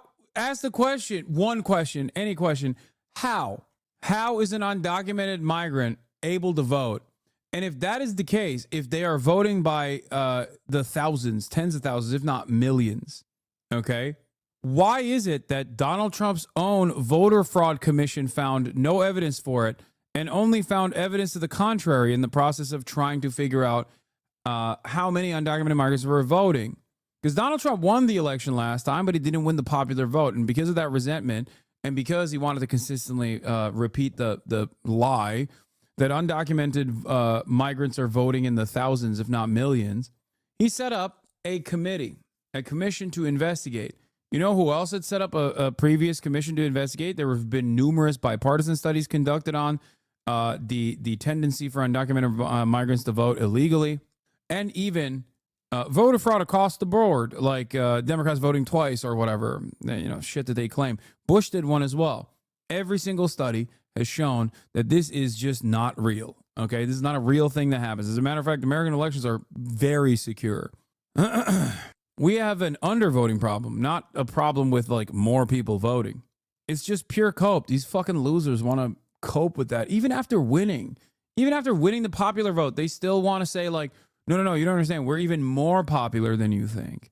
We're even more popular than you actually think. It's the only popularity the Democrats have, when they are also historically unpopular right now, is because of undocumented voters, fake voters. I agree. Yeah, and that's also why there's no voter ID needed. In fact, in California and New York State, you're not allowed to show voter ID. Mm-hmm. Doesn't that seem insane? Can you debate Asmongold about Elon, please? Someone needs to check him. That's not a chatter typing. It's not going to happen. I would love to. I don't think you got to take that up with Asmongold. I'm willing to talk to Asmongold about any number of different issues, anytime, any place. Okay. I'm not the right person to ask. He is the person to ask. I don't even think his audience wants it, though, if we're being real. Insane. Yeah. I'd say that as a New Yorker. It's insane. Yeah, insane. And it violates the entire Constitution and the principles behind it. Yes. Producers are yelling at me to get out. I don't want to end this interview because it's too much fun. Yeah. It's too much fun. Thanks, Larry. Resistance Dems ramp up profanity and vandals target Tesla. I don't really care about this. I don't really care about the Canada. Canada's next leader takes aim at Trump. Sorry, Canadians. I don't actually care about Canada. Trump had a Sunday Morning Futures with Maria Bartiromo. Let me go back to what happened. Interview. I think this is good to cover as well. But the time is now, ladies and gentlemen. The time is now. Uncle Sam SEDER, Uncle Samothy, went and talked to 20 Trump supporters. Okay? Sam SEDER went and talked to 20 Trump supporters. And boy, oh boy, this is, I believe, something that's going to make your blood boil. Okay? It's Hogwatch. It's back. It's Unkwatch. Let's take a look. The problem with xenophobic nationalism, don't you think that's better for Americans in general? To be xenophobic nationalism is better. We should have a coherent culture. Everyone. Well, starting off strong, you got a lady who says xenophobic nationalism is good. Weird. That's a crazy thing to just say with your name and face associated to it. But I guess these demons don't care any longer. They're like, what's this is basically akin to that one chatter from a couple days ago being like, what's wrong with being a Nazi? You know? Except that person was an anonymous account, probably on their 8th sock account after being banned 7 times prior. This person is just actively saying it with their full chest. Should be a part of the same culture. Did you pre-watch? I thought you said you were avoiding it. No, I saw this clip. I saw the trailer. That's it. I didn't see any other clips. I only saw the trailer. Which, do you get to choose what the culture is? We already have a dominant culture. I mean, look, I got to be honest with you. Like, is this her? This photo is viscerally disgusting to me. Got angry just from seeing it. Wait, this is the person who said, what's the problem with xenophobic nationalism? Bro, this is so amazing. Let's just say, I didn't ever realize that I would get to the point where I would be seen as like a figurehead for all things left. But it is not an accident. There's so many people, no matter how big or small, that want to do commentary or have done commentary or are just conservative in general, have conservative leanings in any issue. It could be even for one issue, have made me the fucking avatar for all things that they hate. It is wild. You can be a liberal, a Democratic Party voter, and like be conservative on one issue, and you'll be like, I hate this guy. I fucking hate this HasanAbi guy. I hate him the most. I hate him more than anything else. Lots of hogs love saving photos of you on their phone. Weird as fuck, to be honest. Yeah, it is weird as fuck. But I think it's because in their minds they've made me into this like avatar of leftism, socialism, or any number of different progressive values that they just despise. That's it. This lady is an adult Catholic convert. Oh my God. Someone sent me a video I'm in of HasanAbi reacting to Canada's mass immigration problems. He blamed the entire housing crisis on landlord greed and denied mass immigration's negative effect on housing. Why is supply and demand such a difficult concept for leftists? Ian Miles Wrong says he is very stupid. She says, like, yes, landlords woke up one day and decided to become more greedy. It has nothing to do with the fact that we let half the population of Punjab in over the past 3 years. Wait, she's Canadian? Pick a fucking struggle, man. So she's Canadian and she's an adult Catholic convert and she exclusively talks about like racism in America. Oh my God. Amazing. Wow. Wow. Yeah. It's just supply and demand. That's what it is. She's a CPAC supporter. Of course she is. How does this keep happening? Fascist network of like-minded dumbasses. They also stupidly think I do think that they stupidly think I am like all things left. I found out the leftist I'm debating next week gets his info from Hassan Piker. This should be easy. What? She wasn't talking about Sam SEDER, right? It's in front of my school, but will not be live streamed, sadly. Wait, what? Bro, I didn't know who the fuck this person was until this very moment. When she went up against Sam SEDER. I mean, this is from November, but they filmed this in January, so maybe this was, next week, probably not. Anyway, I didn't know who the fuck this person was. Turns out I'm in their mind, like, quite frequently. They got photos of me. They got screenshots of me in their phone. They're posting about it. It's not healthy, man. It's not healthy. This is not healthy for you. Okay? That's crazy. Oh. Do people think Steve Bannon is some secret Nazi? No, people think Steve Bannon is an open Nazi. All right, stop scouring this person's like thirsty ass, infatuated tweets about me and other right-wing issues. I'm letting you know this is a long ass fucking video. All right, let's keep going. You and I have a fundamental disagreement. We will never see eye to eye on this. Hi, I'm Sam SEDER, host of the Majority Report, and today I am surrounded by 20 conservatives. My first claim is Trump's attack on DEI hides his real goal, which is to give corporations more power. What a great, oh God, he presented that so perfectly. I really want to know, this is a tough way to tackle this argument from the conservative perspective, because that's just the truth. And not only is it the truth, it also is presented in a way that like makes it really hard to argue against. Sorry, Sam. No worries. All right. I think I have a slight issue with... Okay, first of all, This motherfucker is making the best latte of all time, okay? Why is this barista looking ass sitting across from Sam Seder and not talking about how Sam Seder is not radical enough?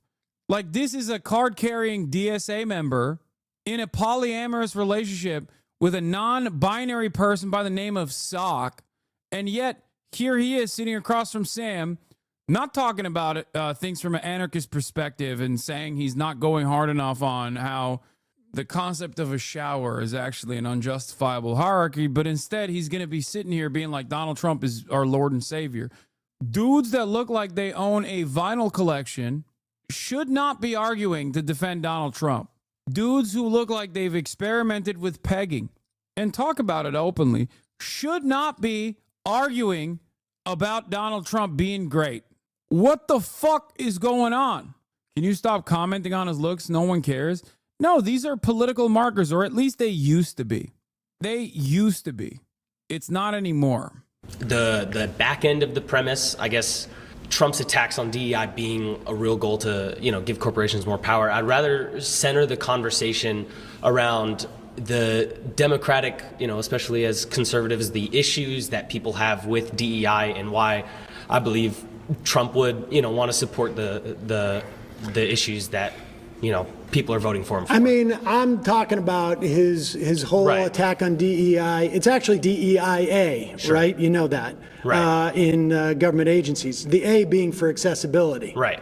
Yeah, and I think the attack on DEI isn't an attack on people's protections. It's on the other end of the spectrum, right? Wanting to end DEI doesn't want to end protections for someone being disabled, someone being, inaccessible to. Dog, the conservative movement literally is running around saying that accessibility options like ramps are bad.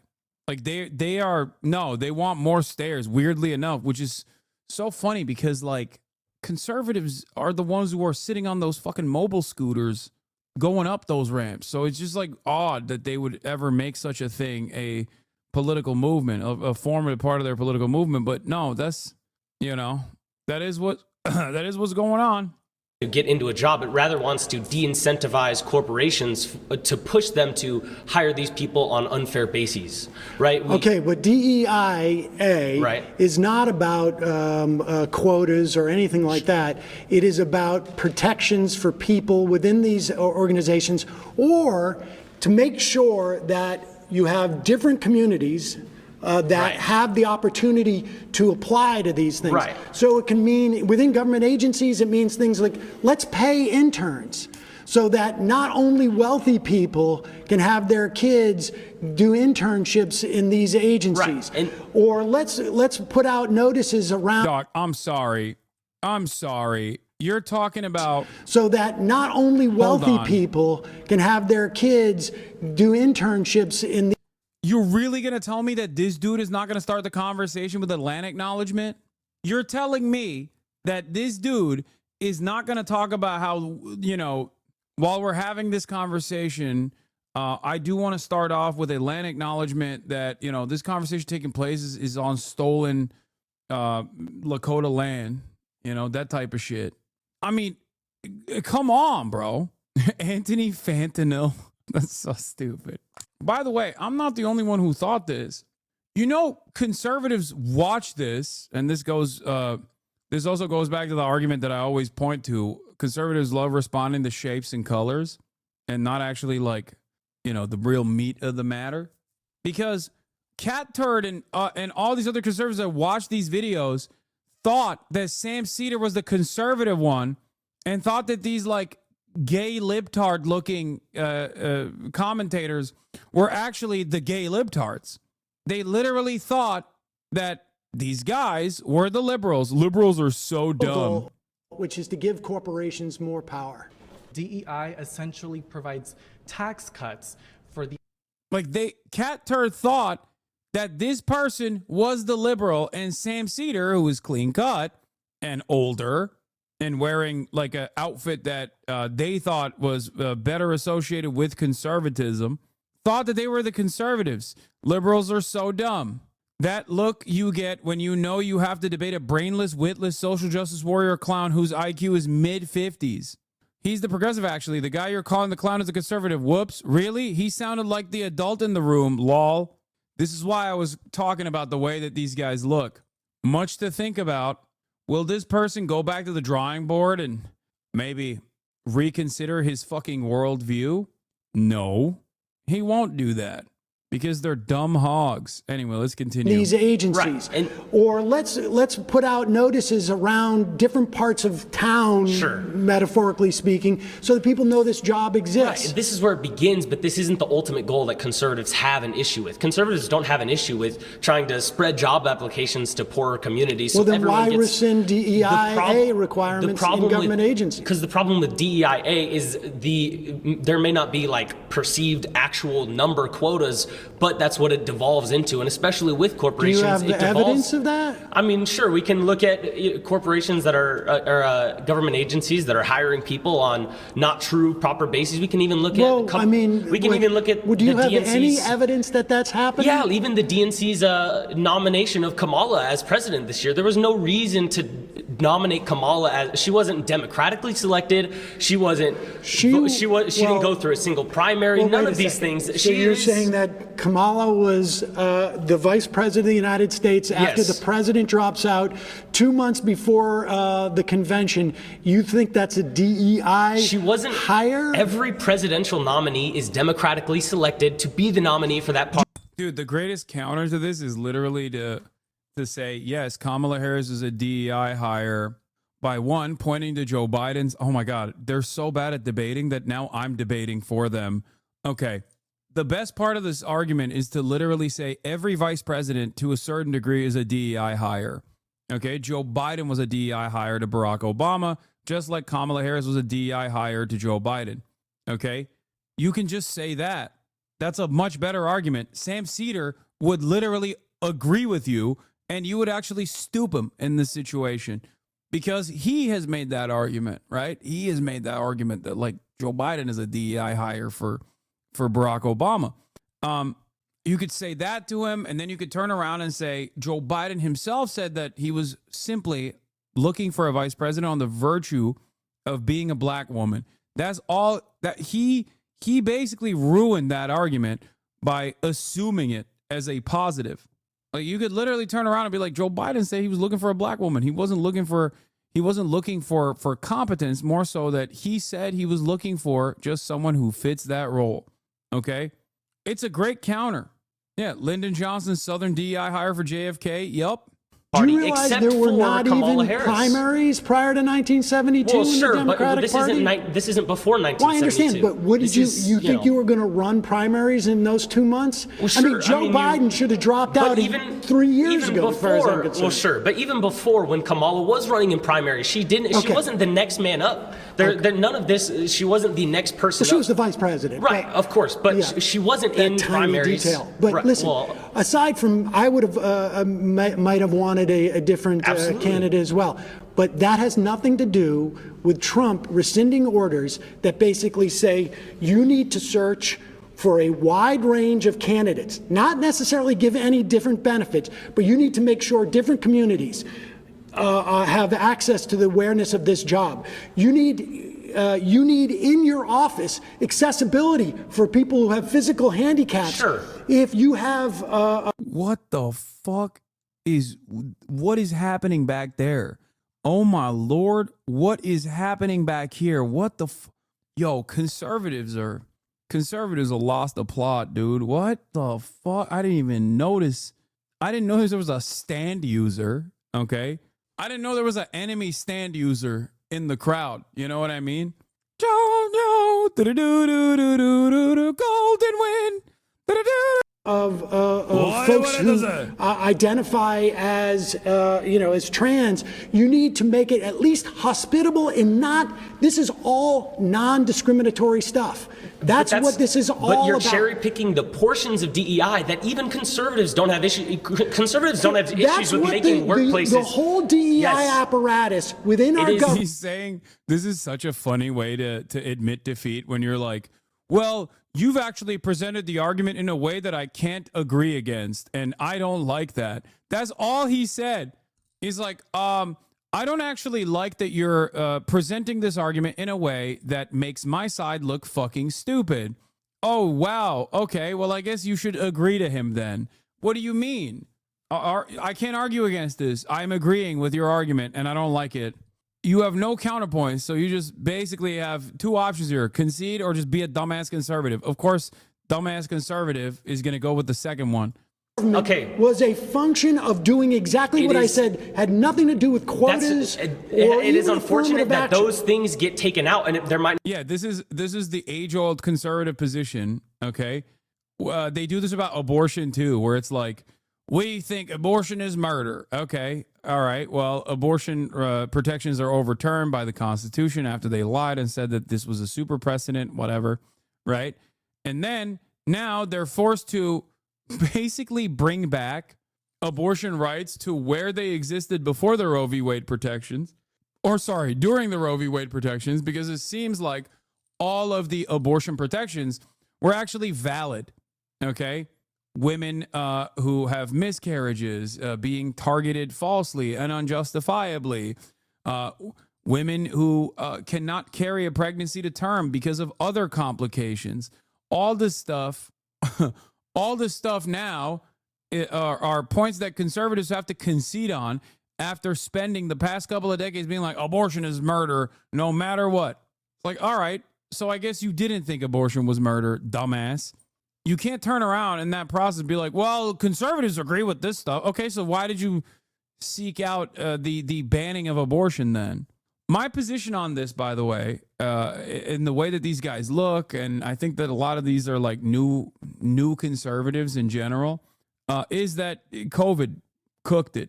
I think COVID cooked a lot of people's brains. I said COVID broke this nation in meaningful ways we're too stupid to understand. Because Toffee says, watching the Sam Seder versus MAGA Jubilee video, I feel like something major has shifted here. I can't get over it. Why on earth do conservatives look like this now? Dudes who look like this should be doing theater and making iced lattes, not arguing in favor of fascism. To which I responded with, it's COVID. I think that these guys are victims of COVID brain rot, straight up. Felix replied to me and said, nah, this is how conservatives will look like for quite a long time. He said, I definitely agree that we'll be experiencing the social background radiation from COVID/2020 at large for years to come. But we've had conservatives who look like this / their respective generations' versions of this for longer than we've had passenger jets or integrated circuits. And I respect Felix's position. So he is also a hog whisperer. I do think that there's a lot of granola ass liberals, though, that I think there's nothing dumber than being like, dude, conservatism is counterculture. It's like every 4 years they cycle this out and they test the field, and then like the broader majority of Christian conservatives that vote for the Republican Party reliably are like, no, shut the fuck up. That's not, like, what are you talking about? No. Kaya. I don't want to hire you. You have face tattoos. Get the fuck out of my store. Yeah. There's nothing that says punk rock like funding the police more. The conservatives who look like that are just libertarians that call themselves classical liberals. Face tats are not woke. I mean, why camera is so zoomed in? It's because this is the other camera that I have, because my primary camera is busted right now. It just like has this incredibly blown out image. Look, this is what my primary camera looks like. I guess it's not so bad right now because the lighting changed, but it just makes me look real pale. But you can see Kaya at least. Also, I like being up close and personal. It's great. It's like I'm talking directly to you. I'm in your living room. Anyway, let's get back to the Jubilee video. Not have been specific. What else is he trying to take out with it's trying to take out people getting jobs that don't deserve those jobs. People getting pushed into positions they have no qualification. There is no evidence of what you just said happening in these government agencies. That's not true at all. I mean, we're not allowed to sit here and have notes and numbers to pull up for you. You can't give me one example. You can't ask me to pull up numbers when I'm not able to sit here and look on a computer for you. But these are Wait, what? I can't pull up numbers? Then why do you have a firmly held conviction on this issue? Excuse me, if you can't give at least one example, then why the fuck are you even entertaining this? You knew that there was going to be a debate, but that even outside of the fact that you knew that there was going to be a debate and you probably should have prepared for it, This is the thing that frustrates me to no end about how conservatives operate, where they'll just have these like incredibly firmly held convictions, this worldview, right? Where you're like, no, DEI equals die. You don't understand. And it's like, but you don't have a single fucking example that you can bring up. Why do you have this conviction? You can't even point to a goddamn example. At least Charlie Kirk can be like, affirmative action is bad because a black woman took my job at West Point or whatever. You know what I mean? Took my slot at West Point. He's lying, but at least he's lying alongside his worldview, you know? The fact that you can't even come out with like a single lie is shameful. What a shameful way to debate. Holy shit. Problems that conservatives... Sorry, you've been voted out. Please return to your seat. Thanks, ma'am. See ya. Okay, so I think the roots issue with DEI isn't what the previous gentleman was trying to point. Conservatives aren't necessarily have issues with those things like accessibility to people who might need help. The issue is, and I kind of referred to this before, when you have agencies and systems, what tends to happen when you have government overreach, big government, is that agencies and systems get abused. And I think unequivocally, DEI was heavily abused in practice. It was great in theory. It's idealistic, which is sure is fine, that a lot of people can get behind, but it was abused in a lot of ways. When you have actors, like we're in California right now, when you have actors, white male actors who are being told, we do not want white men, we're not gonna cast any white men, we only want this particular kind of gender, race. See, I wouldn't say like the optics of this dude is giving liberal, you know? This dude straight up, I mean, I see this dude, I'm gonna be like, okay, I know what this is about. You know what I mean? I know what's going on here. The other dudes, on the other hand, they do fucking straight up look like liberals. Right? That is an abuse of a system. It's no longer fair, but more about just perpetuating one aspect of, you know, visual compelling aspects. Because at the end of the day, what's going to happen is companies are going to say, well, we want to look the most diverse. Okay, well, and what that is it's moral grandstanding. It's like because we have more black women, we sell better soda. Like that. I got you. That is not. Well, that's getting a little far afield from what Trump's DEI orders are. But I can tell you, as somebody who was a sitcom actor in the 90s, I would walk into a room and everybody I would see would look like me. And I was doing a second position, which doesn't even exist anymore, where you do 2 pilots a year. And I was looking around basically every part of television when I was a kid. I was centered in some fashion. It was either this is about my mother, or this is about my father, or someone like me was centered. So, you know, we can argue as to whether or not Hollywood is overcorrected in some fashion. But on a governmental level, the DEIA directives that agencies were following for the past 4 years, there's nothing, I don't know what you mean by abuse on it, but there is no evidence that it was an affirmative action program in those instances. It was about anti-discrimination. You cannot discriminate against these people, and you want to open up opportunities for a broad swath of people. Again, the internship is like one of the most material things that exist there, where the idea that you need to pay interns. And that's important because you want low-income people to have the same sort of like opportunities to see these things as wealthy people. You know, my kids can maybe afford to do an internship for the summer instead of going to get a job.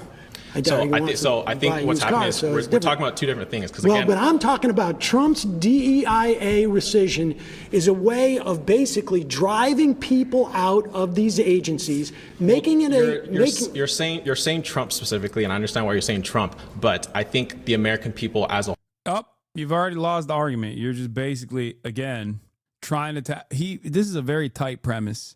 Okay, this is a very tight statement. So it's very difficult to counter it. But the premise is like Trump's attacks on DEI hides his real goal, which is to give corporations more power. It's because it's true. Not only is it true, but it's very well worded. So that's precisely the reason why, like, no matter how smart these guys might be, and I'm sure some of them are smart, they're having a really hard time tackling it. So they're like, oh, well, I don't mean like Trump. I don't want to talk about Trump. Drop Trump from the argument. Okay, well, he put Trump in there. a whole have kind of, and I won't say a whole because obviously it's not 100%, but a majority of the American people have kind of rejected DEI because, again, I don't think a majority of Americans know what DEIA is. That may be the case, but again, my point is we're talking about abuse of a system. What you're talking about is not necessarily what was happening. What people were seeing were, hey, because you're white, you can't do this, and liberals like to do this thing where they create systems, and then they created the whole idea of woke, and then they backed away, and then conservatives say woke, and then they're like, well, we don't know what woke is. They created DEI. Biden literally said Kamala Harris is being chosen because she is a black woman, and then all of a sudden Democrats for the rest after that said that's not why she was chosen, even though Biden literally said that. And then we have this cognitive dissonance as if we're not living in reality. Biden wanted to make sure that there was that there was an opportunity for a black woman to be his vice president. Without a doubt. So why did Democrats move away from that and say no, it wasn't because she was a black woman? My point is it's not because she's a black woman. But that's what they said. I can agree that it's not because she's a black woman, but that's what they said. Why did they say that then? No, because there are plenty of black women, right? Like, he could have picked anybody, but he picked specifically her. You're positing the idea that there wasn't a black woman who would have been qualified for that position. No, and I don't believe that. No, that's not what conservatives aren't saying, that there aren't, because again, even in the Republican Party right now and in Trump's cabinet, there are people of color that Democrats pretend don't exist, like J.D. Vance's wife, and J.D. Vance's wife is not in the cabinet. Rewind chatters. It is quite literally an hour and 30 minutes. Shut the fuck up. No, but if J.D. Vance was a Democrat, his wife would be lauded all over everything because of her color of her skin. Listen, I'm not here to defend the Democrats' choice on every policy, but there is one party in this country that is identitarian. There is one party that is represented and it is homogenous, and it is the Republican Party. 85. This is a decent take. This is a good way to restructure the argument.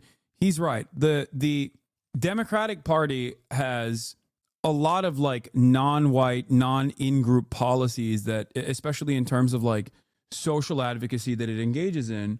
But the Republican Party is a true identitarian party in the sense that they do actively advocate for white identity politics. It's actually it's a decent way to reframe the argument. And yes, while there are thoughts on her fans calling CPS on Ethan, what the fuck are you talking about, big dog? What an insane assertion. Is that even something that Ethan has said? I feel like people are now hallucinating positions that I don't even think Ethan Klein is saying. Why in the ever-loving fuck would I ever do that, or even one of my fans will ever fucking do that? He said that? Bro, is there a thing that happens? Is there a thing that happens on the planet to Ethan that I am not responsible for? There is no world in which I would ever fucking entertain that, okay? That is a psychotic thing, especially because, let me tell you why I would never do that. Because I'm not Ethan fucking Klein, okay? That's right. I would never in a million years entertain such a thing. Never, ever, ever in a million fucking years would I entertain such a thing. It's completely unacceptable. It's completely ridiculous. The fact that people have done that is also insane. I don't know who did it. I don't know what they did. But the notion that like I would ever entertain that is insane. Okay? What's also crazy about this process is like, the only thing I've done so far in terms of Ethan Klein's like many attacks against me, which have obviously backfired on him spectacularly, and that's actually caused him to like double down, triple down, quadruple down in very meaningful ways, including like randomly going after Redditors, trying to get Reddit's unbanned or trying to get Reddit's banned, is that it's pure projection. It's quite literally projection. I have not done a fraction of what he has done to me in return. Like, not even a fucking fraction. Do you understand? I've also maintained the position that I think snark Reddits are genuinely not good for people's mental health. This is something that I have talked about before, time and time again. I don't think that I don't think it's a healthy thing to do. Hate watching, especially as someone who personally has a shit ton of hate watchers and content creators who are actively engaging in the hate watching and creating communities around hate watching. I know what that does to a person's mentality. Initially, it was Sex Destiny, who has ruined his own life because of his own decisions. And now Ethan Klein is carrying the fucking torch. If his initial analysis, if his initial argument is like, oh, well, you know, Hasan is doing snark shit to me, which I think is fucking ridiculous, by the way, because the only thing I do is actively defend myself against his many different smears. If that is considered snark, what the fuck is Ethan Klein's subreddit? What the fuck is he doing every single day? He lies about every single thing that I do every day, every time he's broadcasting, including, I guess, but not limited to the fact that he somehow tied back someone engaging in a heinous act of calling Child Protective Services on him to me. Ridiculous. Truly ridiculous. The difference between Ethan and I is that I don't actually have to massage a narrative. He just actively does that to himself. He just like says wrong shit, and then I respond to it and I show why it's wrong. With him, on the other hand, he has to literally take something out of context and be like, well, here it is. Here he is doing it again. I don't think I've ever talked about this. No, of course not. Of course I would never talk about any of that shit. I would never talk about his kids. I would never, like, that's ridiculous. I also don't think it's appropriate at all. And I will also personally not entertain like what may or may not have happened either. I don't think it's healthy. Yeah. I don't do calls to action either. He's the only one with calls to action. He actively tries to brigade everything that anytime a journalist ever written about me, he will fucking post it on his Instagram and be like, go harass this journalist, like straight up. I mean, I'm paraphrasing. He doesn't say literally to do that. Even he is smart enough to fucking understand that would be a bridge too far. They tried to brigade the Theo Von pod. They tried to brigade the Trash Taste pod. Like every podcast appearance I do, they're like, oh, go tell everybody he loves to do rapes is an insane thing. Go tell everybody he loves when like Jewish women are raped is a psychotic thing to do. And I think that there has to be some semblance of accountability here in terms of not even like accountability enforced by others, but like you got to take ownership over your own actions. If you keep doing this over and over and over and over again, like, yeah, of course, your own fan base is going to fucking develop resentment towards you, especially if you're in the process of like banning anyone who speaks out against it. Here, October 21st, 2024, proof you've never supported Snark subreddits. Snark is not insane, though. No, dude. Anyone that is that invested in a content creator is not all there. I'm sorry. You might have been a fucking foot soldier at a certain point, and now you hate Ethan. But like going to communities like that, and I repeat this all the fucking time, and I'm saying this at a time when Ethan is basically using, once again, a cyber stalking operation that has been ongoing for 6 fucking years, something that he knows very well, something that he has also been in the crosshairs of as well, to launch ridiculously cynical attacks against me and all of these other people. Something showed up on my TikTok For You page the other day, or yesterday, that I actually retweeted, but someone literally went through the effort of putting together a fucking like 7-minute compilation of me throughout October, in the aftermath of October 7, with like the actual timeline. Someone posted a fucking 7-minute compilation of me defending Ethan and telling people to fuck off and not to go after him and whatnot. It's wild that this man has had so much animosity and so much smoke for me when I kept saying like, I don't want to turn this into drama. I don't want to turn it into like, I think that this is the issues that we're talking about are far more consequential. I don't think Ethan's opinion on the matter is all that significant. It's just entirely manufactured and one-sided, dude.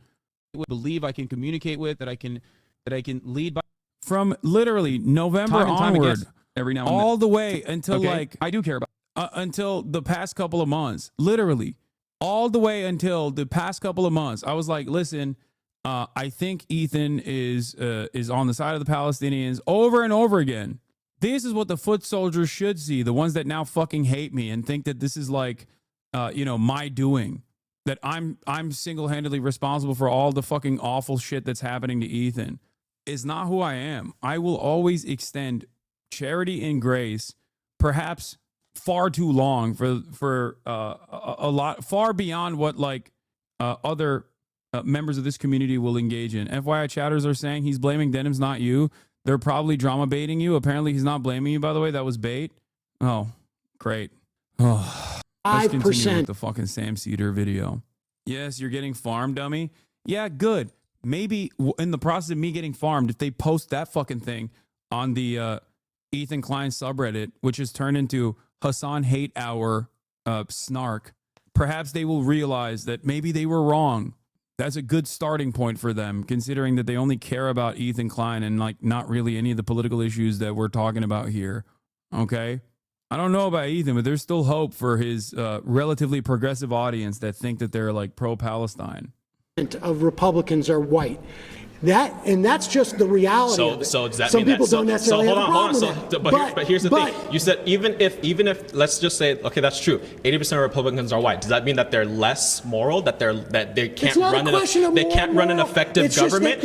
What does race have to do? What does race have to do? Hold on. What does Donald Trump didn't have to say my vice president's going to be a white male? No. Because they all knew it was going to be. No, this is the premise of DEI. What does race have to do with running an effective government? What does race have to do? If let's say DEI on the micro level, I will tell you right now. DEI on the micro level at McDonald's. I'll tell you. Am I going to get better nuggets? I'll ask you a question. If the cashier is black or white, what does that have to do with anything? I'll tell you what it is. First of all, DEIA means that if you come into this agency or corporation, you're not going to be discriminated against because you don't look like everybody else, or you don't have the same like physical abilities as everybody else, or you may require handles on the bathroom or whatever it is. That's what DEIA does. But does it make a government better if there's a broad representation of the people it's supposed to govern? Without a doubt. Without a doubt. Correct me if I'm wrong, and you guys can correct me if I'm wrong. Regardless of DEI, don't we already have things in our Constitution that protects people's rights, protects people? No. We don't? No. Do we or do we not? No, we do not.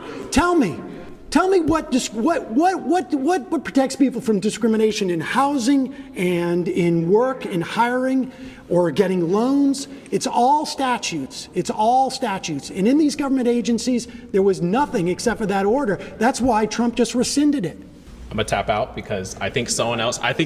Oh my God, that is. Ooh, they didn't even flag him. He just tapped out. That's crazy. Oh my God. Oh my God. The conservative movement is taking L after L after L here. God damn. This was one of the most heartbreaking and embarrassing demonstrations of the decline of American education. We used to disagree on points of opinion. Now we disagree on points of fact. Someone else has a better, can defend that point specifically better than me. All right, please return to your seat. That's crazy. Uh-oh. He's going to do a lane acknowledgement. Hi. It's Tony. Hi. How are you? Good. How you doing? Okay. When it comes to DEI, essentially, if a person was not racist, he would hire someone regardless, right? So why would we need a policy to protect a person if we've moved past racism? So would you consider yourself racist? Wait, are you suggesting we've moved past racism? Would you consider yourself racist? I consider myself, and sometimes I think we all practice like some form of, white supremacy. I think actually like we all do to some degree. Well, I'm glad that you're saying that. So I guess going to the LGBT topic, it seems like it's very prevalent for you as an issue. Wait. Don't jump off that point. He thought he was cooking. There. He's like, oh, well, actually, we have no need for DEI or affirmative action or any sort of like protections against marginalized identities because we've moved past racism. And you're actually racist if you don't hire people. But also at the same time, it should be left up to the individual. If they don't want to hire black people, that's okay. Well, it seems like a big issue. I mean, the Republican Party spent literally hundreds of millions of dollars demonizing trans people. Well, the reason why they've done something like that, and I think you're misconstruing the narrative, they haven't demonized them. They simply want protection. Misconstruing. Back for their own children, because children are being stripped away from their own children? Wait, children are being stripped away from their parents? Yes, due to AB 954, they've now included gender identity as a premise to remove and strip parental rights for children who who maybe they are rejecting their gender ideology. So, but you'd be okay with parents who agree with their children's doctors to provide gender-affirming care? I do not agree with that. Do you? I believe that parents and doctors can make those decisions with the kids. If a child can't smoke, drink, or have sex before the age of 18, they should not be able to consent to a sex change. Now, in terms of a DEI initiative, the reason why there's military bans on trans women and trans men is because they do not have the ability to cooperate at a mental capacity when they're constantly undergoing hormone treatment, as well as depression pills, as well as different mood stabilizer pills. And so when you go out to combat, do you really think you're going to bring an ice cooler pack with your whether that be hormone estrogen or whatever it may be, while you're about to shoot someone of the opposing war? Well, the executive orders. Brother, this guy is fucking so dumb. Holy shit. It's like obvious that he's trying to come across as like kind of intelligent, where he's like, well, actually, I'll have you know, the opposing side of the other side of war. Yeah. I wish I was this dumb so I could finally be happy. Yeah, he's having the best time. You know what I mean? He probably thinks he's cooking right now. That is kind of like a superpower. When you're that fucking stupid, that is a little bit like a superpower where nothing someone says to you will ever impact you because you're too stupid. That Trump gave were DEIA orders that had to do with agencies that have nothing to do with the military. Yes, they do. Yes, they absolutely do. The FDA, they just revoked the ability of the Air Force to teach Air Force members about the Tuskegee Airmen. Well, what are we talking about here? Okay, well, honestly, like they're rewriting history. Well, that's your perspective, right? He's like, well, Sam, I'll have you know, I don't know what you're talking about. What is a Tuska? What did you say? Tuska what now? Maybe that experiment was woke and gay, and I'm glad that they actually deleted it. Oh, that's awesome. But at the end of the day, if a person... Tuskegee Airmen, we can all agree, existed, right? Just listen to this. If you were racist, right, and you were an employer, and if you wanted to absolutely be racist and exercise that, you would. I think DEI sort of prevents people from seeing the reality. Wait, what? What is this argument, man? No, just stick to... Don't come up with your own argument. Just stick to the basic conservative arguments, dog. No, you are entirely too stupid. You are entirely too dumb to come up with your own arguments. Also, someone is in here talking to me about Tuskegee Airmen. Yeah, I know, dude. I was making a fucking joke. Okay? I know what the fucking Tuskegee Airmen experiments were. What the fuck is wrong with you? I can't even joke about shit in this chat. People will be like, "Oh, well, actually, I'll have you know if you didn't know." A person truly wanted to hire you based on your intellect, based on your skill set, they would. DEI essentially provides tax cuts for the end of the year when you create your tax returns. They give you a tax credit for hiring someone who is black or a person of color. I don't know if you knew that. In these agencies? In agencies and private in government businesses. Agencies, they don't get tax cuts for hiring people and of the color. Other thing I wanted this is to protect people from discrimination. The other thing I want to kind of state here is that I love giving tax breaks to the Department of Education for hiring DEI candidates. Yeah, famously, this is how things work. We're giving tax breaks. We're giving tax breaks to the FDA. That I've realized that a lot of the times with the liberals is that you guys push for example, for DEI and people of Latino. What do you mean you guys, bro? You're a liberal. Like, stop. Fuck you mean you guys when referring to liberals. You will never convince me that this guy is not secretly a liberal, okay? What the hell is going on? Or Hispanic descent. And a lot of the times what you don't realize is you're actually doing more harm than good by putting them in positions where you make them believe that it's based on the color of their skin. It's based on... DEIA is not it's based on merit. DEI emphasizes color, skin color, no, physical it attributes. Says that the people who work in your agency, it's about anti-discrimination. Discrimination against what? Against people who may have different cultural mores, may have different... But that's irrelevant to a job, right? It should be based on merit. And that is the emphasis People here. get hired as a merit, but if the DEI, I'm talking about Trump's rescission of these orders on these agencies. If you received a tax cut as an employer, wouldn't you hire a person of color? Dude, if you could pay them less? Listen, we're talking about government agencies that do not get tax cuts. Government agencies. They don't. No. No. They do. They absolutely do. I'm talking about every parts private... Dog. No. Why is he so fucking smug, dude? This is what I mean. It's like, he's like, they do actually. And public sector gets tax cuts when you hire a person of color. Government agencies don't pay taxes. Government agencies operate are funded by the government. That is not true. That is not true. And you know what? I think that is not. Government agencies are funded by taxes. They don't get tax breaks. To which he responded with, "That's not true."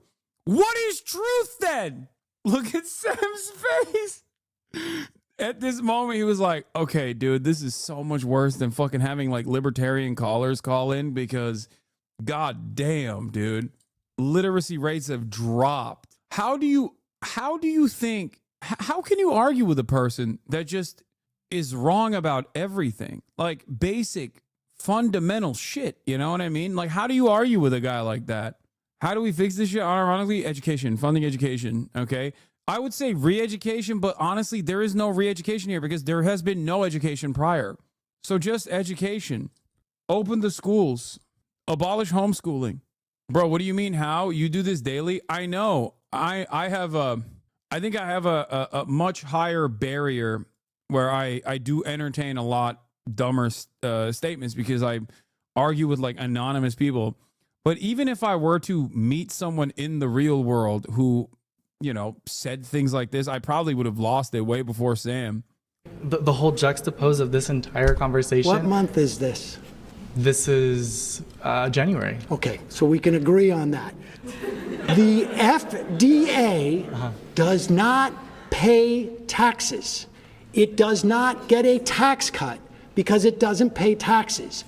DEIA forces them as an agency to say if you have a job opening, you must do your best efforts to make sure that every I like that. part I love of me a society... buzzword. You must do your best effort. I love that buzzword. Okay, pause. Bro, oh my God, he's so fucking stupid and so condescending. He's so stupid and condescending. That's a buzzword. What do you mean? No, he's just describing what DEI is. A really good way to put it is, and Sam kind of talked about this as well, but this is something I've mentioned before. DEI throughout American history has only existed for one group of people. If DEI in the way that Republicans understand it, which is elevating people who do not deserve that position to a position of power and actively undermining qualified individuals for that role, if that is what DEI means, which is not what it is anyway, it has only existed for one group of people in this country throughout history. And ironically, DEI seeks to address that. And that is white men, okay? That is DEI in the way that Republicans talk about it. There was a time not that long ago when even white women were not elevated to positions of prominence, to positions that they were worthy of, okay? There is, for a very long time in this country, obviously, black men and non-white men as well were not elevated into positions of power. There are still remnants of this kind of disproportionate way of elevating people into positions of power that still exists in modern capitalism as well. That is what DEI initiatives are supposed to address. It is not about creating a liberal quota system where like a certain percentage has to be a black or something like that. DEI initiatives are supposed to say, okay, the goal of DEI initiatives are to simply, one, offer additional background, like background education, like affirmative action and whatnot. Is supposed to address some of the systemic discrimination and the the systemic imbalance that exists for educational outcomes for white people versus non-white people. All right. But also beyond that, DEI initiatives are supposed to force both government agencies and also everybody else to not overlook black people. Okay. Not overlook brown people, black people, women, trans people on the virtue of their background. And considering that there has throughout American history been a DEI initiative for white men, it's an understandable means of addressing the existing remnants of said discriminatory hiring practices. That's it. And it's not just black, brown people either. It's veterans as well, disabled people as well. Anyway, let's continue. You feel like you have to, you're pressured to. Yes. You shouldn't be pressured to hire someone based on skin color. No, not to hire someone on skin color, but put up notice about that the job exists. Make sure that you put it in different communities so that you have as wide an application pool as possible. And therefore you get All tax right. cuts. All right, return At to your the seat. end of the year when you file taxes, you get a tax cut for hiring someone. Dude, I don't know how he doesn't understand that like federal government agencies don't pay taxes. They are funded by taxes. They don't get tax breaks because they don't pay taxes. Why would they pay? How? This is like, I feel like a fourth grader understands that, right? I mean, am I crazy? Like, don't Americans have like civics class or some shit? I don't know. I didn't go to school here, but what the fuck's going on? Someone who speaks a different language or different skin color. I don't know how to respond to that. So this entire group of people thought he cooked there? Like, is that they're like laughing because they're like, haha, yeah, you're right. He got you because as a matter of fact, the FDA does get tax breaks. Like, is that what they're thinking? How you doing? So I want a little bit more clarification because I don't even know if we got it yet on which part benefits corporations, like from your perspective. So agencies, the U.S. government agencies, the vast majority of them, what they function to do is inhibit corporations from essentially externalizing their costs onto society. Sure. So the example would be, I used it before, but it's a good one. I'm making Teflon, C8, for instance, okay? And C8 is supposed to be burned because instead of deposited, because it's a forever chemical. And I can go out and instead of burning it, it's too expensive to burn it. I'm going to dump it in the water. Dump it into a river. And the EPA's... Man, if only... Yeah, what Sam is describing here is surely a hypothetical, right? Corporations would never really do that in the real world and dump poisonous forever chemicals in the water supply and directly destroy wildlife in certain areas, right, that are downriver. I mean, surely that could not be a real thing. Comes in and says, you can't do that. We're going to fine you. You're not allowed to do this. But what the company is doing when they do that is they're going to take the profits that come with lowering their costs by dumping it into the river. And those costs are then borne by everybody who lives around that river. They're going to get cancer. They're going to get gastrointestinal problems, whatever it is. And society bears the cost of that. Can you connect the dots for me, though? Because it sounds like we're talking about something completely different. And so the DEIA stuff is just the beginning of demoralizing these agencies and trying to wreck them from the inside. It's all part of Russell Votes thing, the OMB, the whole Schedule F where they get rid of civil servants and they demoralize people. And The American government works at the behest of corporations in perpetuity with some limitations. The federal regulatory agencies try to do their very best. There's still obviously a lot of stuff that happens that undermine the regulatory agencies, like the revolving door between agency versus public sector jobs versus private sector jobs. And having said all of that, Sam is correct. In both principle and in theory, the regulatory agency's entire job is to ensure that private corporations do not actually create harm for broader society, right? That is their job. Their job is to make sure the society does not bear the brunt of the cost of doing business. Be careful, bro. Chevron's a Twitch sponsor. Yeah, okay. I don't give a shit. Suck my dick, Chevron. So Sam's argument is that the Trump administration, working directly with the private sector, is actively trying to undermine the regulatory agencies that have already been crippled in perpetuity, but like basically killed them dead, so that there is no regulatory, there's no administrative state, there are no regulatory agencies whatsoever, so that corporations can dump toxic pollutants without fear of any repercussion or the marginal fines, penalties that they might actually pay, right? That's it. Don't want them to be able to function. So then would you agree, if this is about demoralizing, I mean, over 75 million people voted for Trump, right? He won the popular vote.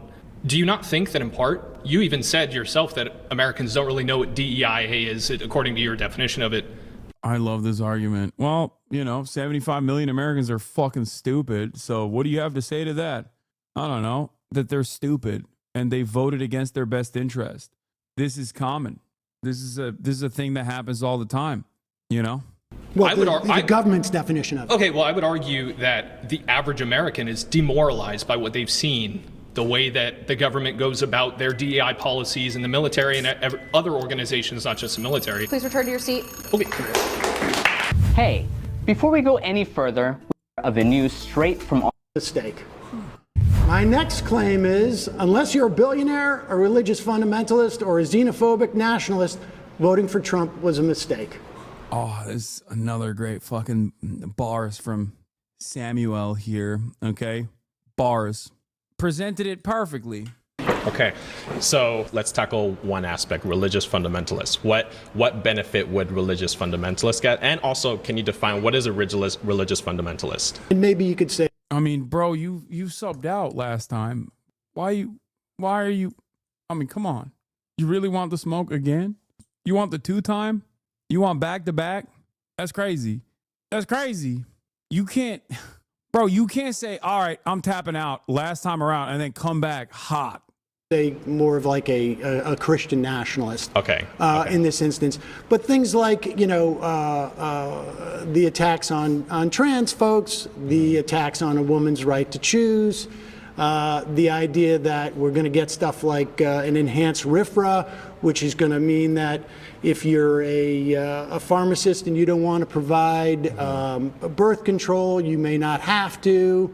Don't you think you're assuming that if you believe that public education, we should take that money and pour it into religious schools, you're gonna get a benefit out of a Trump administration? Yeah, but don't you think you're assuming that the vast majority of Americans who are moderates? What do you think you're gonna get out of the Trump administration? Economic relief. That was what kind of ain't no way. Okay, they filmed this I think they filmed this before Donald Trump became president, to be fair. This might have been filmed pre-inauguration or right as the inauguration happened. I'm fairly certain because Sam was in LA and we couldn't link up because I was in Japan. So obviously, if you had any understanding of what Trump was saying he was going to do, just even like fucking tariffs, right? Or I'm going to deport 20 million undocumented migrants, for example. He hasn't done so, but the claim that he was going to do so, you could have recognized that there was going to be a devastating impact on the American economy if you had more than 3 fucking brain cells to rub together. Okay? Having said that, it's hilarious that the video came out not in January, but on March 9th, and we know that you haven't gotten the economic relief. You have not gotten the economic relief at all. Amazing. You could have seen it. You could have foreseen that there was not going to be economic relief, for the record. Economic relief. They're going to cut Social Security. You're going to have to pay for your parents. They're going to cut. When they go after the agencies, he's like, no, they're not going to cut Social Security. Yes, they are. Yes, they are. They're going after, right? This is outlined in Project 2025. Russ Vought, who's going to be the OMB head, he was the OMB head the first time around. He wrote all the book on this stuff. Okay, well, you bring up I'm relieving myself of all my savings. Fuck. Yeah, that's a form of relief, When you cut agencies and go after them, and you fire all the inspector generals so that they're not being able to make sure that the agencies are working, who do you think profits from that? It's corporations. They're going to go after agencies that make sure your food is not full of botulism, that your air is not full of mercury, that your water is not full of C8. This is what they're going to do. Agencies exist to curb corporations from externalizing their costs and privatizing their profits. So it may be cheaper for a company to dump their chemicals into a river than it is for them to dispose of it in a safe way. And so they get the profits from that, but the costs are borne by society. They're borne by society in the form of like people get cancer. They're borne by society in terms of like we've got to do the cleanup. That's what agencies do. Pause. You've been voted out by the majority. Please return to your seat. That's good. He was doing too much listening. Hey. It's nice to meet you. Nice to meet you. Okay. Okay, here's the problem. If you don't have a established consensus truth, you know, things that are happening in the real world, if you don't have a established consensus on this, then a big part of this quote unquote debate is going to be Sam SEDER describing basic functions of the government to increasingly dumber people. Okay.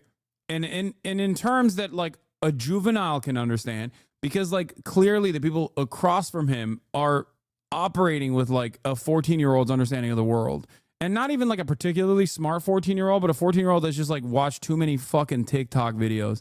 This guy's about to blow your mind. Okay, so I would like to touch on the religious fundamentalist aspect. Yeah. Are you an atheist? I'm a Reformed Jew. I don't have a strong belief in the existence of God, but I don't think that religion in and of itself is bad. Okay, so what's wrong with religious fundamentalists? So like when you said trans rights and women's rights or something like that? Well, the problem... What's wrong with religious fundamentalists? What the hell?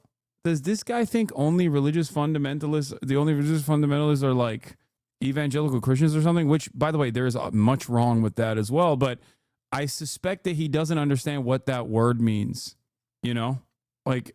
I have with religious fundamentalists, and really more, I guess it's really theocrats, is that they want to impose their morality that comes from their religion on the... Sam should have just been like, bro, what do you think about ISIS? Do you like ISIS? And he's going to say, no, obviously not. I'd be like, okay, so you don't like religious fundamentalists. And then if he says, oh, but I like evangelical Christians, you'd be like, okay, well, they're religious fundamentalists.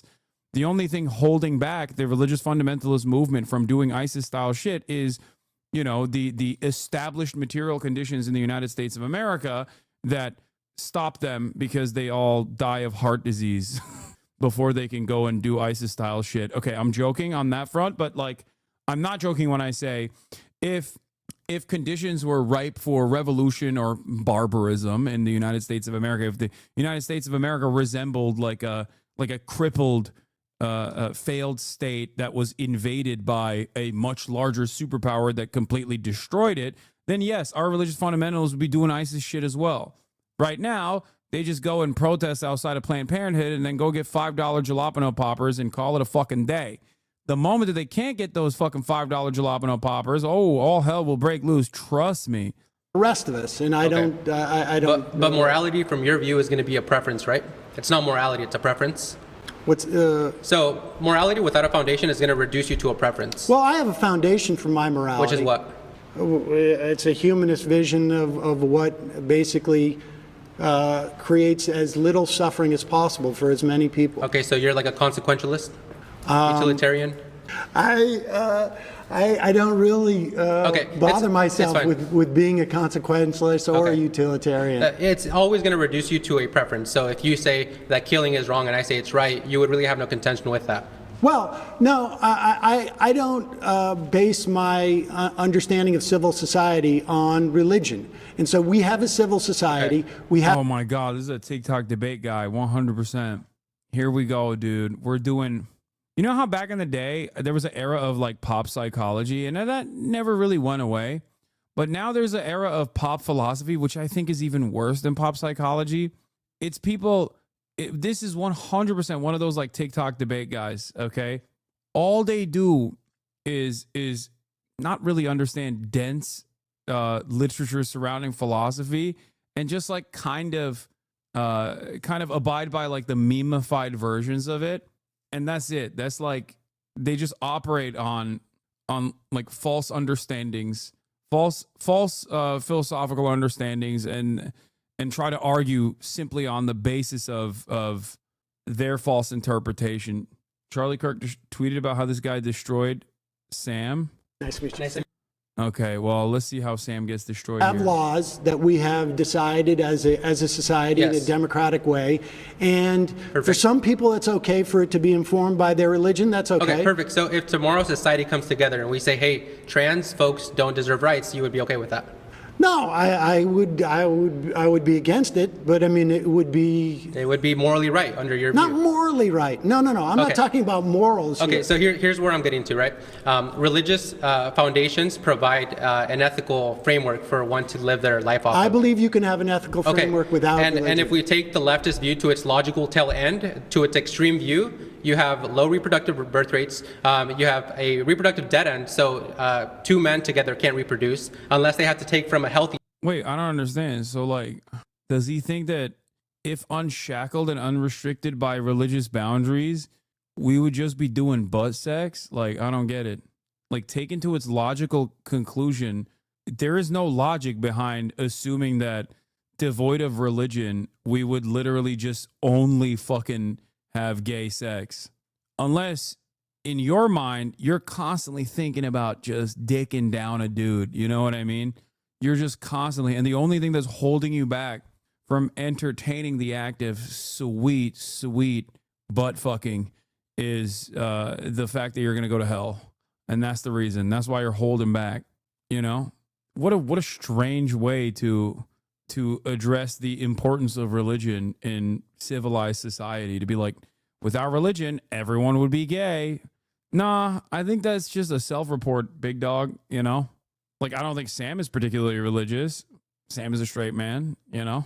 The straight couple, religion provides this foundation where you do prioritize the nuclear family. So do you have a problem with gay people being married? It's not that I have a problem. I just don't see a justification for why they ought to be gay outside of it just feels good. Can you give me another justification for it? Well, I think maybe that's the way they were born. Okay, what about pedophiles? Are they born that way? They may be, yeah. Okay, so... Okay, why are debate lawyers so bad at debating is a question that always comes to mind. Pedophilia, regardless of the way that you're born, cannot be compared to homosexuality. The reason why you can't compare pedophilia to homosexuality is because if a pedophile acts on their urges, okay, they create harm. If a homosexual man, such as this guy maybe, acts on his urges to consensually have sex with another consenting homosexual adult, for example, you're not harming anyone at all. As a matter of fact, harm would only be caused if you are forced to repress your homosexual tendencies and desires, as is evidenced by the fact that you are making a horrible argument comparing pedophilia to homosexuality. I don't understand why people spend hours and hours and hours on fucking TikTok debating back and forth, and they're still so unimaginably bad at fucking arguing. How is this possible? I hate to debate. I'm not particularly great at debating, something that I voluntarily reveal about myself all the time. And yet, seemingly, for a lot of these guys, I feel like I cooked them, you know? It's just, it doesn't make any fucking sense. It really, that's why so many of Divorcelli, or Epstein, rather, with his new name, when his fans come in here and they try to do a watered down version of his arguments, they fail spectacularly because there's not really a good argument there. And people who love debating or watching debates don't necessarily have the same rhetorical skills. So should we let a pedophile off the hook since they were born that way? No, I think we as a society has decided... Should implement duties to prevent them from acting on that innate urge, correct? Well, I think between consenting adults, it's a different thing than... Okay, so you're okay with a children. 45-year-old dad with a 19-year-old daughter as well? Incest? No. If they consent, you're okay with that? No, I think society has also determined that it's like it's not beneficial. Right. There's duties and obligations that we have. So religion provides those duties. Life isn't about freedom and exercising what you want. I mean, well, you want to impose your religious doctrine on me, and I don't want that. You just admitted we need duties. We have responsibility as a society to keep us functioning, to keep us thriving. Your leftist view, the other side of the other side of a debate lord is that they always have to bring up incest after they brought up pedophilia. Classic. Debate me on the virtues of incest. Debate me. Please don't fall into the trap, okay, chatters. Every now and then maybe you watch a debate, okay, and you're like, damn, this guy's cooking, okay? If that's your whole content, you're inevitably going to talk about CP, pedophilia, and incest, and you're going to be debating those issues. When all other debates have run dry, you gotta hit those. You gotta hit those untapped veins. That's what happens every time. Now, of course, for Sam, he drops that bomb in there because he wants to shake the confidence of his interlocutor by touching a subject that most people don't want to talk about or even think about. Problem is, Sam is an experienced political commentator and has a very calm disposition. So I don't think he's going to eat that bait and come across like befuddled by this rhetorical flashbang grenade that this dipshit dropped in the conversation. A conversation that's supposed to be about billionaire religious fundamentalists and xenophobic nationalists that only benefit from Trump's election, and that everyone else that doesn't fit into either of those categories actually loses from Trump being president. The liberal view doesn't provide anything besides it just makes me feel good. Religion does. So what's your argument? Also, religion does make you feel good. That's kind of the whole point. You abide by a certain set of standards that you dogmatically associate with like the appropriate moral code. Many of it is like misunderstood and misinterpreted, but that's besides the point.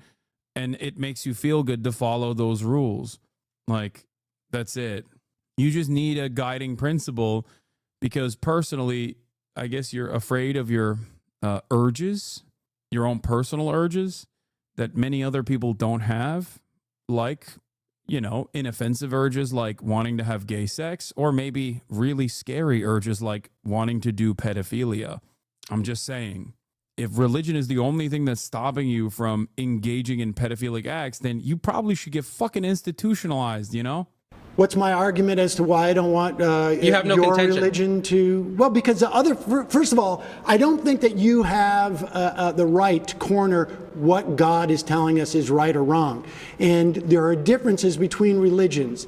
And so my argument is, you know, like, you're not going to keep halal or kosher, right? I mean, I don't believe that someone has a corner on religious truth. And the reason why we have a democracy is because we didn't want a king. And the kings came from the idea that their God said that they're the ones who's supposed to be king. And so we can disagree on this. I don't want to live in a country that is ruled by religious fundamentalism. And if I do, you have no issue with that. And no. And this is why I say, under Trump, yes, you have won.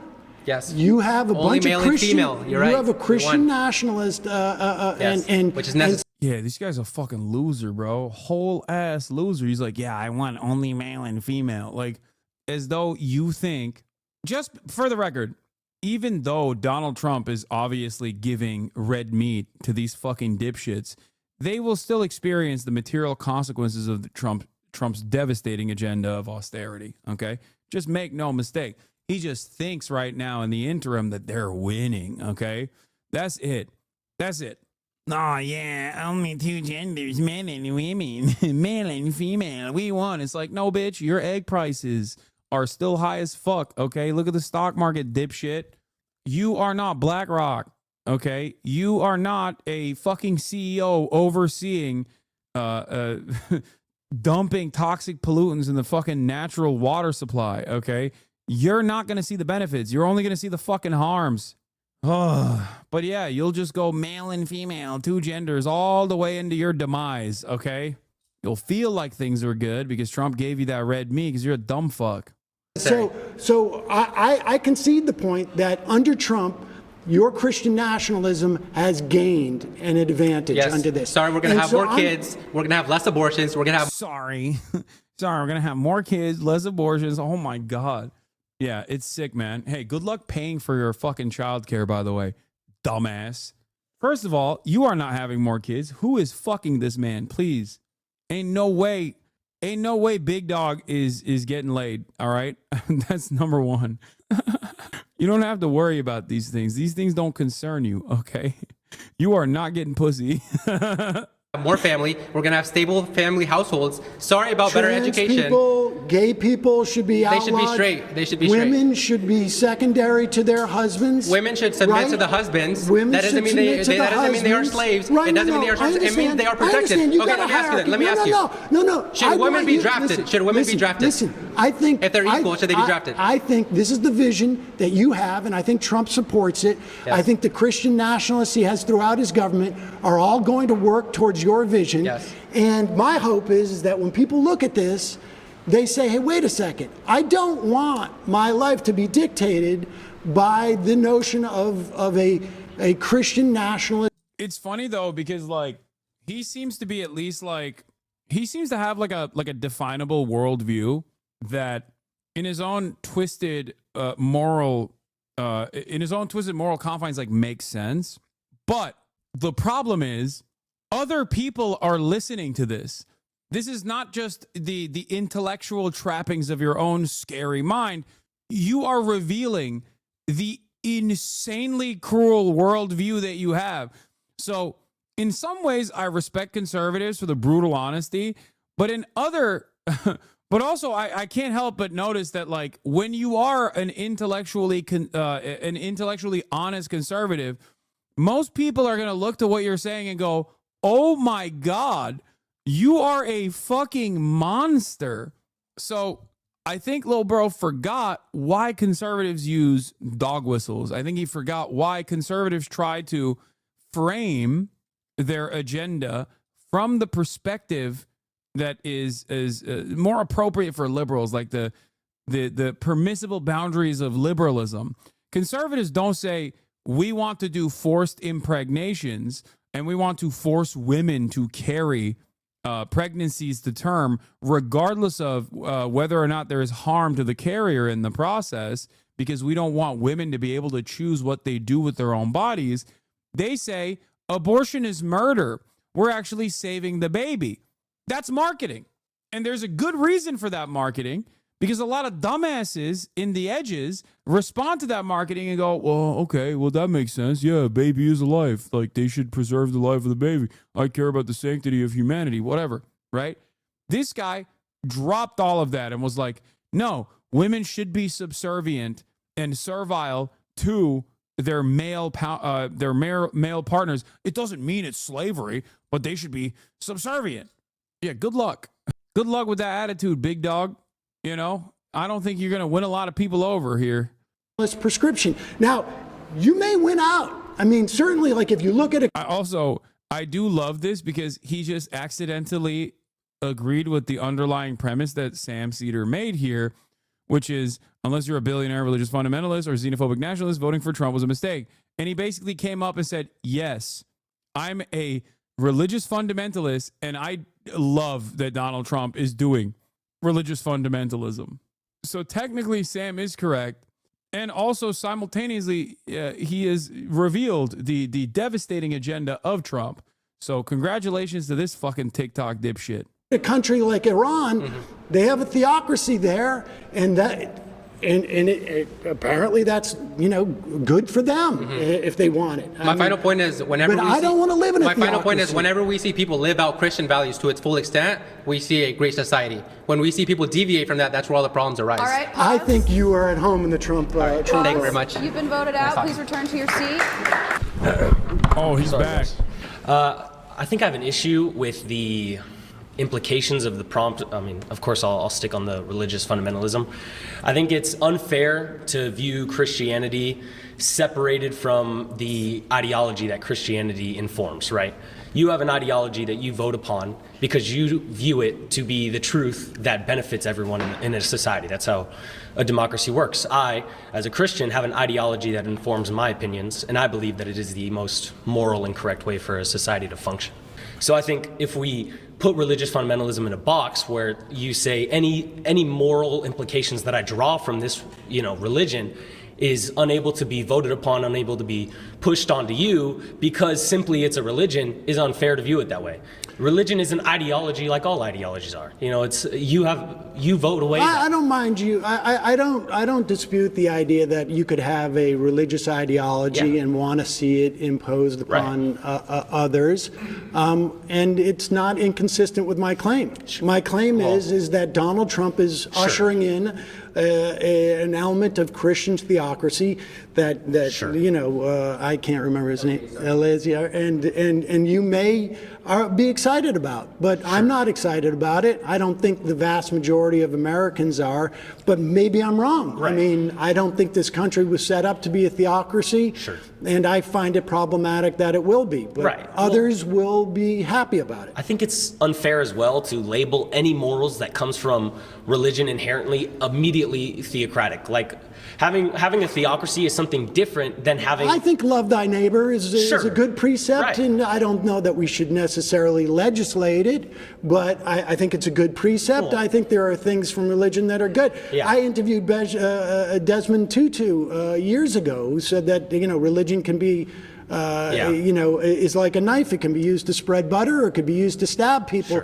But that doesn't mean that I want religious doctrine to be I want Sam to ask him who this person thinks Desmond Tutu is.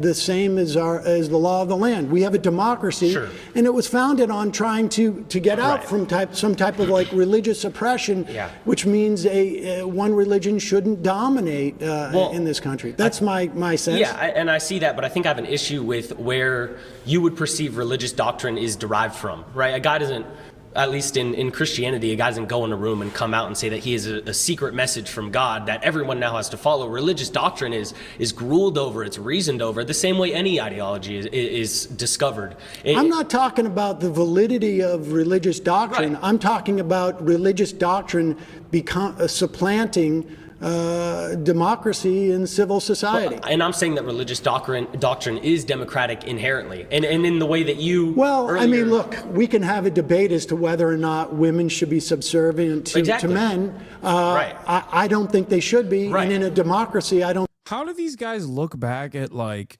thousands of years of religious history and unironically look at like the most secular era that we live in, at least since like the invention of Christianity, and go, we got to go back to the old ways, Whoever said this is Timu Nandre, fuck you. It's Nandre with a wig. You can't fool us. You can't fool us. You thought, oh, I'm slick, bro. I put the fucking wig on and no one will notice that it's me. Lud's the bald asshole now. Yeah. You know what I like to think of? When I like to think of religious democracy, the Inquisition. Like how wonderfully democratic that process was, Great stuff overall across the board. Yeah. Great. Thank you. Let's go back to that. They would fucking melt you, dog, for looking this gay, okay? I don't think it's healthy. Right, but when you said earlier with him that someone shouldn't have I don't know the exact word, like a chokehold on what is, religious truth and what isn't religious truth, that's not how religious truth itself works, and that's not how religious truth is brought to the political table to have that work either, right? I don't know, when Pete Hegseth is in famously, religion always is open to interpretation, and that slight deviations never lead to horrifying acts of violence that span across centuries, okay? Famously, religion is super chill about having slight deviations, and it's always open to interpretation. Everybody always agrees to disagree. That's insane, dude. Oh, that's awesome. There's no way this person has not done like theology 101. You know what I mean? Like there's 0% chance he knows anything about history. Oh my God. Bar yelling, we're going to kill all Muslims. Well, that's, yeah. But now he's in charge of the largest military in the history of the world. I think, and he's informed by his Christian nationalism. I think that's a problem. Right. Well, but we can disagree on that. Yeah, we don't take... Pause. You've been voted out by the majority. Thanks, Sam. Return to your seat. Oh my God. Why is it the same losers that keep winning, dude? Yo! That's crazy. Luther's 99 Thesis were seen by the church as a suggestion box submission famously. Yeah. No, of course. When I think of like religious dogmas and the history of all religions, okay, but especially Christianity, I always think of no repression, no persecution, and only wonderful, bountiful democracy. Endless democracy, as a matter of fact. That's what I think of. Because I'm fucking stupid. Because I'm a stupid person. Okay, so Eleazar mentioned his views on gay marriage. And I saw that you believe that essentially conservatives don't believe that gay marriage should be allowed. I want to ask everybody in this room, is there any law or legislation that Donald Trump has passed to... Bro, in a long time scale, let's say a quadrillion years when humanity's gone and it's as if we never existed. What does it matter if someone did X or didn't do Y? What would differentiate a saint from a murderer then? Don't you think there has to be an ultimate arbiter of morality beyond the harm principle for our actions to have ultimate consequence? I just don't think that our actions have ultimate consequence. Like what? You're just operating on the assumption that it does, while simultaneously talking about the meaninglessness of all of our individual actions in general. We live within the limited time frame of the human lifespan. So I say it's up to you to make it as good for other people as possible, and in the process make it as good for yourself as possible. You know? Like, I just don't believe that there is some ultimate arbiter of morality in general. Like, why does there... I think it's inherently selfish, narcissistic for humans to assume that our lives are meaningful and consequential in the grand scheme of things. And I just don't agree with that at all, beyond the confines of the human lifespan. It is utterly meaningless, which you also come to that recognition by expanding on history. And just like removing ourselves from the equation and saying, like, for a quadrillion years after mankind has existed and has ceased to exist. Who prohibits same-sex marriage in the last 4 years? Okay. Is there anyone in here who would potentially oppose two people kissing in public that are of the same sex? You could raise your hand if you want. Yes, in public. Kissing in public. No law against it. Just your own opinion. Okay, so these are all people's opinions, right? The same way you have your opinions about Christians is the same way these people are allowed. No, I don't have a problem with Christians. Well, you do not believe that theology should be at its We should not have a theocracy. Correct.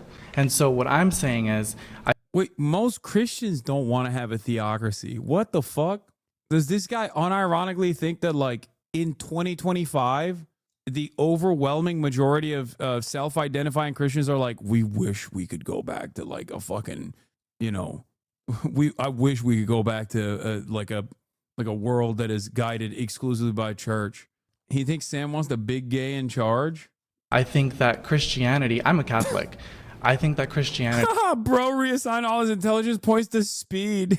True. Is, I think, fundamentally very important to instill family values in myself as well as every person who wants to have children. Now, let's talk about... I'm okay with that, too. Let's talk about Order 14,166. That is an executive order that Donald Trump just imposed on identifying what is male and female. So I personally believe, as well as many transsexuals, friends of mine, believe that a woman is a biological female, as well as a man being a biological male. You are assigned what you are at birth. You are not assigned your gender later on. What you choose to express is something that is similar to wearing a garment, similar to what you decide to put on your face. And I don't think there should be laws or legislations dictating people or imposing laws to manipulate children, for example, to castrate their bodies at such a young age. 50% of children. Do you know how many children are treated over the past 5 years? Let's say, I think it was from 2018 to 22, there was a study that just came out from Harvard. Do you know how many children received gender-affirming care, but broken down into puberty blockers and then hormones? Give me the numbers. You tell me. I'm curious. Well, I'm curious because you're bringing it up. No, I have the numbers. Okay, tell me. I do, but I'm curious if you know. Tell me what the numbers are. I promise to tell you after you tell me what you think it is. I'm not gonna play that game. Because I have a feeling we're not playing this game. No, I am. It's not a game. You have, again, and I'm going to repeat myself here, you have a firmly held conviction, okay? This is something that you care about. This is why I would always ask people like, what's his name, Christian Walker, or any number of different, like, trans people are ruining sports, people that make that argument. I would ask them, like, who got second place in the high school swim meet? Who got third place in the high school swim meet? It is a debate tactic, to be fair, okay? But the reason why I would ask that is because, like, obviously you don't give a shit. This is not something that you truly care about. If you did, like, if you had a genuine interest in, like, women's swim meets or whatever, you would fucking know. You would know the answer to that question. And the same goes for people that make these arguments where they're like, no, you don't understand, like, thousands of, not even thousands, you didn't give a number, but, like, everybody's getting hormone blockers and everyone is having this kind of invasive surgery at a very young age is totally unacceptable. The reason why it's important to ask people, like, how many people do you think this is happening to, is because they don't know. They don't know. If they knew the answer, they would recognize how laughable of a position this is. I'm playing this game because I think you think it's much higher. When you tell me that kids are being castrated, I know you don't really know what these numbers. Unless he's talking about circumcision, in which case the numbers in the millions, okay?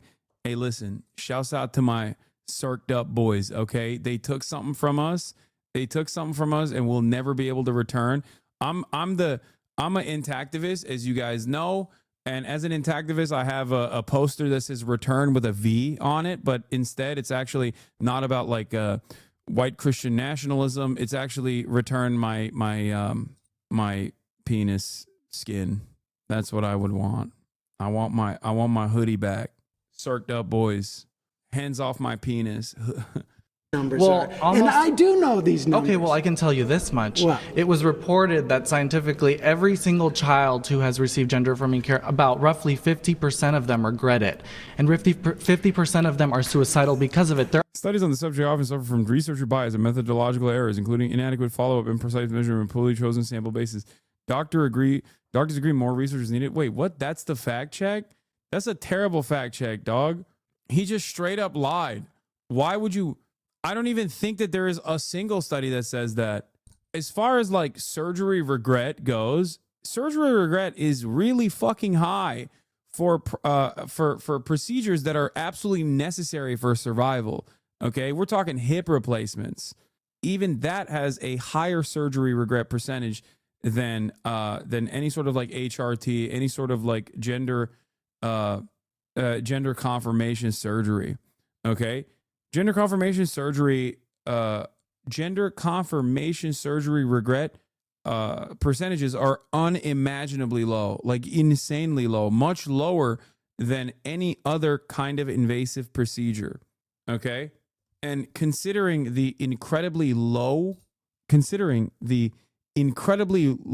number of like surgeries that trans people get to begin with, you have to understand that this is like 8 total people. You just hear about it a lot more because fucking New York Times will write articles about it endlessly.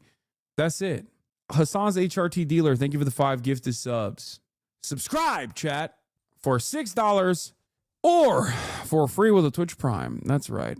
You will never have any regret. You will have even lower levels of regret than the already existing incredibly low levels of regret that people experience after getting some sort of gender affirming surgery. Well, specifically surgeries involving trans people. If you subscribe, That's right. Subscribing will allow you to support the stream, but also simultaneously give you access to incredible emails that you can use all around the platform and the opportunity to send me links. A study from the National Institute of Health analyzing multiple studies showing that the number is less than 1%. Regret after gender affirmation surgery, a systematic review and meta-analysis of prevalence. Here it is. Evan Devs, thank you for the 5 gifted subs. For the child is asking for proof, a total of 27 studies pooling 7,928 transgender patients who underwent any type of GAS were included. The pooled prevalence of regret after GAS was 1%. That fact check is wrong. Minors don't have surgeries. Yeah, that's true. Well, no, minors do have surgeries. Minors have gender-affirming surgeries as well, like rhinoplasties or breast reduction surgeries or breast enhancement surgeries, as a matter of fact. That is infinitely more common. That is infinitely more common than minors getting any sort of trans medical care, as a matter of fact. So the idea that minors don't get any sort of gender-affirming surgeries is wrong. It's just overwhelmingly cis minors that end up getting said surgeries. No minors get SRS, none. Oh, you mean yeah, as far as medical intervention, like a bottom surgery or top surgery for trans minors, it is, I think, either non-existent, depending on what year you're looking at, or incredibly low and done only because it's like a last resort. It is seen as a last resort. Medical intervention that is not reversible is not often done to trans minors. It's not done to trans minors at all. It's like very, very, very, very few instances, and only seen as a complete last resort. Yeah, knee replacement surgery is a 30% regret rate. Gender affirmation has like a 0.3%. Exactly. What? No one under the age of 25 should get gender affirming surgery? That's a crazy take, dude. Like, not even once you're legally seen as an adult can you get gender affirming surgery. You can only do it at 25. Like, that's so stupid. Bro, if you're trans, you don't magically become trans at 25. You're just trans, okay? This is what's so crazy about this argument. This is what's so crazy and so stupid about the fucking conversation surrounding trans people. Like, trans people don't materialize after paying taxes for a couple years, okay? They don't just like magically become trans after they worked at fucking McDonald's. They were just trans always, okay? This is what's so annoying about having back and forths about this conversation instead of just like letting the medical community find through research what the best possible ways of going about this is. I hate it. Keep that energy with hair plugs. Okay, chill. Calm down now. Bro, I thought you were a foe. Make no mistake. I am a foe. I am a foe of the LGBTQ community. Okay? This guy's coming after the one remaining medical tourism sector in my home country. Okay? I take great offense to this, sir. How else will Turkish hairlines make money? How else will industrious Turkish entrepreneurs, doctors, how else will they be able to make money? You are tanking an economy that has experienced hyperinflation for the past decade or so. You're trying to bring Turkey down even further. I will not let it slide. We are the table. We're not just at the table. We are the table. All right, let's continue. They're actually more depressed because of it. How many of those kids? How many? A psychologist, by the way. How many over the course of 5 years? Well, tell me. You tell me. Tell me. Just give me I know what you're trying to do. You're trying to put me in this chokehold of like, no, I'm not trying to put you in a chokehold. No, this is definitely a gotcha moment because I'm suggesting to you that you think this problem is much bigger than it is. It is a huge problem. I was one of the 530 trans minors around the age of 15 plus to get top surgery in the year 2018 in the entire United States. There are tens, if not hundreds of thousands of us in the U.S. I needed over 3 years of maintained diagnosis and 4 referrals from doctors and psychiatrics. Bottom surgery does not happen until 18. Yeah. Now think about the interesting part about this, right? By the way, shouts out to Catboy Collector.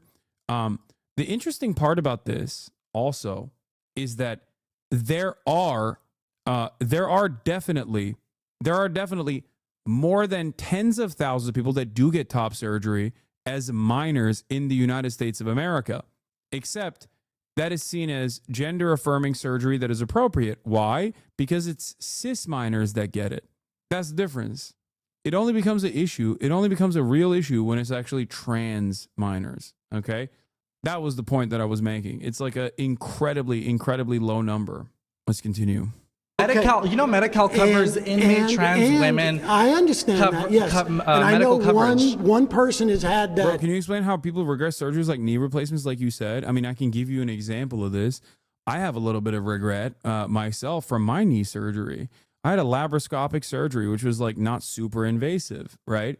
But in the process, like my knee never fully healed. Some people have chronic pain, you know?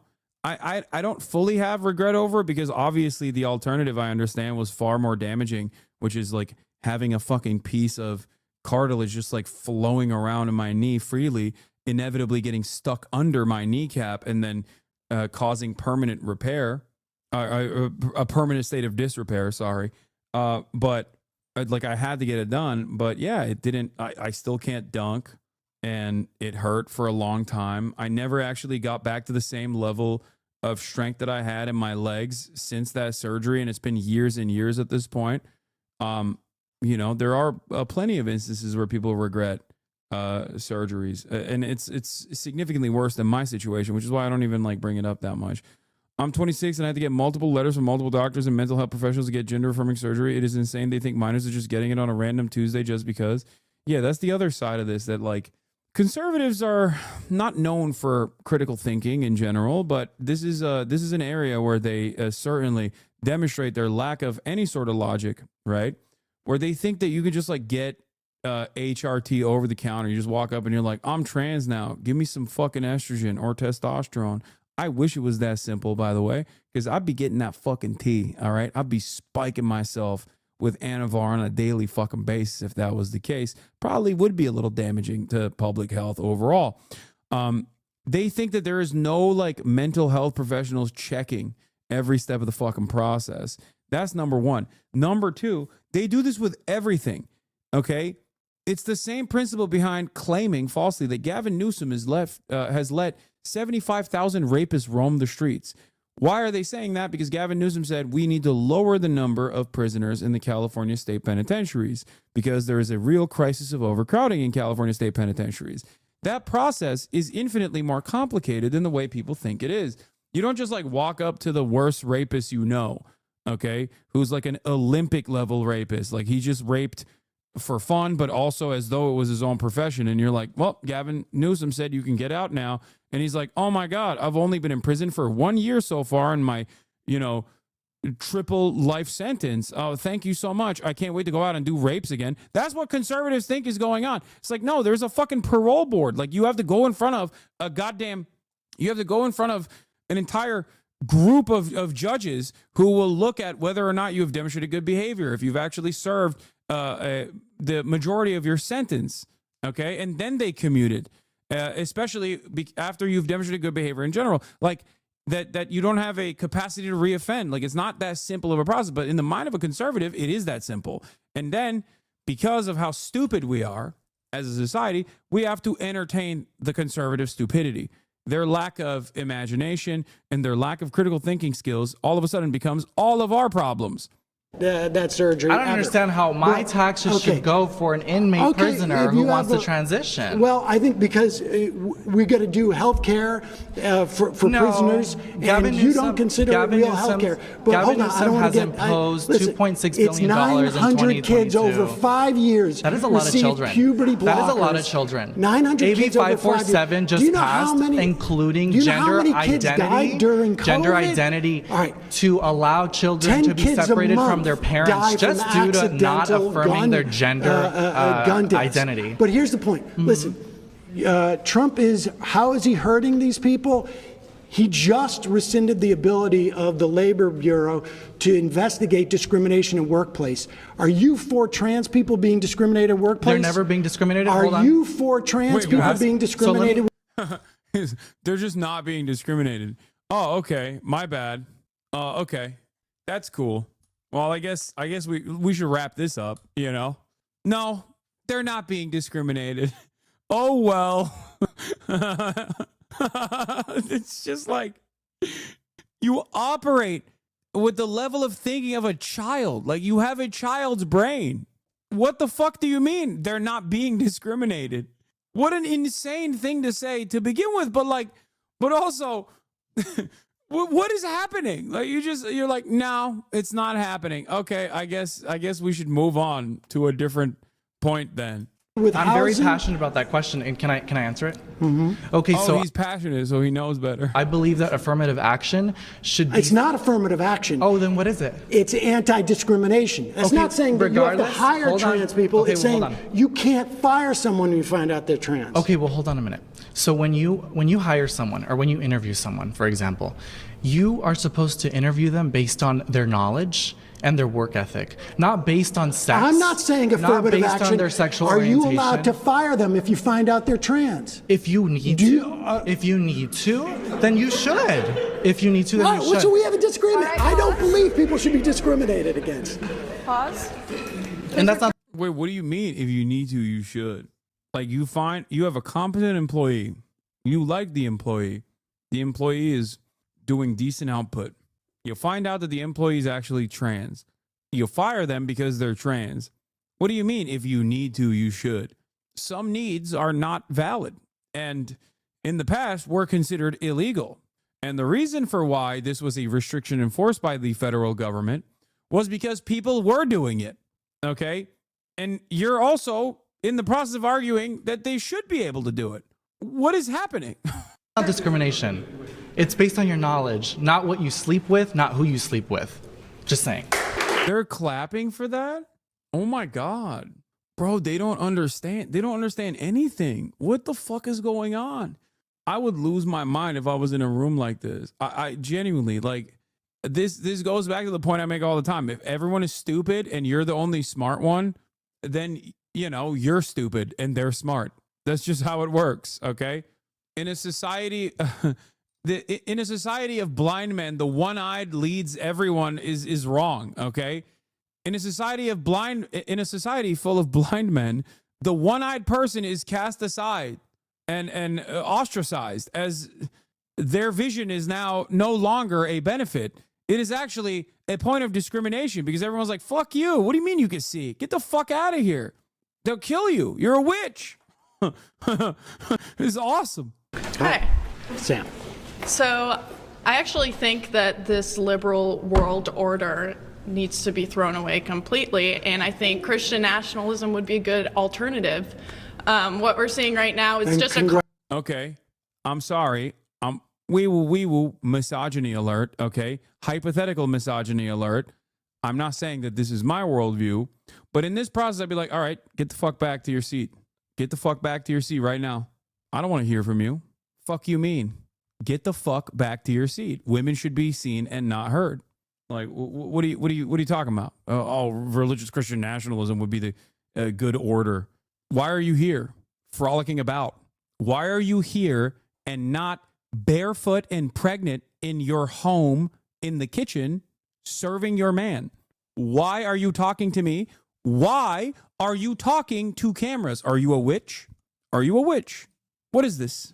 Yeah, shoulders uncovered, frolicking about like a harlot? What is this? Fuck you mean you want Christian nationalism? What are you talking about? The fuck is this? What is this? Congratulations. Yeah, and thank you. And yeah. No.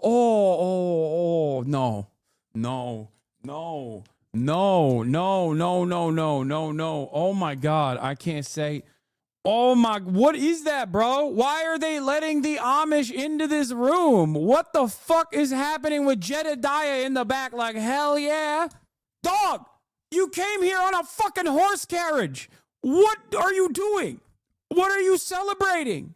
I think what we're seeing right now is a culture of death. This is the most suicidal generation. Bro is spending Rumspringa on fucking Jubilee, okay? You could be doing ketamine right now, okay, with strippers, and you're out here spending Rumspringa at Jubilee in front of fucking cameras. Ever, we have millions of children dying by abortion. People aren't even reproducing. We don't even have like a... Are you reproducing? All you're doing is reproducing dumbass talking points. What are you reproducing? I don't see you reproduce. Are you pregnant right now? Why are you talking? We mandate people reproduce? No, I don't think we need to mandate. We can just stop them from killing their kids. There So are like you want to outlaw abortion? Yes. Yes. I mean, we have a fundamental disagreement on this, and my claim was that if you voted for Trump, it would be to your benefit if you want to outlaw abortion. I think it would benefit everyone. Yeah, I disagree. I think that that women should have the right to choose. I think that it would benefit everyone to bring back the family unit, to stop having women just thrown into the workforce. Maybe we shouldn't allow women to choose to divorce unless their husbands say it's okay. I mean, I don't really believe in divorce in general, so like, sure. All right. I mean, this I think though reinforces my point that that if No, you don't believe it. You don't believe in the things that you're saying. Or it's the second thing, which is even funnier. You're too stupid to recognize that you are actively spelling out your own demise. Like, you want society to be organized in a way that actively harms you. Okay? The fuck do you mean? I don't believe in divorce. What do you mean you don't believe in divorce? You're like, yeah, I would rather murder my husband secretly by poisoning him with fucking Visine, by putting Visine in the soup, slowly but surely, just drip feeding it day in, day out, after he beats my fucking ass every night until he finally fucking coughs blood and dies in his bedroom. This is my alternative vision for divorce. Insanity. If you are But it would be better for society. It would be better for everybody in society.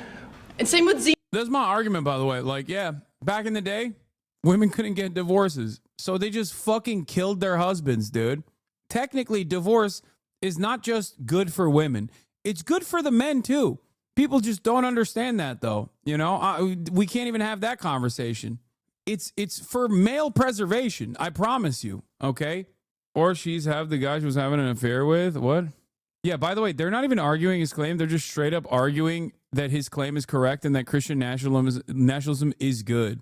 Which technically, I think Sam foolishly thought there would be people that go, oh, no, I mean, Christian nationalism, xenophobic nationalism, Christian fundamentalism, these are bad things. Like, I personally didn't think that every fucking Zoomer that was going to run up to the mic was going to be like, nah, shit, that shit's dope, dude. I love religious fundamentalism. That shit is poggers. It's sick. I'm so skibbity. I'm so phantom tax on fucking Christian nationalism. You have no idea. Like, I don't even think he was baiting.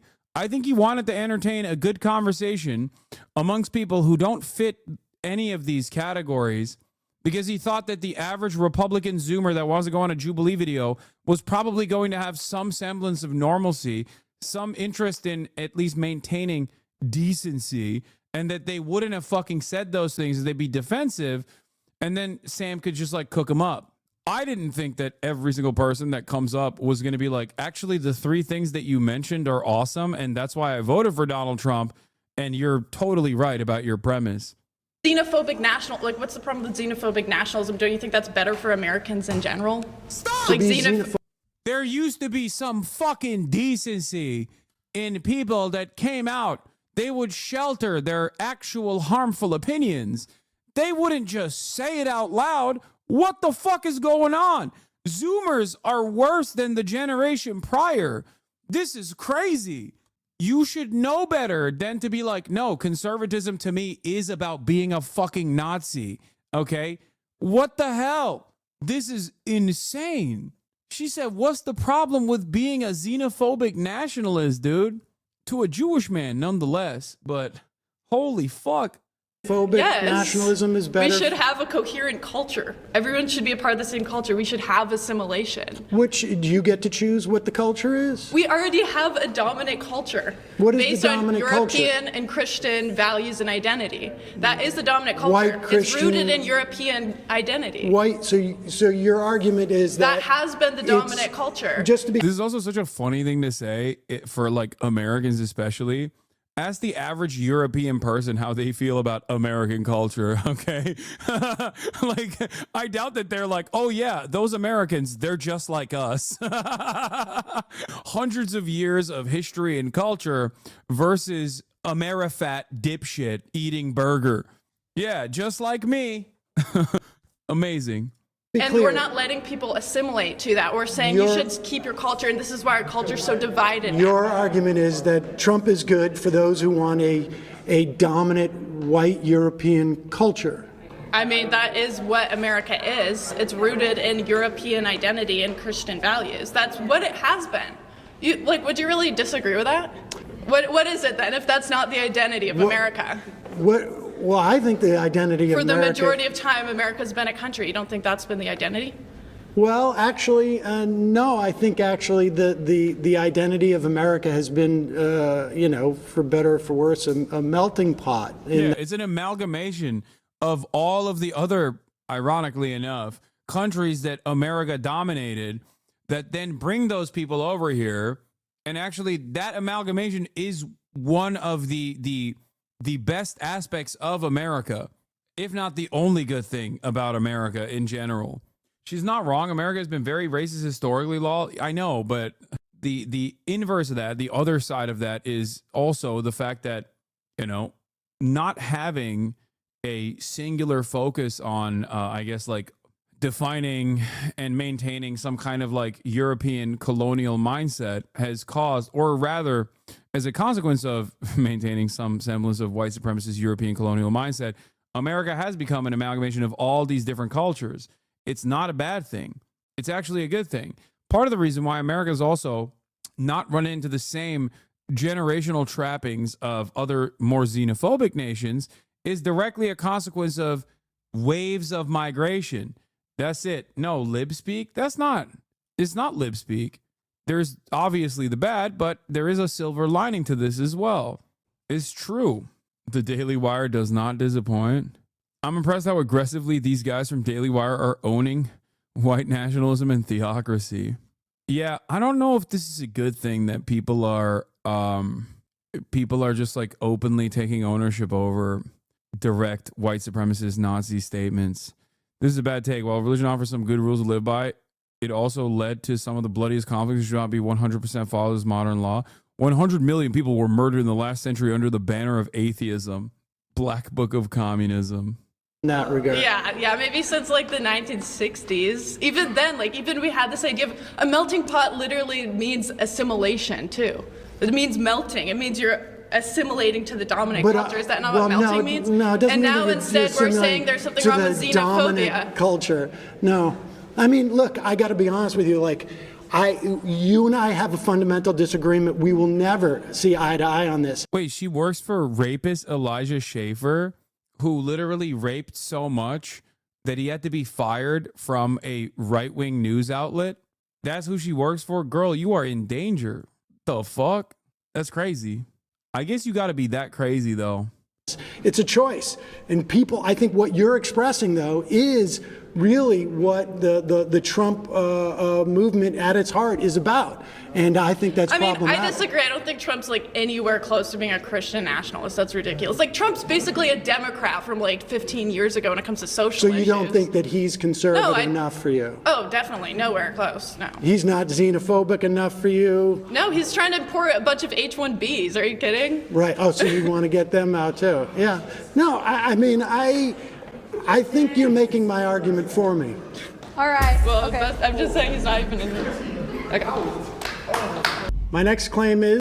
Bro, she dropped H-1Bs as a pejorative. Just in and of itself. She said H-1Bs. They're dumping a bunch of H-1Bs, man. Yo, Zoomers are fucking broken, dude. They are literally doing the thing. What is this?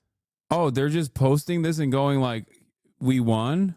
They're saying, I said a bunch of racist shit and therefore I won. What? Town I grew up in Canada was 95% white. Anyone who wasn't white was culturally assimilated. Now they turned a church in my neighborhood into a mosque.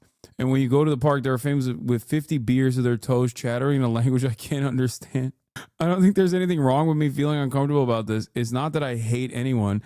It's that my hometown feels like a foreign country. And I know that I will never go back to how it was. It makes me sad. I hope they build more mosques in our town, honestly. I don't get it. What's the problem? You said the fact that there are mosques doesn't mean this does not imply religious fundamentalism, but maybe you can get religious fundamentalism if you would like, That's right. I'm an advocate for Sharia, baby. That's right. No white Sharia. I'm an advocate for brown Sharia. You feel me? More mosques, and she should not be out there showing her shoulders. Okay? Sounds like Islam is the dominant culture where she's from. Yeah. Yeah, maybe you should assimilate to the dominant culture. Is the GOP will destroy Social Security and health care. Nice to see you. So what if Social Security should go away? That's my question to you. Ben, you are so cooked, dude. I mean, it's probably going to go away if Republicans get their wishes across, and your ass is cooked. You are never going to retire. None of you dipshits are ever going to retire. I swear to God, you can't. You're going to fucking die on the assembly line as a Amazon ordained like Autobot is whipping you in the back. Okay. You're going to be like, oh, at the age of like 73, you're going to die to a communicable disease because like it's illegal to get healthcare now. Dumbass. God, these people are so stupid. The thing that really pisses me off about conservatism in general is just that they actively champion causes that will fuck them. Okay. It's so dumb. The smug nature of just like defending the worst positions that will destroy your life, your future. I will never understand it. It makes me so angry. Because Social Security keeps 2/3 of our elderly out of poverty. And not only does it keep our elderly out of poverty, it's essentially a social insurance program that protects you if at the end of your life you don't have enough money to survive. This is my king's bread and butter, okay? You're talking to a guy who goes to tort conferences for fun. Social Security is his fucking bread and butter. You have fallen into the intellectual trappings of a Samuel SEDER, okay? For right now, do you know that it's also the albatross around our generation's neck? No, it isn't. Okay, so let me just explain this. Well, you're going to go back to lecturing me about Social Security. Well, that's what we're talking about. Social Security. Yeah, Social Security is one of the top 3 funded. Social Security is almost the biggest thing that our government does. Exactly, and we are more than $30 trillion in debt. Well, first of all, Social Security cannot contribute legally to the deficit. Because they don't even account it in the federal deficit every year. That's correct. We have because 30 it's years. Self-funding. When Social Security started in 1936, you have more workers than retirees because people haven't entered into retirement. By 1970, it was at 3.5 to 1. Now it's at 2.5 to 1. But productivity has increased during that time, so the amount of money paid into Social Security has been up there. The reason why we are running out of money just for the trust fund, not for Social Security, like I say, if we do nothing with Social Security now, it is statutorily unable to contribute to the debt. The math is right there. The reason why the trust fund is running out is because wealth inequality has hoarded so much money above the cap. You don't think it's because the government does a terrible job managing their money? They have a huge spending problem, and they go, oh, look at all this money we have for Social Security that's earmarked for 60 years from now that we're just going to spend on something right now. 40 years ago, they predicted this. This is an actuarial table. Accountants sit there and look at it. This is a very easy math problem. Accountants in the government are always right? That's totally the thing that you're saying? That they're always correct about money, right? That's why we have a $40 trillion debt problem. The problem isn't the math with the $40 trillion debt problem. It's you have tax It's cuts. the spending problem. I totally agree with you, which Social I would argue is Security- part of why Social Security's gone in the hole already. That's simply not true. Oh, okay. So we're out of money from If the Social trust- Security bucket. No. Statutorily, by that I mean by law, Social Security pays for itself. If we do nothing, the 6.2% that your employer and your employee pays into it will pay out 78% of benefits starting in 2033. And why is it going down? If everything's so much better, why is it only 78%? If we raise the cap, there's a cap right now at $176,000. So for instance, if you make $100,000, you pay $6,200 into that. A year, A year. But if you make $4 million, do you know how much money you pay into Social Security? $6,200. And so why should wealthy people hang on? Why should wealthy people pay more? I don't know. That's just how progressive taxation works. It's like kind of the entire point. of our tax structure. It's a good thing because they have more money. What are you going to do with the money when you fucking die? Wealth inequality is a major problem, don't you think? I thought these guys were populous. How'd this happen? Do you make $10 million a year? Like, why? Why do you care? Why? Why do you care? Are you going to make $10 million a year? No. Shut the fuck up. Advocate for your best interest. Rich people advocate for their best interest every fucking day. Poor people, on the other hand, poor Republicans, on the other hand, especially, just genuinely advocate for rich people's interests. It doesn't make any fucking sense. It doesn't make sense. What's wrong with you, dude? This is why I always say, dude, if you're a conservative, like, you have to be so goddamn lucky. You have to be the luckiest motherfucker on the planet to ever actually reach a level of success where you will benefit from conservative policies. Because conservatism, especially when you're not immediately benefiting from conservative principles, unironically means that you're so fucking stupid, so goddamn peasant brain, that you probably aren't going to be rich. You're just not. The smart thing to do in your situation is to advocate for a better future for yourself. Okay? If you get to that point, then you can advocate against it. But for now, you should be advocating for your best interest. Conservatives don't even do individualism and selfishness correctly. That's how fucking stupid they are. That's what pisses me off. They can't even do being selfish right. They literally think being selfish means like harming others that are not in your immediate in-group that you've chosen for yourself, and never on the virtue of class. It's so dumb. What? I completely agree with you, but what he's going to say is, why do wealthy people get Social Security? It's marginal. And if you want them to not get Social Security, you can fucking tax them. Okay? But that's an entirely different conversation. It's like, oh, if we do free college, then rich people will send their children to college. Okay. You think rich people are sending their children to fucking public universities that are free? Great. Wonderful. Everyone has access to education. It's so dumb when people are like, oh, I don't want there to be any publicly funded programs because rich people will take advantage of them, is the most idiotic argument of all time. Okay. One, they don't. And two, who cares if they did? They are paying for it. Why the fuck do you care? Why do you care? Well, the reality is you don't care. You just think it's a good argument, but it's not a good argument. It's additionally funny because they don't even benefit from it. Do you see what I'm saying? They do not benefit from the things that they're advocating for. They're advocating against their best interests, which means they're stupid. Okay? And if you're a stupid person, you probably are less likely even to make it out the cut. Why should wealthy people pay a higher percentage? No, they should pay the same percentage.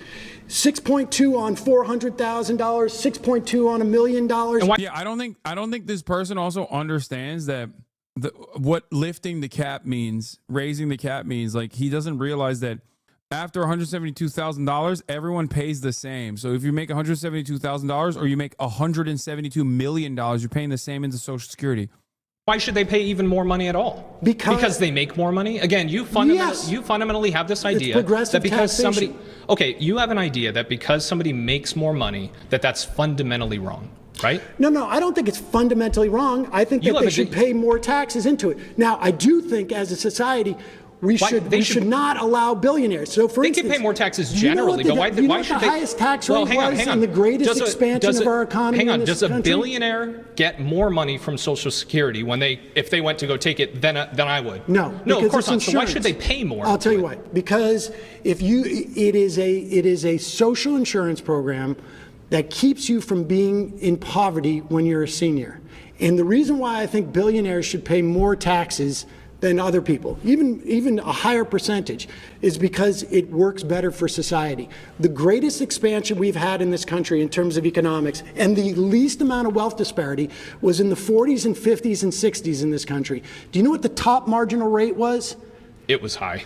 Do you know what it was? I don't know the exact number, but if you made over $470,000 in 1955, every dollar you would make above that was taxed at 90%. So I have a question. 90 cents on every dollar was taxed above 470. So if we had in today's dollars, which is wild, by the way. But and it's also the greatest expansion we had of the economy. Yeah, you can expand for a time, and then you see places. You see like Nordic countries that were like, oh, let's tax the hell out of our rich people, right? And then they go, whoops, we messed up. We can't actually live off of our terrible.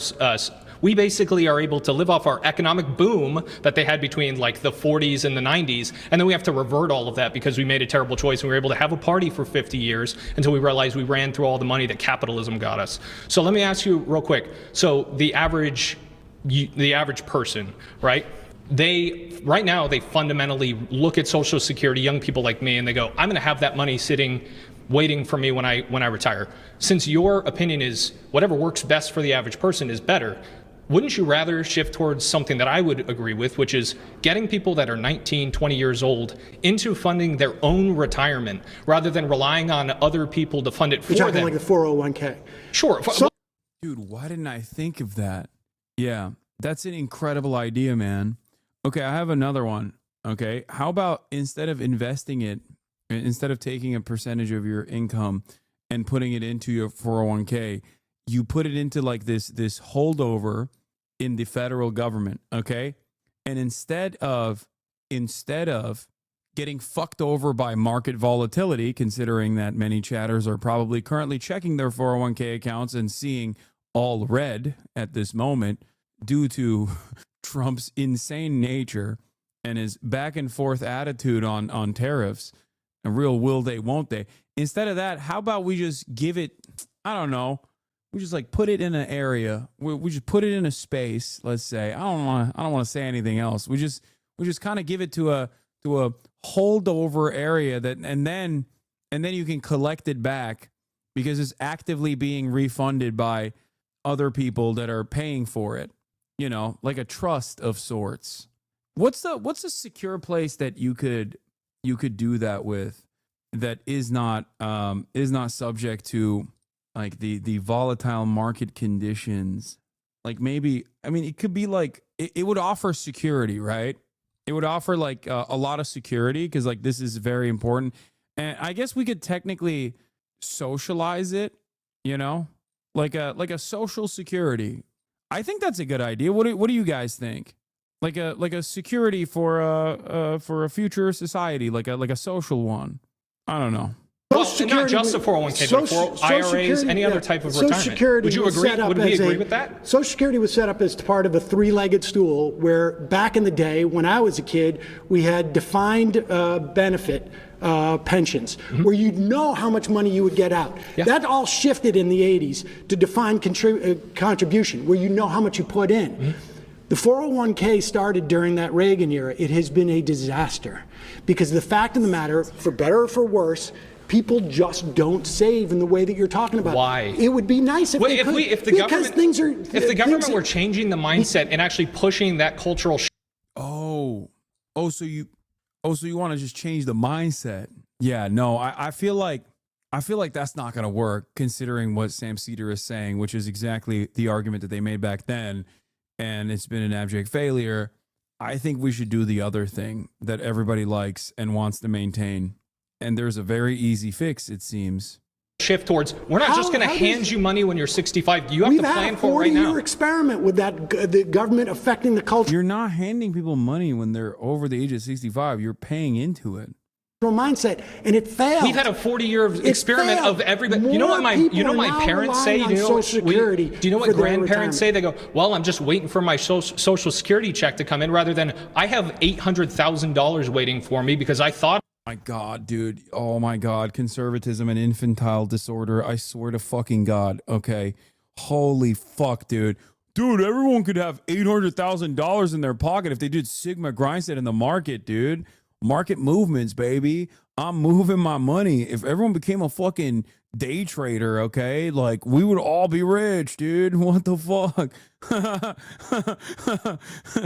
That's so dumb. Thought about it when I was 19 and 20 because I didn't have this grab bag of money waiting for me. You're assuming that young people I try and tell my kids. So we agree. So we agree. We should get rid of Social Security and phase it out. Well, no. So we should phase out. So how would you? That's so dumb. You can still do that without Social Security, you fucking moron. You can do that alongside Social Security. Does he think that Social Security can't exist? And if Social Security exists, like people won't, put aside money culturally in the market? Like, what the fuck? This is not a mutually exclusive concept. You're like, is you one or the other? Can't do both. Listen to this idea. You phase out Social Security to where people who have 5 years left before they retire get 100% of the benefits. And then people like me who have 40 years until we retire, I'm not going to get it. I'm going to get screwed either way. No, you you're really not. think I'm going to get Social Security someday? I guarantee you, at the very least, you're going to get 78% of your benefits. That's awesome. I'll get $9,000 a year. That's great. In calling for our government to increase the cap, in fact, get rid of the cap, then your grandkids will get Social Security. I would much rather, and again, maybe we'll just disagree, but I would much rather result to, hey, 20-year-olds, please save for your own retirement, invest for your own retirement, because the government is bad at dealing with money. And what happens Don't rely if they on them.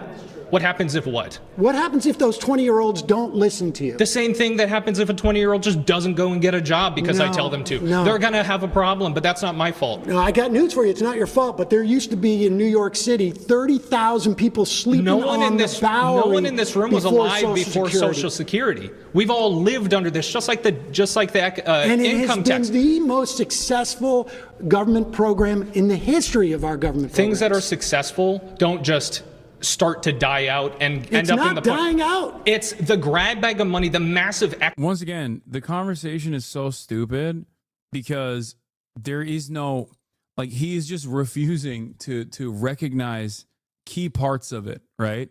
Like, he refuses to recognize the solution for funding Social Security further, and he also acts as though it's going to go insolvent, like it's just going to go bankrupt at a certain point, when that's not the case.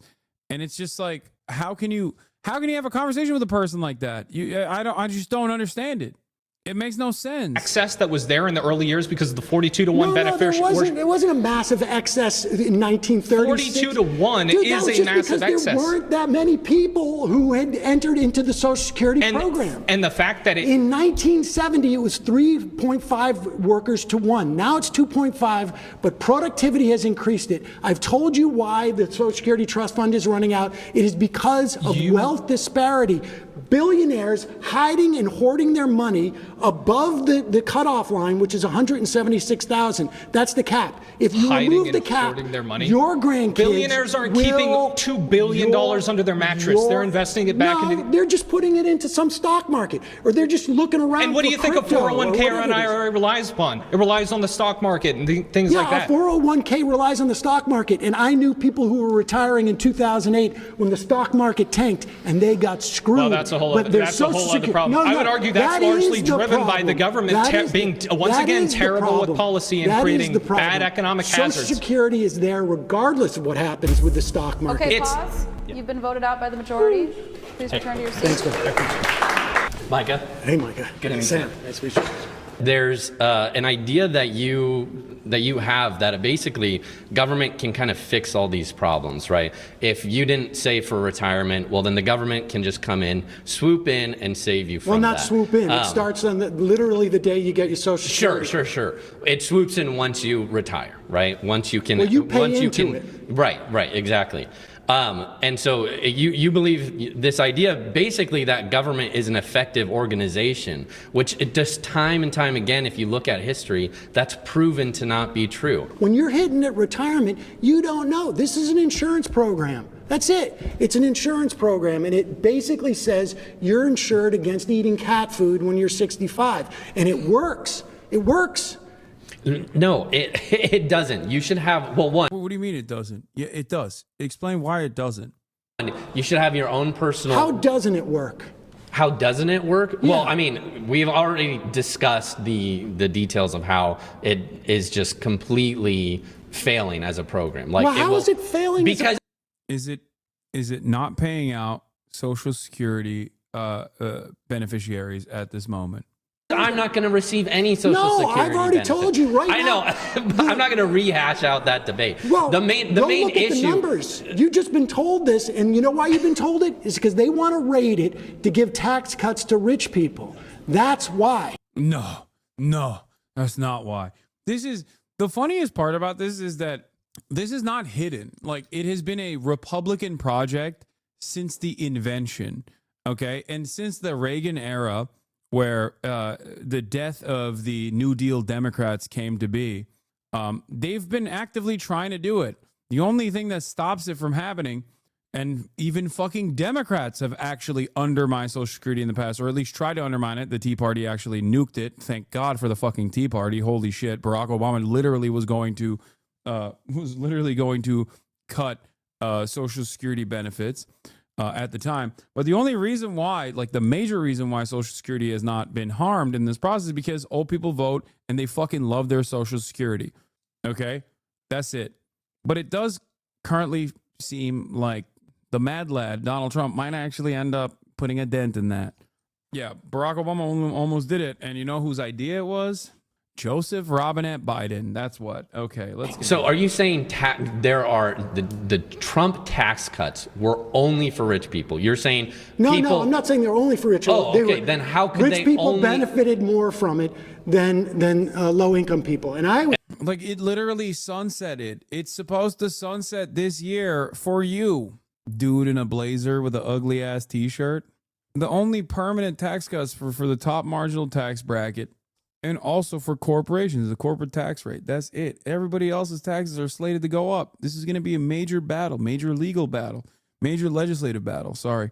And what do you mean benefited more from that? Because we already went over the percentage numbers and we know that's not true. They don't need the money as much, and they don't need it.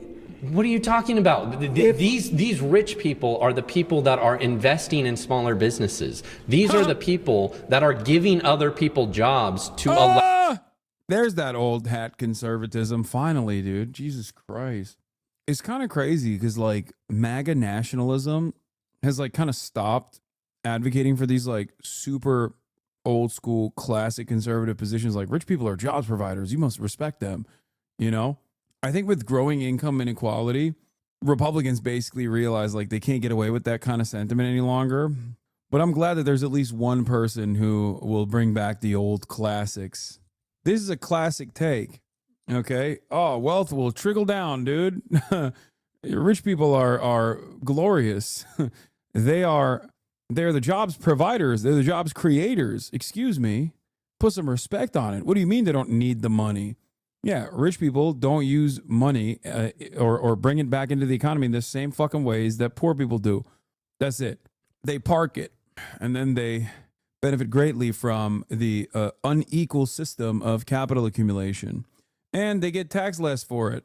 And there's also on top of that additional methods of simply borrowing against your pre-existing assets, loans with even lower interest rates. Instead of a tax at that point, you're just offering a incredibly low, depending on how wealthy you are, an incredibly low interest rate. That is the tax that you're paying, but instead of paying it to the government, you're paying it to a fucking bank. And then just keep doing that over and over again. This is non-taxable because it's a loan. And you die. Buy, borrow, die. Allow them to provide for their family. Okay, Listen, pause. What's up? Hey. Good to be back. Nice to see you. Okay, yeah, nice to see you too. I want to zoom out a little bit. Okay. So obviously you're pinpointing on Social Security, and there's a reason for that. And healthcare too. Oh, okay, but Social Security is the program that you're very concerned about, and that Medicare. I'd love a Medicare for all program, but go ahead. Yeah, so I think the reason you're focusing in on Social Security precisely is because Social Security is the most successful in a shadow of social welfare programs and government spending. That it's like the Democrats. It's also the biggest bucket of money. Sure, it is the biggest bucket, but the Democrats have these social programs and this deficit spending, and it just never ends. It's never enough money. So you're focused. Oh no, we got a deficit hawk in the building. Oh, this is another old school conservative guy. I like it. I like it.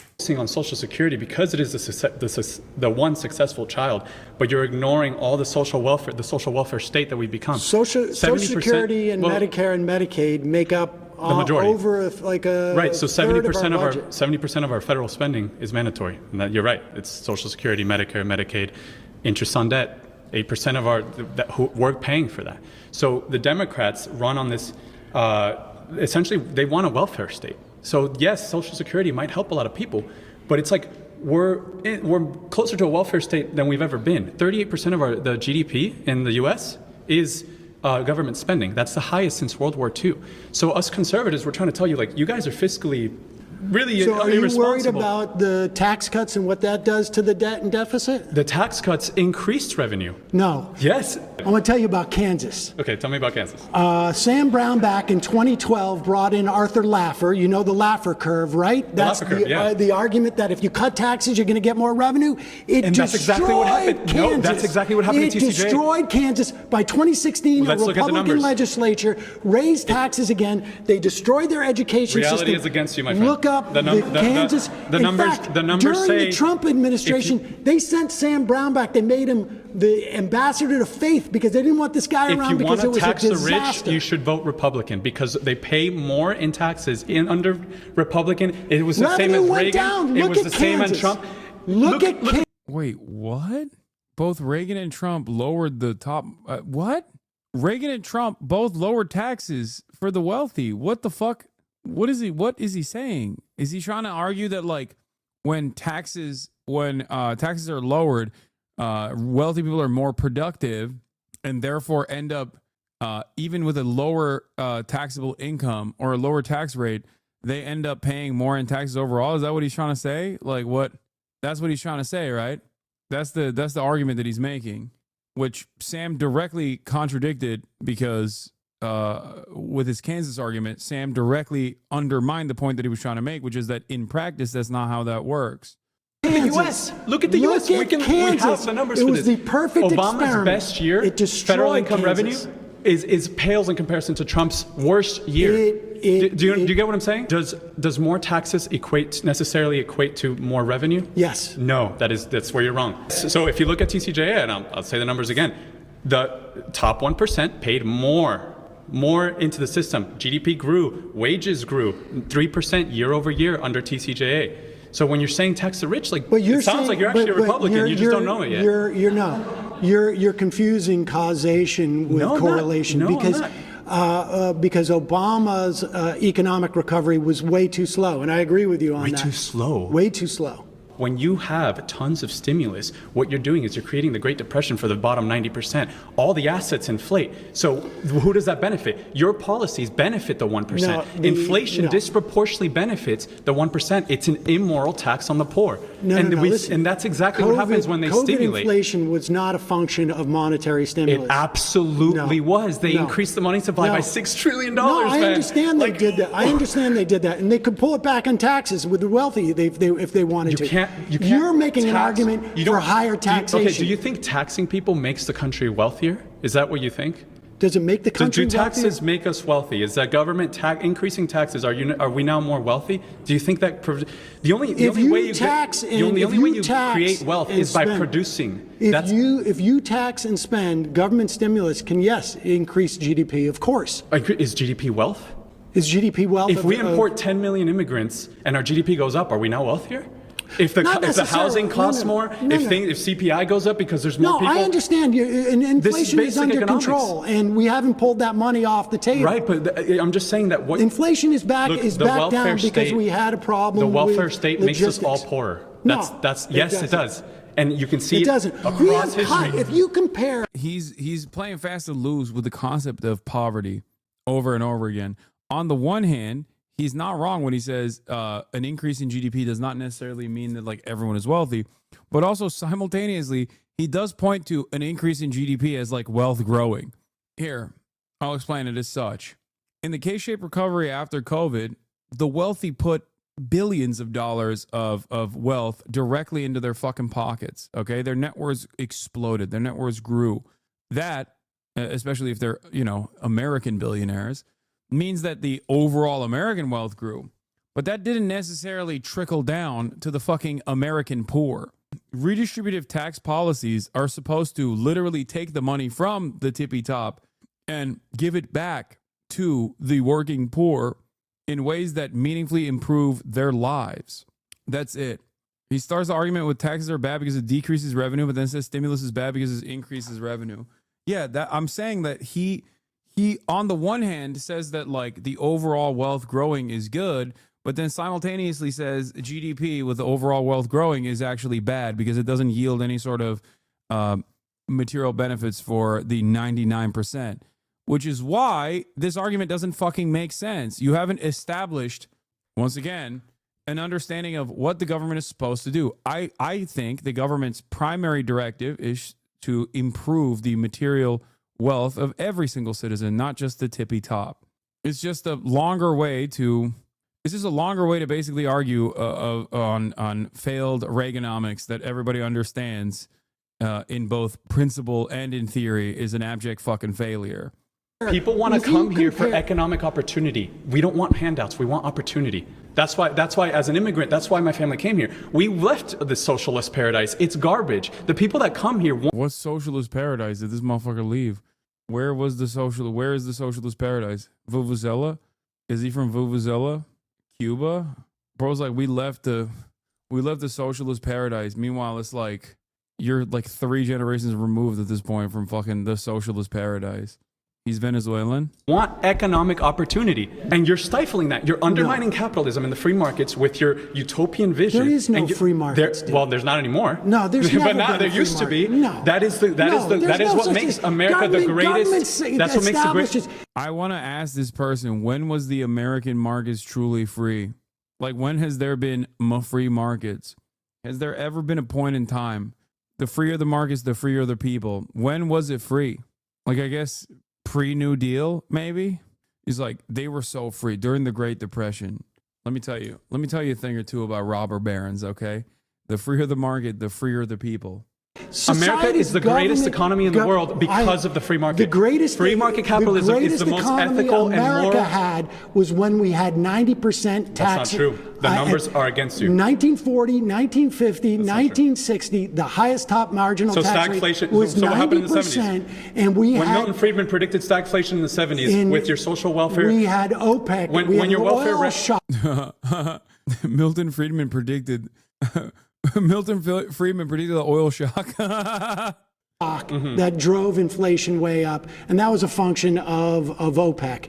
But in the 1940s, 1950s, and 1960s, highest top marginal tax rate was 90%. We had wealth inequality shrink. We had something called the Great Compression, and more people enjoyed. Damn, he said we had post-World War II Industrial Revolution. Seems to me like you want centralized planning, incredibly high rates of taxation, and to get dumb bitches like you back to fucking work, okay? Because guess what, dude? If you say, oh, it's the fucking post-World War II Industrial Revolution, guess what, dude? That is America at its closest to the USSR or communism. Obviously not entirely, but if you're talking about like the war economy or post-World War II economy, yeah, that is literally the closest we were to a centrally planned economy. I would love to get back to that. And instead of, building war machines or whatever, I would like to, build things that matter, build things that are good. Free markets. I mean, wait, is he also a free trade advocate? Like, I don't understand.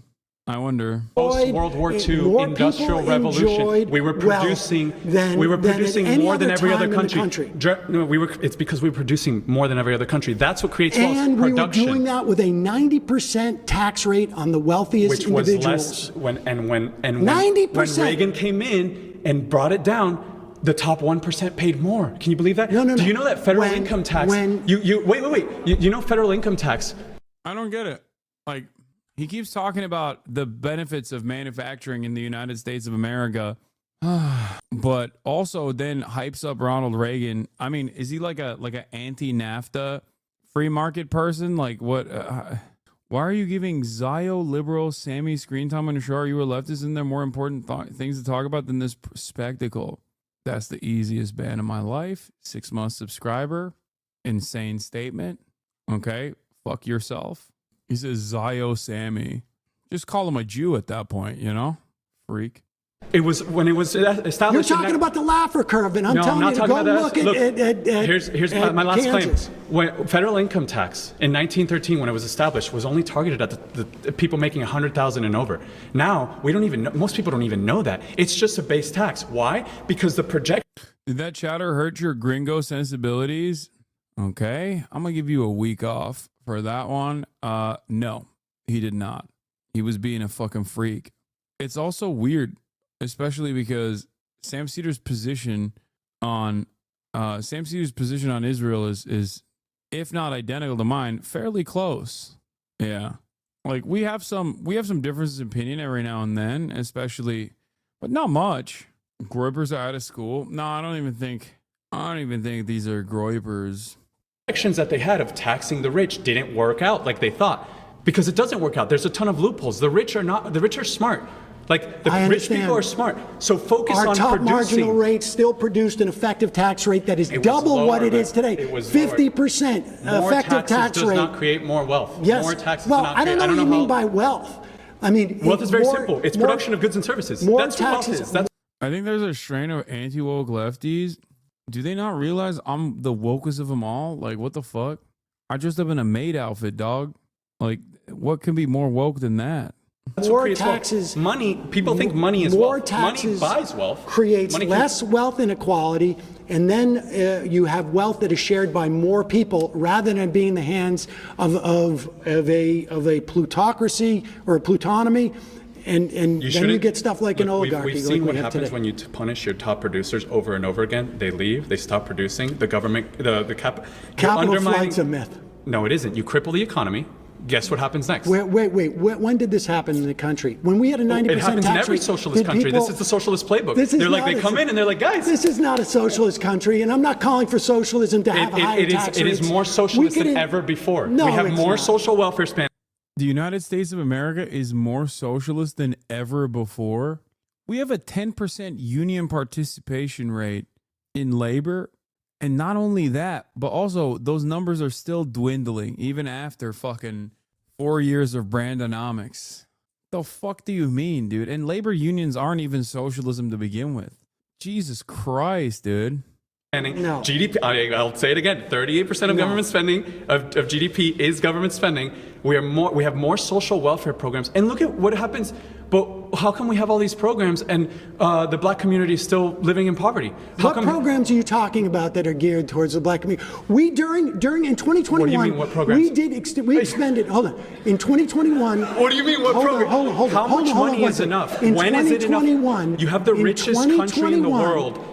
We offered $300. The way you guys think is just insane to me. Like, let me just finish this. All right, go ahead. In 2021, we extended the child tax credit, which is basically a payment, $300 per social welfare. Yes. We cut child poverty in 1 year by 45%.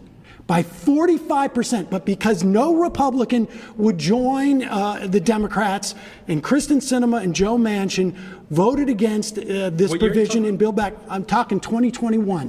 From 2021 to 2022, we cut child poverty in this country by 45%. Look it up. I feel like when I look at it, I guarantee you, I will give you my phone number. You call me, and if I was wrong. All right, we'll call. I'll do it off camera. And you will see that we cut child poverty in a year by 45%. I'll look into your claim. All right, guys. All right. We'll talk after. Wait, he doesn't know. He didn't know that. Like even if you're a little bit interested in undermining the benefits of the American welfare state, as he claims, like that's a basic fact that you should know, that you should have a counter for. I mean, that's like, God damn, the Brandon admin truly did a number on not actually advocating for the things that they were doing. It's kind of crazy. Like a competent Democratic Party would have been featuring that formatively. That would be like the first entry point into the conversation. And that Republicans would have to address it everywhere they go. Like, why do you care? Why do you want to increase child poverty? Why did you actively undermine and increase child poverty?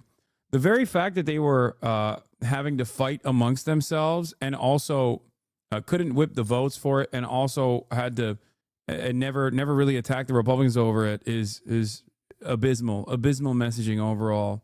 Something that I talked about on Pod Save America as well. My next claim is Trump's policies make the rich richer and the working class poorer. Hello, sir. Hey, Hunter Howard. Nice to meet you. Nice to meet you. Okay, so do you mind if I ask what policies in specific are you referencing to? Tax cuts for the rich. I think his idea of tariffs on countries in the way that he's talking about will make people poorer. I think all. Hasan actively chooses to fight against his own cause in Palestine, using a platform to harass. Anissa can go F herself and so can Frogan. What? What are you fucking talking about, dude? I'm pretty sure Ethan exposed you as a radical and you're doing damage to your own cause. Hi, Hasan. Would you like to build a friendship instead of harassing? You're a sad story. When you apologize, you can come back. Anissa should apologize. Y'all don't know how to be friends. This is why war exists, Hasan. You're not a peacemaker, bad friend, bad hombre. You are isolating yourself. I'm pretty sure Ethan exposed you as a radical and you're doing damage to your own cause. You're scared. Huh? Oh my fucking God, Hasan, I love. What a bitter ass lol. Keep going, Hasan. I'm a very cute and mid-sexy Latinx and haven't seen a sing. What the fuck? What is this person saying? I know who Anissa is. I don't know what she has to do with anything. What? What happened? What? Okay, well, I can't. I've already expended too much of my mental bandwidth on listening to fucking broccoli haircut Zoomers talk about being white nationalists and stuff. I don't know what that person is talking about. God damn. All the work that they're doing in terms of attacking the government agencies will make people poorer because, you know, when you get agencies that are supposed to protect us from corporate interests, they will externalize their costs, those corporations, instead of actually assuming themselves. So their profits are made on the backs of all of us, whether it's our health, our protection from consumer rights, worker rights.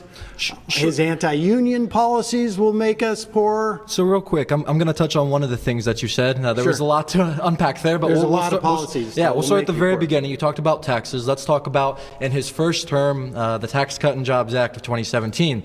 There are a couple things in that specific policy that actually do benefit the middle class and the lower class more than the top 1%. So you mentioned taxes, right? But in that, from the IRS data that came out, the middle class and lower class got affected. I think they ended up saving like 3 to 4% on their taxes, on their tax cuts, whereas the billionaires only saved 2%. So if we're talking an actual dollar amount, sure, the billionaires save more, but they also make a lot more, right? Also, the billionaires don't really care about an extra grand or two. In that specific policy, the child tax credit doubled from $1,000 per household to $2,000. No billionaire cares about an extra grand in their pocket, but I can guarantee you the working class does. So how would you rebuttal that? I would say in terms of the taxes themselves, well, the policies that Trump wants to pursue this time are to expand those taxes for wealthy folks. And over time, what starts to happen is you have this wealth disparity, and as the wealth disparity increases, it becomes harder for working people essentially to keep up. Things become more expensive. You get inflationary pressures when you have people with more money. We have more and more billion. You know, it's neither here nor there. I feel like one of the biggest advantages that the Republicans have is that when they make these tax code changes, the impact of that is not seen immediately. So they'll just keep harping on how wonderful everything is.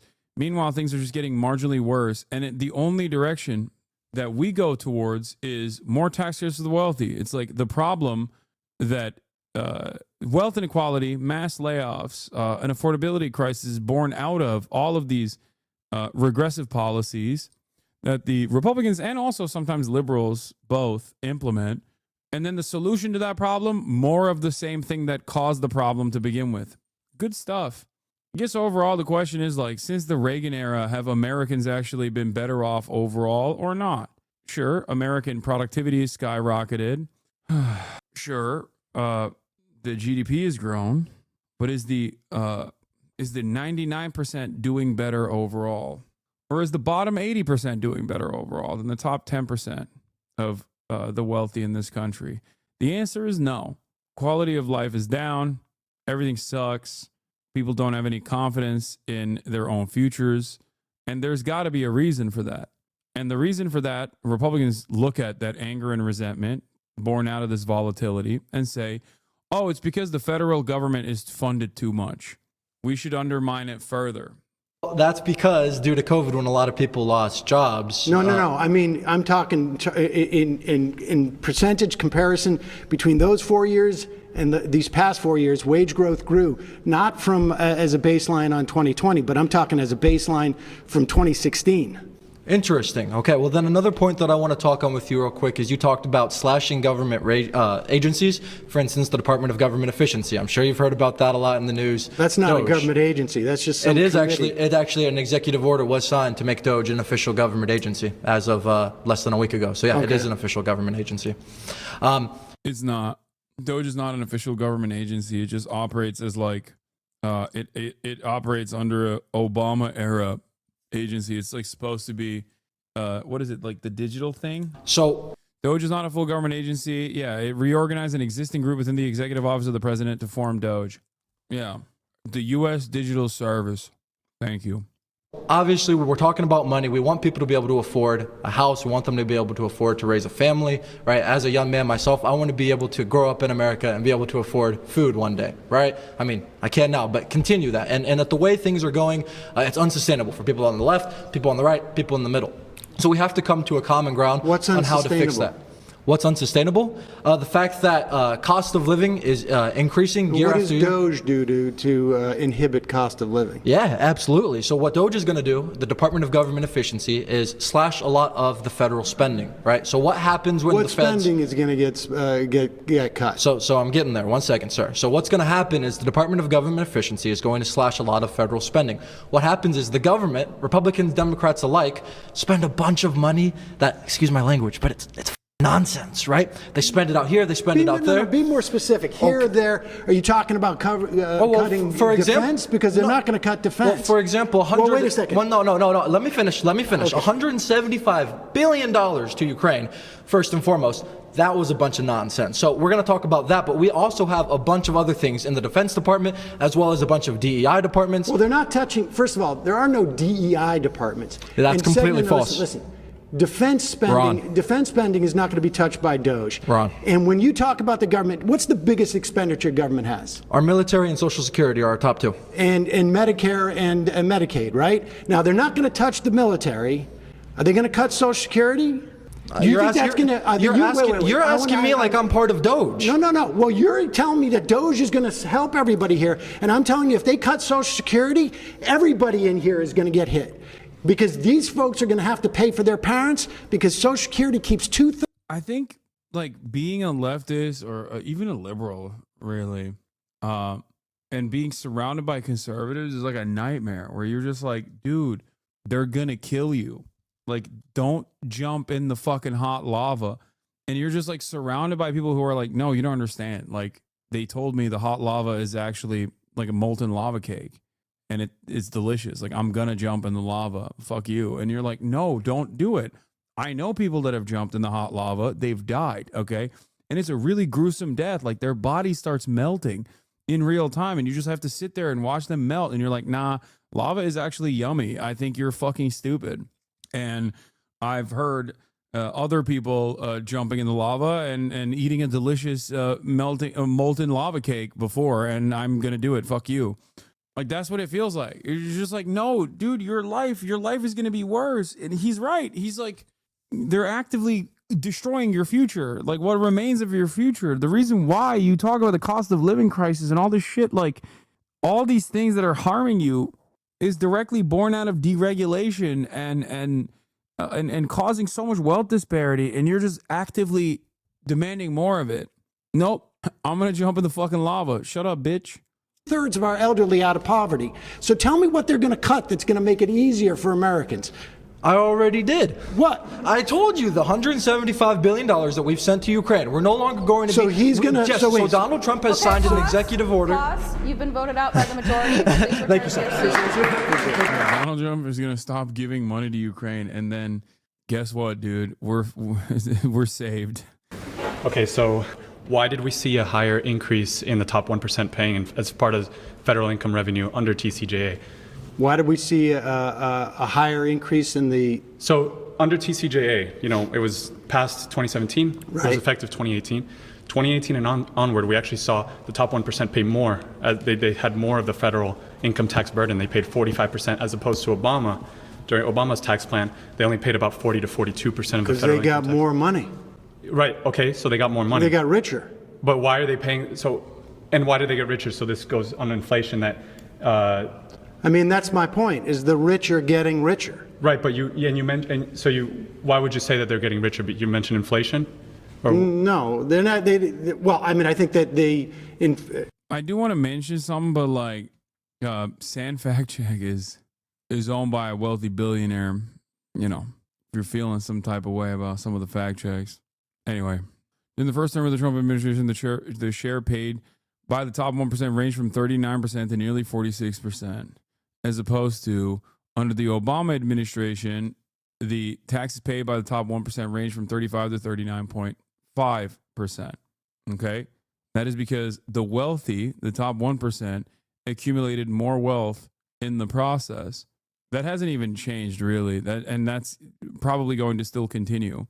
If the bottom 99% have more wealth overall, they would contribute a higher percentage to... This is not individual tax burdens. Okay? This is not an effective tax rate. They're not talking... Don't get tricked by these percentages. They're not talking about the effective tax rate to the individual in the top tax bracket. What they're talking about is what the 1%, the top 1% of wealth, and how much they paid in taxes overall, as an overall percentage of income tax. Okay? This is not an appropriate metric of the overall taxes that were accumulated in the process, and it is a very deceptive, underhanded way to approach the subject matter. If your argument is about destroying wealth inequality and bringing back some kind of parity, okay, this is an awful metric to look at, because this basically proves Sam Seder's point, which is that, yes, the top 1% grew wealthier and wealthier, and in the process, as they were growing wealthier and wealthier, the amount that they contributed to the coffers in the lower tax rate that they got was higher overall. But the reality of the matter is, in terms of the effective tax rate at the end of the year for a wealthy person, that percentage is incredibly low and gotten even lower. The effective tax rate for you as the average American is like close to 50%, whereas the effective tax rate for someone like Warren Buffett is like, what, 0.06 or some shit like that? So overall, this number doesn't mean anything other than the fact that, yes, the top 1% became wealthier overall and therefore contributed to the overall sum by a higher percentage. Having said that, if there was more wage parity, or if wages had actually adjusted across the board alongside productivity, for example, and there was less income inequality, then the top 1%'s contributions to the overall taxes, the overall taxable revenue coming from federal income taxes would be far smaller. Yeah. The easiest way to debunk this figure is to say if the top 1% had 100% of the wealth, then they would pay 100% of the tax burden. Thank you. Exactly. Inflation? No, they're not. Well, I mean, I think that inflation, to the extent that there was money that wasn't a function of like logistics and other problems that we had during COVID, yeah, the rich got richer. Not all inflation is a function of monetary inflation. That's true, but when we look at COVID and we can see that they increased the money supply by 40%, they added $6 trillion, and you have a Federal Reserve System that's doing quantitative easing and pumping stimulus into the economy, you can attribute that to left-wing policy. The entire Federal Reserve System is Keynesian economics. Those are very left-wing. Well, I can tell you this: inflation went up in Western European countries the same that rates had that the it did. stimulus. That had stimulus. No. They didn't have the same level of stimulus that we did. No, they did. They absolutely did. They did. You can look at Japan. Yeah, I hear this topic all the time from the Democrats. They say, "Oh, inflation was global." Not true. China never went above 3% inflation during all of COVID, and they were actually they were under deflationary pressures. Japan, which is part of the G7, was also never had deflationary pressures. They never had inflation increase. The only countries that had I'm talking inflation increase, in Western Europe. You Like could what see country? inflation. Well, you could England, Germany, they Italy, stimulated. France.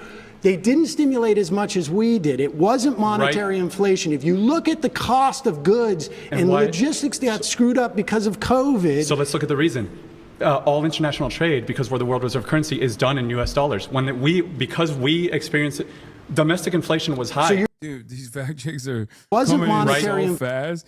In a study of advanced economies, the inflation rate at least doubled from early 2010 to early 2022 in 37 of the 44 countries. In 16 countries, the inflation rate quadrupled.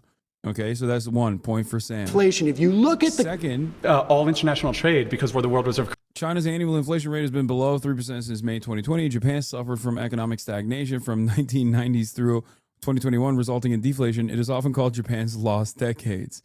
Japan is not an adequate comparison, and neither is China. Obviously, our economy is closer to Western European nations, which did see tremendous rates of inflation.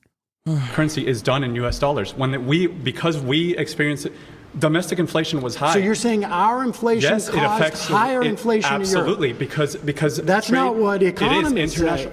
Well, you can look at the facts. International trade is we have dollar-denominated international trade. All international trade is that's why we're the world reserve currency. You guys claim that the U.S. recovered faster than anybody else. It's like, well, it did. It's because we have a privilege of being the world reserve currency, and we export our inflation. Like the strength. We export our inflation. Yeah, and let me explain that. Let me explain that the U.S. dollar is the most safe asset in the world. In times of great crisis and great volatility, like COVID crisis, everybody turns to the dollar. Sure. Many currencies are tied to the dollar. So it's like when you the euro is not tied to the dollar. The euro is not, but international Okay. trade. So if the euro actually crashed against the dollar during COVID. The euro used to be above the dollar. I'm unclear what your point. My point is that the inflation is caused by left-wing policies, and so inflation was caused by, you're saying, supply shock and pumping trillions of dollars into the economy. First of all, you understand that the Federal Reserve. Inflation is never caused famously by any fiscal policy, because the only fiscal policy that ever happens is not leftist fiscal policy, but right-wing fiscal policy, which is tax cuts. Inflation can only be caused by monetary policy, which this guy is saying is leftist. Okay? Printing money is a leftist principle. That's it. Tax cuts are also inflationary, but of course he won't recognize that, or he won't mention that, because that would undercut the point that he's trying to make, which is that leftist policies are what is causing inflation. Yeah, famous socialist Jerome Powell and his fucking and his inflationary policies is not part of. Biden didn't have control of the Federal Reserve. Absolutely not, but the entire Federal Reserve System is left-wing in economic theory. That's the. Oh my God, bro, that is crazy. American monetary policy is left-wing. Is hilarious to me. That is insane. J.D. Powell equals J.D. Pond. Keynesian economics is left-wing. I mean, from his worldview, probably. Yeah, if you're like a fucking, if you're like a Friedman truther, then yeah, you're like, that's the most left-wing thing I've ever heard. There's nothing beyond that point. Keynesian economics. It's interventionist economics. So you're saying that the more you quantitative stimulate, easing, the more you stimulate. Yeah. Why didn't we get it through QE? We do get it through Why QE. didn't we get inflation during the Obama years? We did get inflation. We didn't get the wealth gap that you guys attribute. Wait. We absolutely did. What numbers were inflation? From 2008 to 2014, the Federal Reserve did quantitative easing, buying up treasuries to increase the money supply. Okay.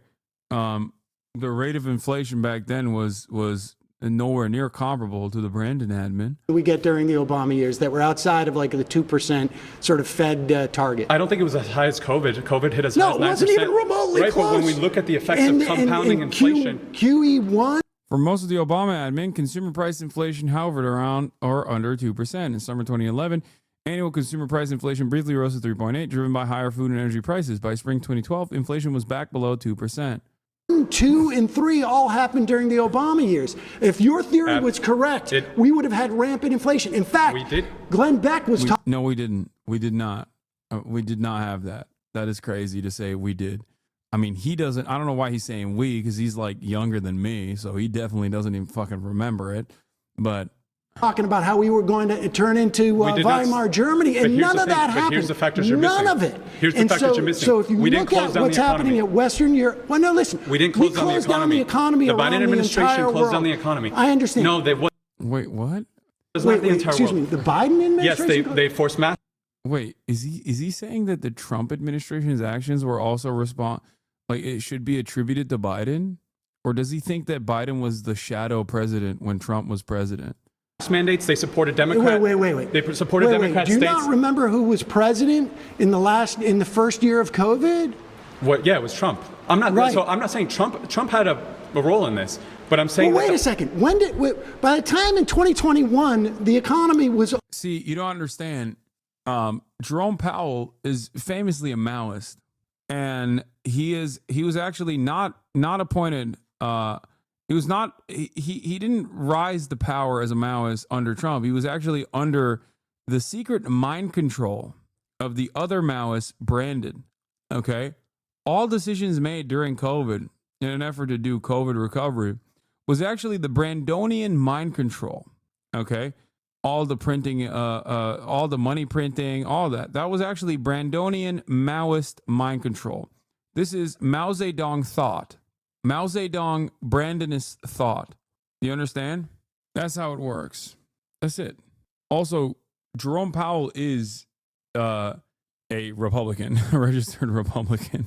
But that's besides the point, I think. You know, because that's a secret.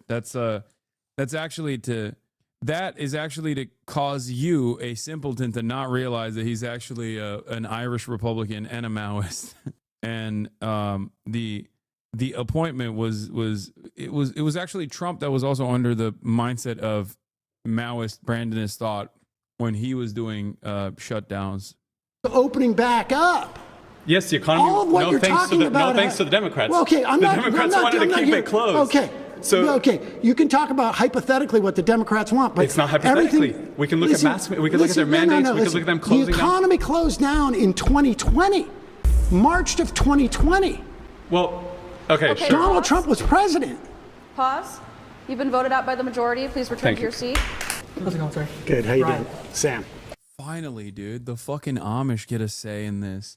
That's what I want to hear. I want to hear an Amish person's position on Trump's policies making the rich richer and the working class poorer. Good to meet you. Nice to meet you. When you're talking about like inflation in Talk to me, Ezekiel. 2021, Janet Yellen said it would be transitory, and then again in 2022 she said it would be transitory, and it turned out to not be transitory.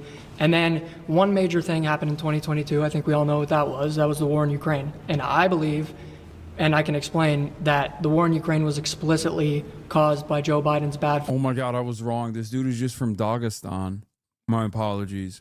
I thought he was Amish. It turns out he's Dagestani. He's going to connect it all to Brandon undermining Russia and also Dagestan. My mistake. Foreign policy, and that shot inflation up from, like, there was already pretty bad inflation in early 2022 and in late 2021. Yeah, his parents sent him to Dagestan for 2 to 3 years and forgetty. Yeah, that's what happened. He learned how to grapple with the best of them, okay? He's back, and he's grappling with Sam Seder's mind right now.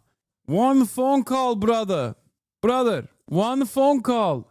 Send him to Dagestan for 2 to 3 years and forget. But it shot it up from the low kind of margins in like 3 or 4% all the way to 9% in 2022 of July at the peak. Jedediah Nurmagomedov.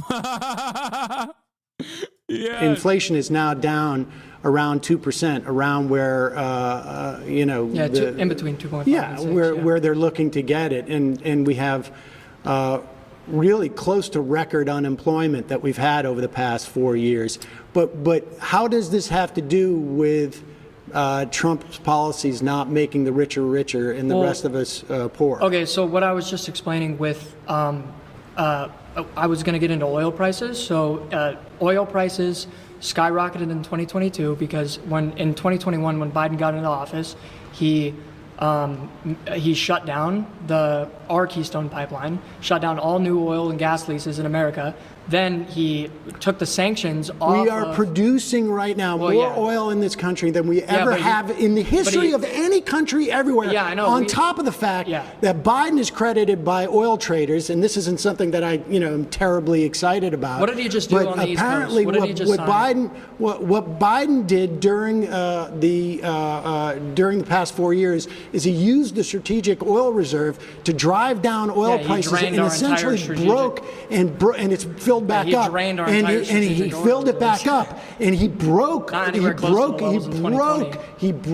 negotiating power and the price setting power by oil countries across the world. Really, I mean, oil traders hail him for doing this, and frankly, I don't think it's that impressive. But let's talk about what Trump's policies are. We only have a little bit of time left, but I was getting to that. So oil prices in 2021, Biden took all the sanctions off of the pipeline in Russia, and the pipeline in Russia ran straight through Ukraine originally, and he knew that if he invaded Ukraine would destroy the pipeline, and his economic success would be destroyed in Russia. And then when the sanctions, Biden or Putin knew that would occur in Russia if the sanctions were taken off of that pipeline, and Biden took all the sanctions off of Nord Stream 2 in Russia, like the second week he was in office, and then a year later, Putin invades Ukraine, sanctions happen all over the world, and inflation rises within 6 months all the way up to 9%. Trump is going to do great things with oil and let us drill, and what that actually... I don't know if there's any way to have a conversation with this person, because he's just making a lot of assumptions about what Trump will do, and also fantasizing about how the things that he's assuming Trump will do will end up being very positive. He also said that, like, Biden, I didn't understand it. Was he saying that Biden was too soft on Russia and Trump is going to be harder, kind of? Like, what? Or Biden released the sanctions on Nord Stream 2 and that's what caused inflation? How the fuck would that even work? I don't know what he, like, I don't understand. Or is he saying that Biden was conspiring with... he was conspiring with Vladimir Putin? What? Actually does for the economy. Like I say, we are producing more oil in this country than any country in the history of the world. What executive order did Biden just sign to have to do with offshore drilling in the East Coast? He stopped it. Yeah. Really dumb idea. We're about to begin a new... Well, so you want to go beyond even the record-breaking thing? Yes, I want to become energy independent. Climate? And that lowers inflation. We're going to sell this oil. Better. We don't use the oil. We sell it. We sell getting money in the pockets of American citizens. We sell it. Well, how is that oil getting to the pocket of American citizens? Because when you lower the prices of oil, that lowers the prices of all products. I understand that the inflationary prices effect of energy. But the fact of the matter is, they're just going to sell it. Yeah, we're going to sell it. Yeah, so we're going to. You want to produce even more oil than we are now. Yes. And you don't think climate change is going to impact? No. You don't believe in climate change? Well, that's a whole nother discussion, but no. Well, I mean, it's sort of the same discussion. Yeah, no, I believe that climate change is, well, there's obviously an element of climate change that is partially true, but lowering or Which raising, part of it? Raising the man-made raising temperatures by 1 to 2 degrees Celsius in the next 150 years isn't necessarily a detriment to society. Human beings. You don't think so? He's like, yes, back in my home country, Dagestan, it's no problem. It rains, it's snow, not so much snow is good. I learned how to wrestle. It's very good. Now I wrestle outside. No more snow in mountain. In Dagestan, it's fine. A little bit. It's a little bit, 2.5 centigrade. Up there, high in the mountain, it's very cold. Lots of snow. No more snow after climate change. It's very good for me. No, human beings are very good at innovation, and we can build seawalls, and we can create carbon technology. What kind of seawall are you going to build? What the fuck? Oh, that's amazing. Conspiring with Vladimir Putin to drop sanctions and invade Ukraine, to go to Ukraine into blowing up the Nord Stream? Yeah, no, you don't understand. His mind works in a mysterious way. He has gotten. Now I do believe he got choked out in Dagestan far too much, and lost oxygen to his brain for far too long, and that's why he's making up these insane statements. He's also popped off so hard, people aren't even hitting the red flag right now because they're just like, where is this gonna go? Amazing. We wrestle bear, brother. For Miami. What are you going to do about There's when a we bunch of don't research when we on get it. I'm talking about the economy right now, which if we get back on topic. All right, guys. Sorry, time's up. I let you Yeah, go no problem. longer. Amish Dagestani. First I thought it was Amish, but then he started talking about how Biden and Vladimir Putin were doing a grand conspiracy to invade Ukraine together. Then I was like, maybe he's Dagestani. I choose Ben because he let me lecture him about Social Security. My claim is that abortion is immoral and should not be legal. Abortion is immoral and should not be legal. Dude, are Zoomers whole ass gone? Like, are they done? Is it over? Is the project over? No, right? Like there's polls on this stuff, right? Like they're not, this is far from the average Zoomer thought, right? This has got to be like unique. This is a self-selecting group of Zoomers. I don't want to think. But that's a boring fact versus fiction debate. It requires nothing to back up its claim. It's free. Zoomer here, bro, is mostly the men.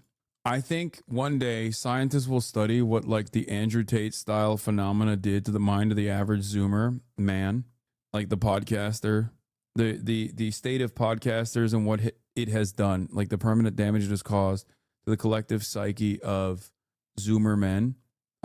Also on top of that, I think COVID too. If there are scientists that remain at that point, because I feel like they're all going to be underfunded, they're going to cut science in general. No more scientific discovery. No more of that. That's woke and gay. So if there are any scientists that remain, Joe Rogan, Andrew Tate, COVID, yeah, it's podcasts, dude. I think podcasts have done like lead poisoning levels of damage to the minds of Zoomer men. Yeah, I disagree because largely because I think the primary rights that we have under a society should belong to the person, and I don't believe a fetus is a person. Okay. Okay. So that's very interesting. You don't believe the fetus is a person. When do you think that it gains personhood, in your opinion? Would you agree it's a human life, at least? Yeah, I guess. I don't care about this. I just think that like a philosophical debate about personhood is unproductive, especially when you're talking about the legislative agenda. Okay? Like that's not how legislation works. You can't like having a philosophical conversation about personhood is fine and dandy, but the moment that you actually let that philosophical conversation or disagreement set the legislative agenda for what people can and can't do to themselves in their own bodies, well, that's when we got problems. Okay? You can't, like, it's ridiculous. You don't know. I don't know. It doesn't matter. It's supposed to be about harm reduction. And obviously, making a woman carry a pregnancy to term is causing great harm to an existing human being with life experience, with loved ones and whatnot. It's a tremendous amount of harm that you're forcing upon the carrier. It's ridiculous. And the legislation that comes along with that, like the restrictions that come along with that, actually are incredibly consequential, incredibly damaging, because there's plenty of people that even this fucking dipshit would agree should be able to get a right, should be able to get an abortion, like medical intervention that is an absolute necessity. That's who is being harmed at the end of the day.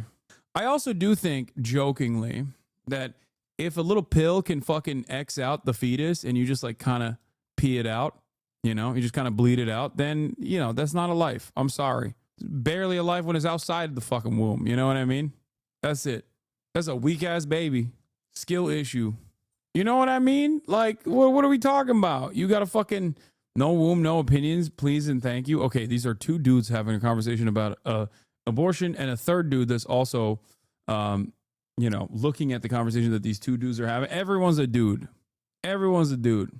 If you can eat a pill, by the way, someone said good stop joke, and that's crazy to say because the whole eating a pill and pissing out the baby is like a thing that I've been saying for years. Okay, that's not a Stavros joke. You probably haven't been here for long enough to hear me say this. here come the motherfuckers that say abortion pills are not benign. Okay. There are definitely pills you can take that would one-shot you, though. Nah, I'm built different. Fuck no. Bro's never heard of cyanide? Nah, I can survive it. I mean, a cyanide pill can also take out a person, so your argument makes no sense. Okay, eat a fucking abortion pill. Will it kill you? No. My point proven. Yes, there's obviously poison pills like cyanide that could fucking kill the average person, but we're not talking about that. We're talking about a pill that specifically causes something that is not a full fleshed out fucking human being to basically turn into dust inside of the womb. Okay? If you're like this big, if you're this fucking big, okay, and your carrier eats a pill and you're a clump of cells and you turn into fucking a heavy flow period magically over the course of fucking 24 hours, then you weren't a human being. What the fuck are we talking about? I'm sorry. The comparison to cyanide pills are fucking stupid, okay? I will eat abortion pills for breakfast. There's no other process in which, like, you take a pill and then someone else dies. What are we talking about? You're on a good point. Stop losing what you actually mean. Like, you imagine you just, yeah, I took a fish oil pill this morning and then someone next to me just fucking dies, okay? It's crazy. Crazy. You could say that. I mean, yes, I think that's, I mean, largely, I think that claim is largely like, it's not relevant to the way that I think about it. I think about it in terms of personhood. I mean, I think like, you know, life exists all around us. And not human. I mean, human life, but not like there's right. not human life in a tree. Correct. Right. Correct. Okay. So it's human life. It's human life. But it's not a person? It's not a person. At which point does it gain personhood and gain the value of being a human? Well, I think it becomes a person when it's born. Why? So 5 seconds prior, it's not born yet, not person. 5 seconds after exits the birth canal, person. Is there a magical? Yeah, I hate this. I hate that there's a magical distinction. Like, who cares, man? No. It just doesn't matter. This is not how we do legislation, okay? This is why the argument is so fucking dumb. Fuck it. I don't think it's a person after it's born, okay? How about that? How about that, bitch? What are you going to say about it? Dumbass baby can't make a sandwich. Dumbass baby can't hold a fucking conversation. Get the fuck out of here. Baby is not a person until like 5 or 6, okay? I don't want to hear no goo gaga ass bullshit either. How about that? Yeah, can't hold his dumbass head up. The hell, got a soft spot. Literally has a soft spot. Has a button, okay? All right, let's keep going. Quality to the birth canal? What is that? The person becomes separate from the host that has been that it's been growing inside. Okay, so would you assign that to other human beings that are attached to things? Like, for instance, if I'm attached to a machine, am I a machine now? Am I part of that machine, or am I still a human life? I just need support in order to stay alive. If you've never been born and you're growing in, let's say, a test tube, for instance, then yes, I would argue you're not a person yet. Okay, so then, but it's not really the disconnected part. It's the being born part. Well, being born means being disconnected from your mother. Okay, so you're specifically aligning having the quality of being birthed as what makes someone a person. Person within the context of like our society. I mean, yeah, that is the legal definition. That's why your fucking fetus doesn't count as a person. You know what I mean? Until it's out of your womb. So yeah, Sam is taking a legal position here. That baby ain't nothing until it's got a social security number. Okay? Sorry, I don't make the rules. You know who does? The federal fucking government. You feel me? Yeah, no, your votes don't count as 2. There's no babies being counted in the fucking census. Get the fuck out of here. Yeah, no certificate, not a person. That's it. Sam SEDER should say it's his belief based on Judaism. I know. You could kind of lock a lot of Republicans with that as a Jewish person. Low key. It's kind of a superpower in that regard. Society and civilization. So just in our society, you wouldn't say that objectively that's a person. You would say that we just decide that it's a person because it's a birth. Yeah, rights we give to persons. Yeah. Okay, so I guess that's an interesting kind of definition of what human life and specifically personhood is. Well, no, I don't. I'm conceding that it's human life but that you're not a person until you're born, and you do not have the same like rights that we would give. Like, look, we have rights about cruelty to animals, for instance. I mean, are legal arguments to define who's a person a good stance? No, we're just not really entertaining the philosophical concept of personhood, which is not necessarily definable. There is no consensus surrounding it, and that's not something that you can use to craft legislation. And because it's a wholly unproductive subject matter when you talk about the morality around abortion, but more importantly, the legality around abortion, that we like to have fun with the argument and make silly arguments. Because if you were to legislate around arbitrary designations that change from person to person, that there's no established consensus on, not even scientifically, then it would be completely fucking ridiculous. Okay? It would be just as, that person's argument around personhood is just as ridiculous as me saying a baby is not a person until it can fucking entertain me. Okay? It's just, the difference is a lot of people think that his position sounds a lot more reasonable.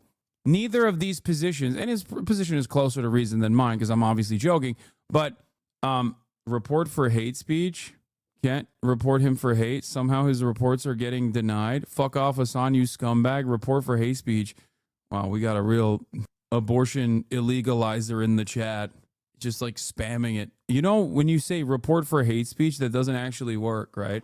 Like, I have to literally do hate speech, and you can't just like type it out.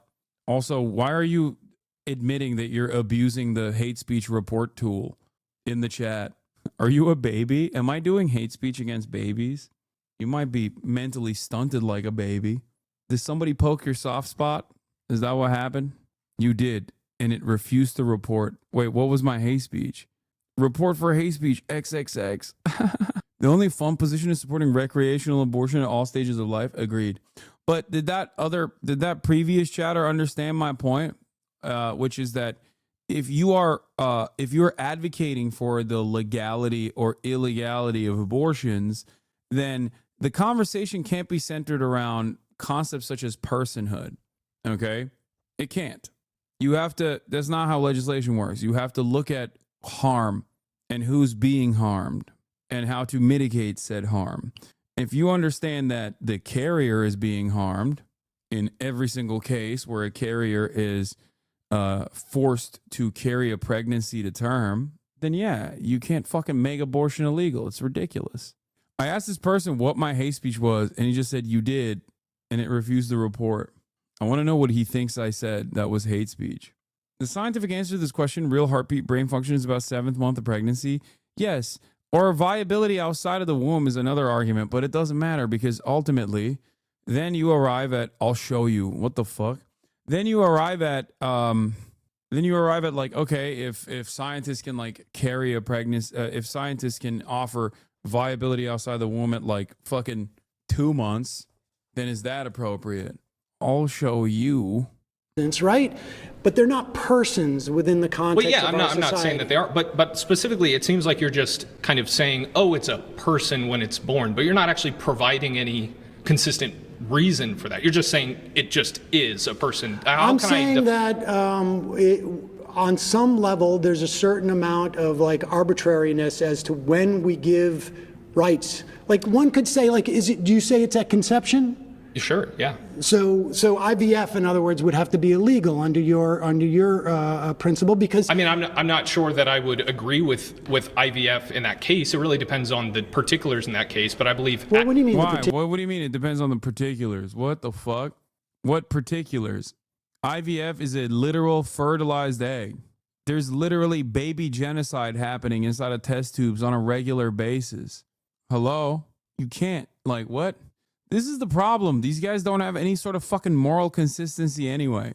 At least I admit, I'm like, I don't want a fucking person as a person. I don't give a shit. You know what I mean? I don't want like random women to have to carry pregnancies to term because I understand that process is sometimes deadly, you know? Why the fuck would you do that? If I could get pregnant, I would not want to fucking have the government restrict what I do in that situation. Like, it's that simple. It's literally basic empathy, you know? I just don't understand how so many people still are like, nah, you don't understand. It's immoral. You're doing murder. I was like, shut the fuck up, dude. You're the one who's advocating the murder migrants coming in to the country without proper paperwork. And you're over here talking about having a whole ass thing inside of you growing, sucking up your life force and shit. Because that's the difference between someone who wants to have a pregnancy versus someone who wants to have an abortion. That's the difference. It's up to the fucking carrier. The moment that they don't want to have this fucking pregnancy, it's literally an invasive force on you. It's so stupid. It makes no sense to me. These guys literally are like, oh, if someone breaks into my house, they're about to suck lead, okay? Meanwhile, you're literally also simultaneously advocating for the government to be like, not even like someone breaking into your house, someone growing inside of you. And you just have to fucking possibly die in the process of giving birth to this thing. Like, get the fuck out of here. Yeah. This guy, by the way, instead of showing me, just said that I agree with. I think they meant I agree with your statements about abortion. We're slowly bringing this chatter back to life. He's slowly recognizing that I wasn't doing hate speech. I was really excited to see what he considered to be me doing hate speech.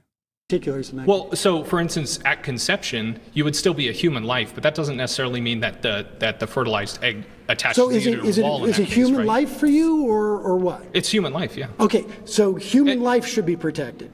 Yes. Okay, so IVF. Yeah, I would say that.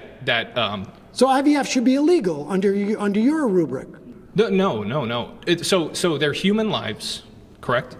The IVF is when the egg and the sperm in that and then they're supplanted. Yes. Is it when is it human life? As soon as it has unique human DNA, that's a human life. Okay, so it's a new human, correct? Now in the IVF process, there's stuff that gets thrown out. Like, yes. You would consider that murder. I'm not even defending IVF or going against it. I'm specifically saying abortion. That was my claim, right? I'm not going to argue IVF. But isn't that abortion under your principle? I would say if you get rid of human life after conception, I don't think that's moral. I'm not going to argue the IVF particulars because that's not what my claim was, right? When we're talking about laws, right? Because you want to outlaw abortion. Yes. Correct? Okay. When we're talking about laws, it's not just morality when we form public policy around and create laws. Not just, but it should be moral, correct? Well, I mean, I think like your definition of what constitutes moral and mine are different. For instance, I would prefer in a perfect world not to have abortion on demand until, up until birth, right? Sure. In a perfect world. However, we know in practice that when you start to restrict things, like say, only in the threat of life to the woman, let's say, that's the only way we're going to allow abortions, right? When you start to have these exceptions, they're in practice, they don't work. Because when your life is in jeopardy and you come into a hospital, the doctor doesn't see a bulb that shows up above you and say, like, your life is in jeopardy. It's always a subjective assessment. And what does life in jeopardy, hold on, what does life in jeopardy mean? Does it mean a 30% chance of death? Does it mean a 50%, a 70%, or a 20%? That's why we now have women who are dying, because doctors are afraid to perform abortions on them. That's true. Are you referencing just because some doctors misread plain text doesn't mean that that it's all of a sudden that life is less valuable or more valuable? No. It means that you are subjecting the woman to more risk, and it's impossible. These exceptions are they're canards. No, when you oppose a law, it is not just about morality, it's in practice. Sure, in practice, I understand that. You cannot do this without sacrificing women. There we go. Bringing it back. That's how laws are written, or at least in theory, that is how laws are supposed to be written.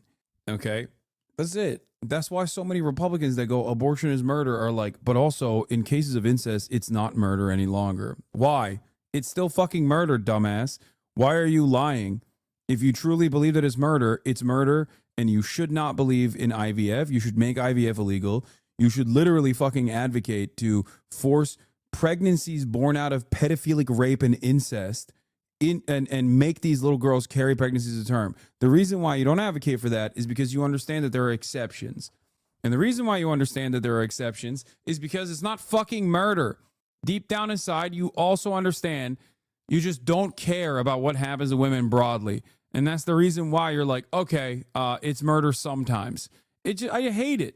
I hate that. It's just, you said abortion is immoral and should not be legal because you think it's murder, but you don't actually think it's fucking murder. There are some who do, but those people are fucking real freaks.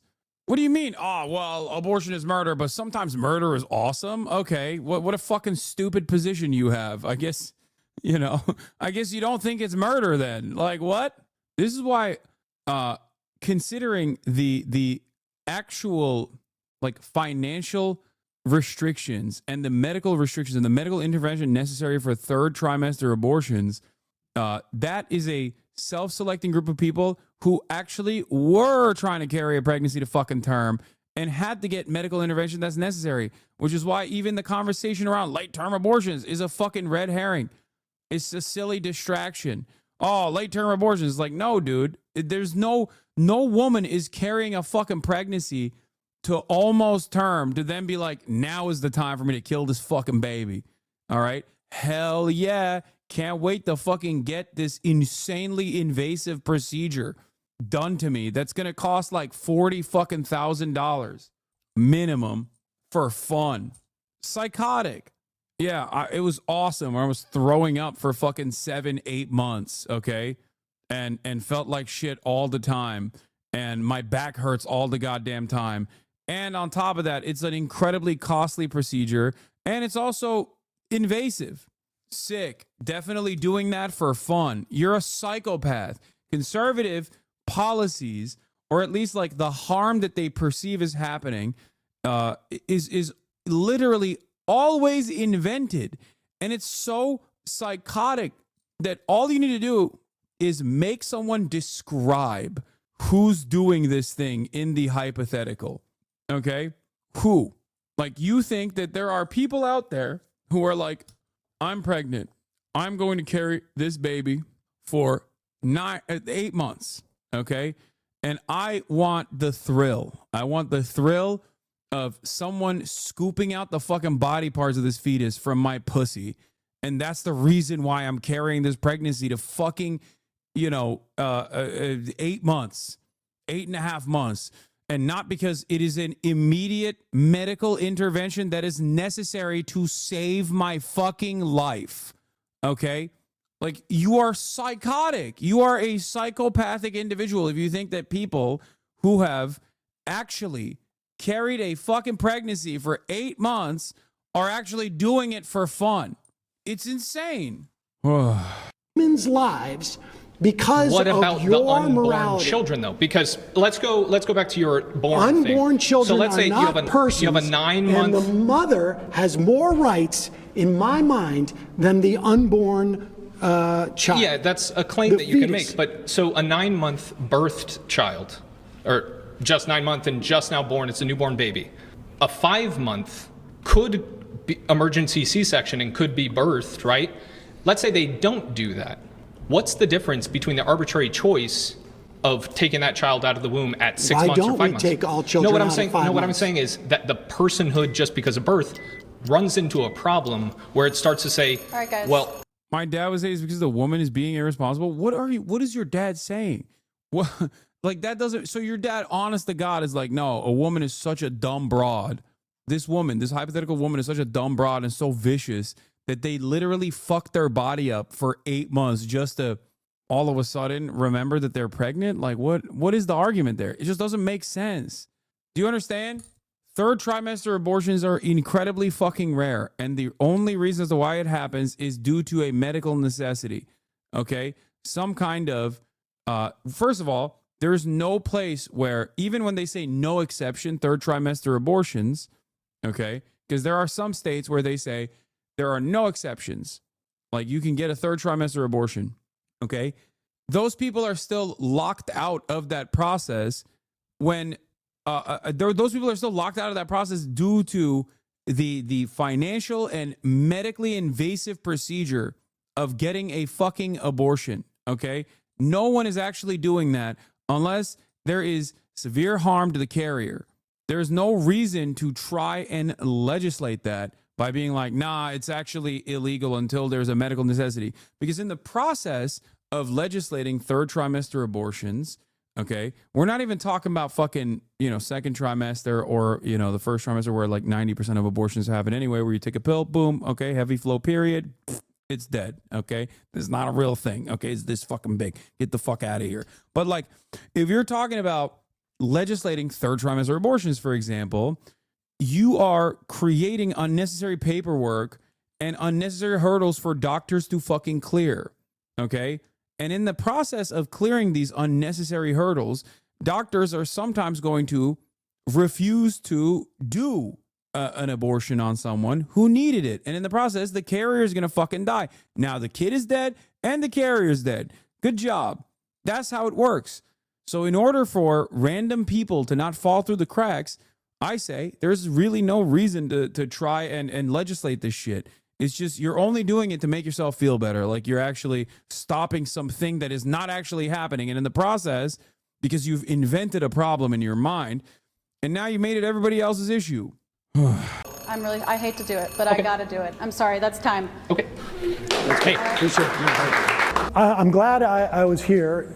It was interesting. It was, I know my questions were more sort of policy oriented, I think, than maybe folks anticipated here. And I was a little bit surprised that there wasn't many people here who could address the policies. They were very, very sure of themselves as to why they voted for Trump, but a lot of it was sort of not material in any way. So there was stuff that conservatives were saying today that I fundamentally disagreed with my entire heart, but at the end of the day, we're still part of the conservative movement. So I think there are people that I disagreed with, there are people that I completely did agree with, but the cool thing about this new conservative movement. Yeah, there's also the other side of this, by the way, which is obviously legal restrictions on abortions don't actually make abortions more rare. It just makes them more dangerous because guess what? At the end of the day, it's still up to the fucking carrier.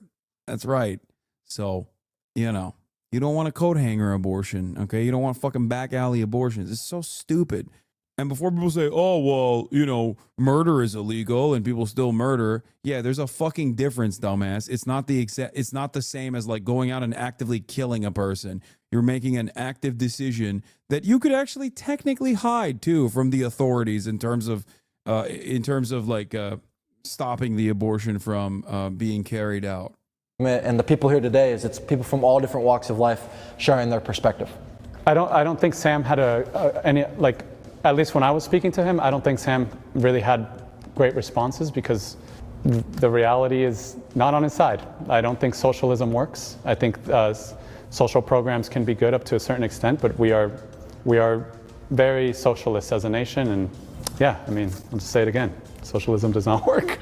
Oh, sick. That's a good note, man. Thank you. Yeah, socialism doesn't work, but America is very socialist. All right, that was an experience. I am reminded as to why I had a blanket embargo on the JUBE, regardless of how much chatters will come in here and actively try to get me to watch the JUBE. But that was rough, and it's funny because the JUBE video was peak DEI. Oh my god! Reinstate the embargo. The embargo stands after this. Hoax science, anyways. They don't know shit. You're a fucking baboon, dude. Not even a baboon, because I feel like even a fucking baboon would be like, there's disease, I think, here. I should move away. You, on the other hand, are rushing towards the fucking disease. What do you know? You're a fucking Twitch commenter, dude. What are you talking about? What happened to the fucking universe, dude? All technological advancements, fucking academia, the field of research, scientific discovery, cast it aside. Throw it away. Look alive, gentlemen. There's an American here. People just straight up, they go, excuse me, thousands of years of research, ain't never seen a guy like me before. All of the fucking experts are stupid. You're not even literate. Shut the fuck up. Americans unironically think they know better than like people who have poured their entire lives into this shit. So much of the shit that you take for granted is unironically experts working tirelessly behind fucking closed doors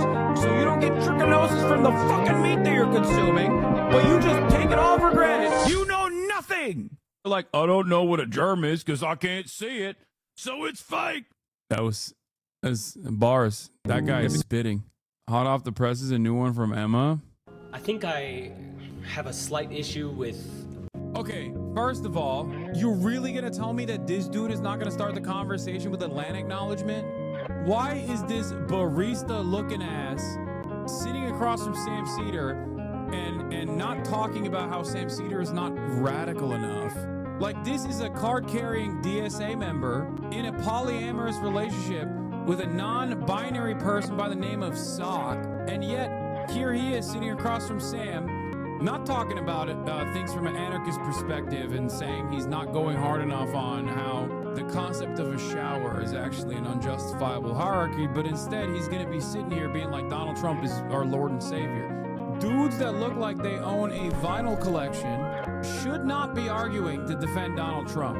Dudes who look like they've experimented with pegging and talk about it openly should not be arguing about Donald Trump being great. What the fuck is going on? I finally got the sock joke. Nice. Yeah. All right. That's it for me today, folks. I'm tired. Okay. What a day. What a long ass day we had. I hope you guys enjoyed it. I certainly did. Love you all. Tomorrow is another day and another sleigh. We'll be back with more fire. Fuego. Peace, everybody. W stream on God. See you tomorrow. Bye-bye. The starlock to the topic just begun. There he is again. Her sun is streaming. Her sun is streaming. There he is again. Her sun is streaming. Her sun is streaming. Review in the P.O. box. Uncle Uger's face. Sudden discord at your prop. Great names take on break. Tiny Bernie Sanders, LGBTQ Air Force. The whole left at your fingertips. Ane at your door. H3 crowded debate, the Young Turks online show. 3 full fucking years of this, plenty more to go. 90-day fiance talks of champagne bourgeoisie.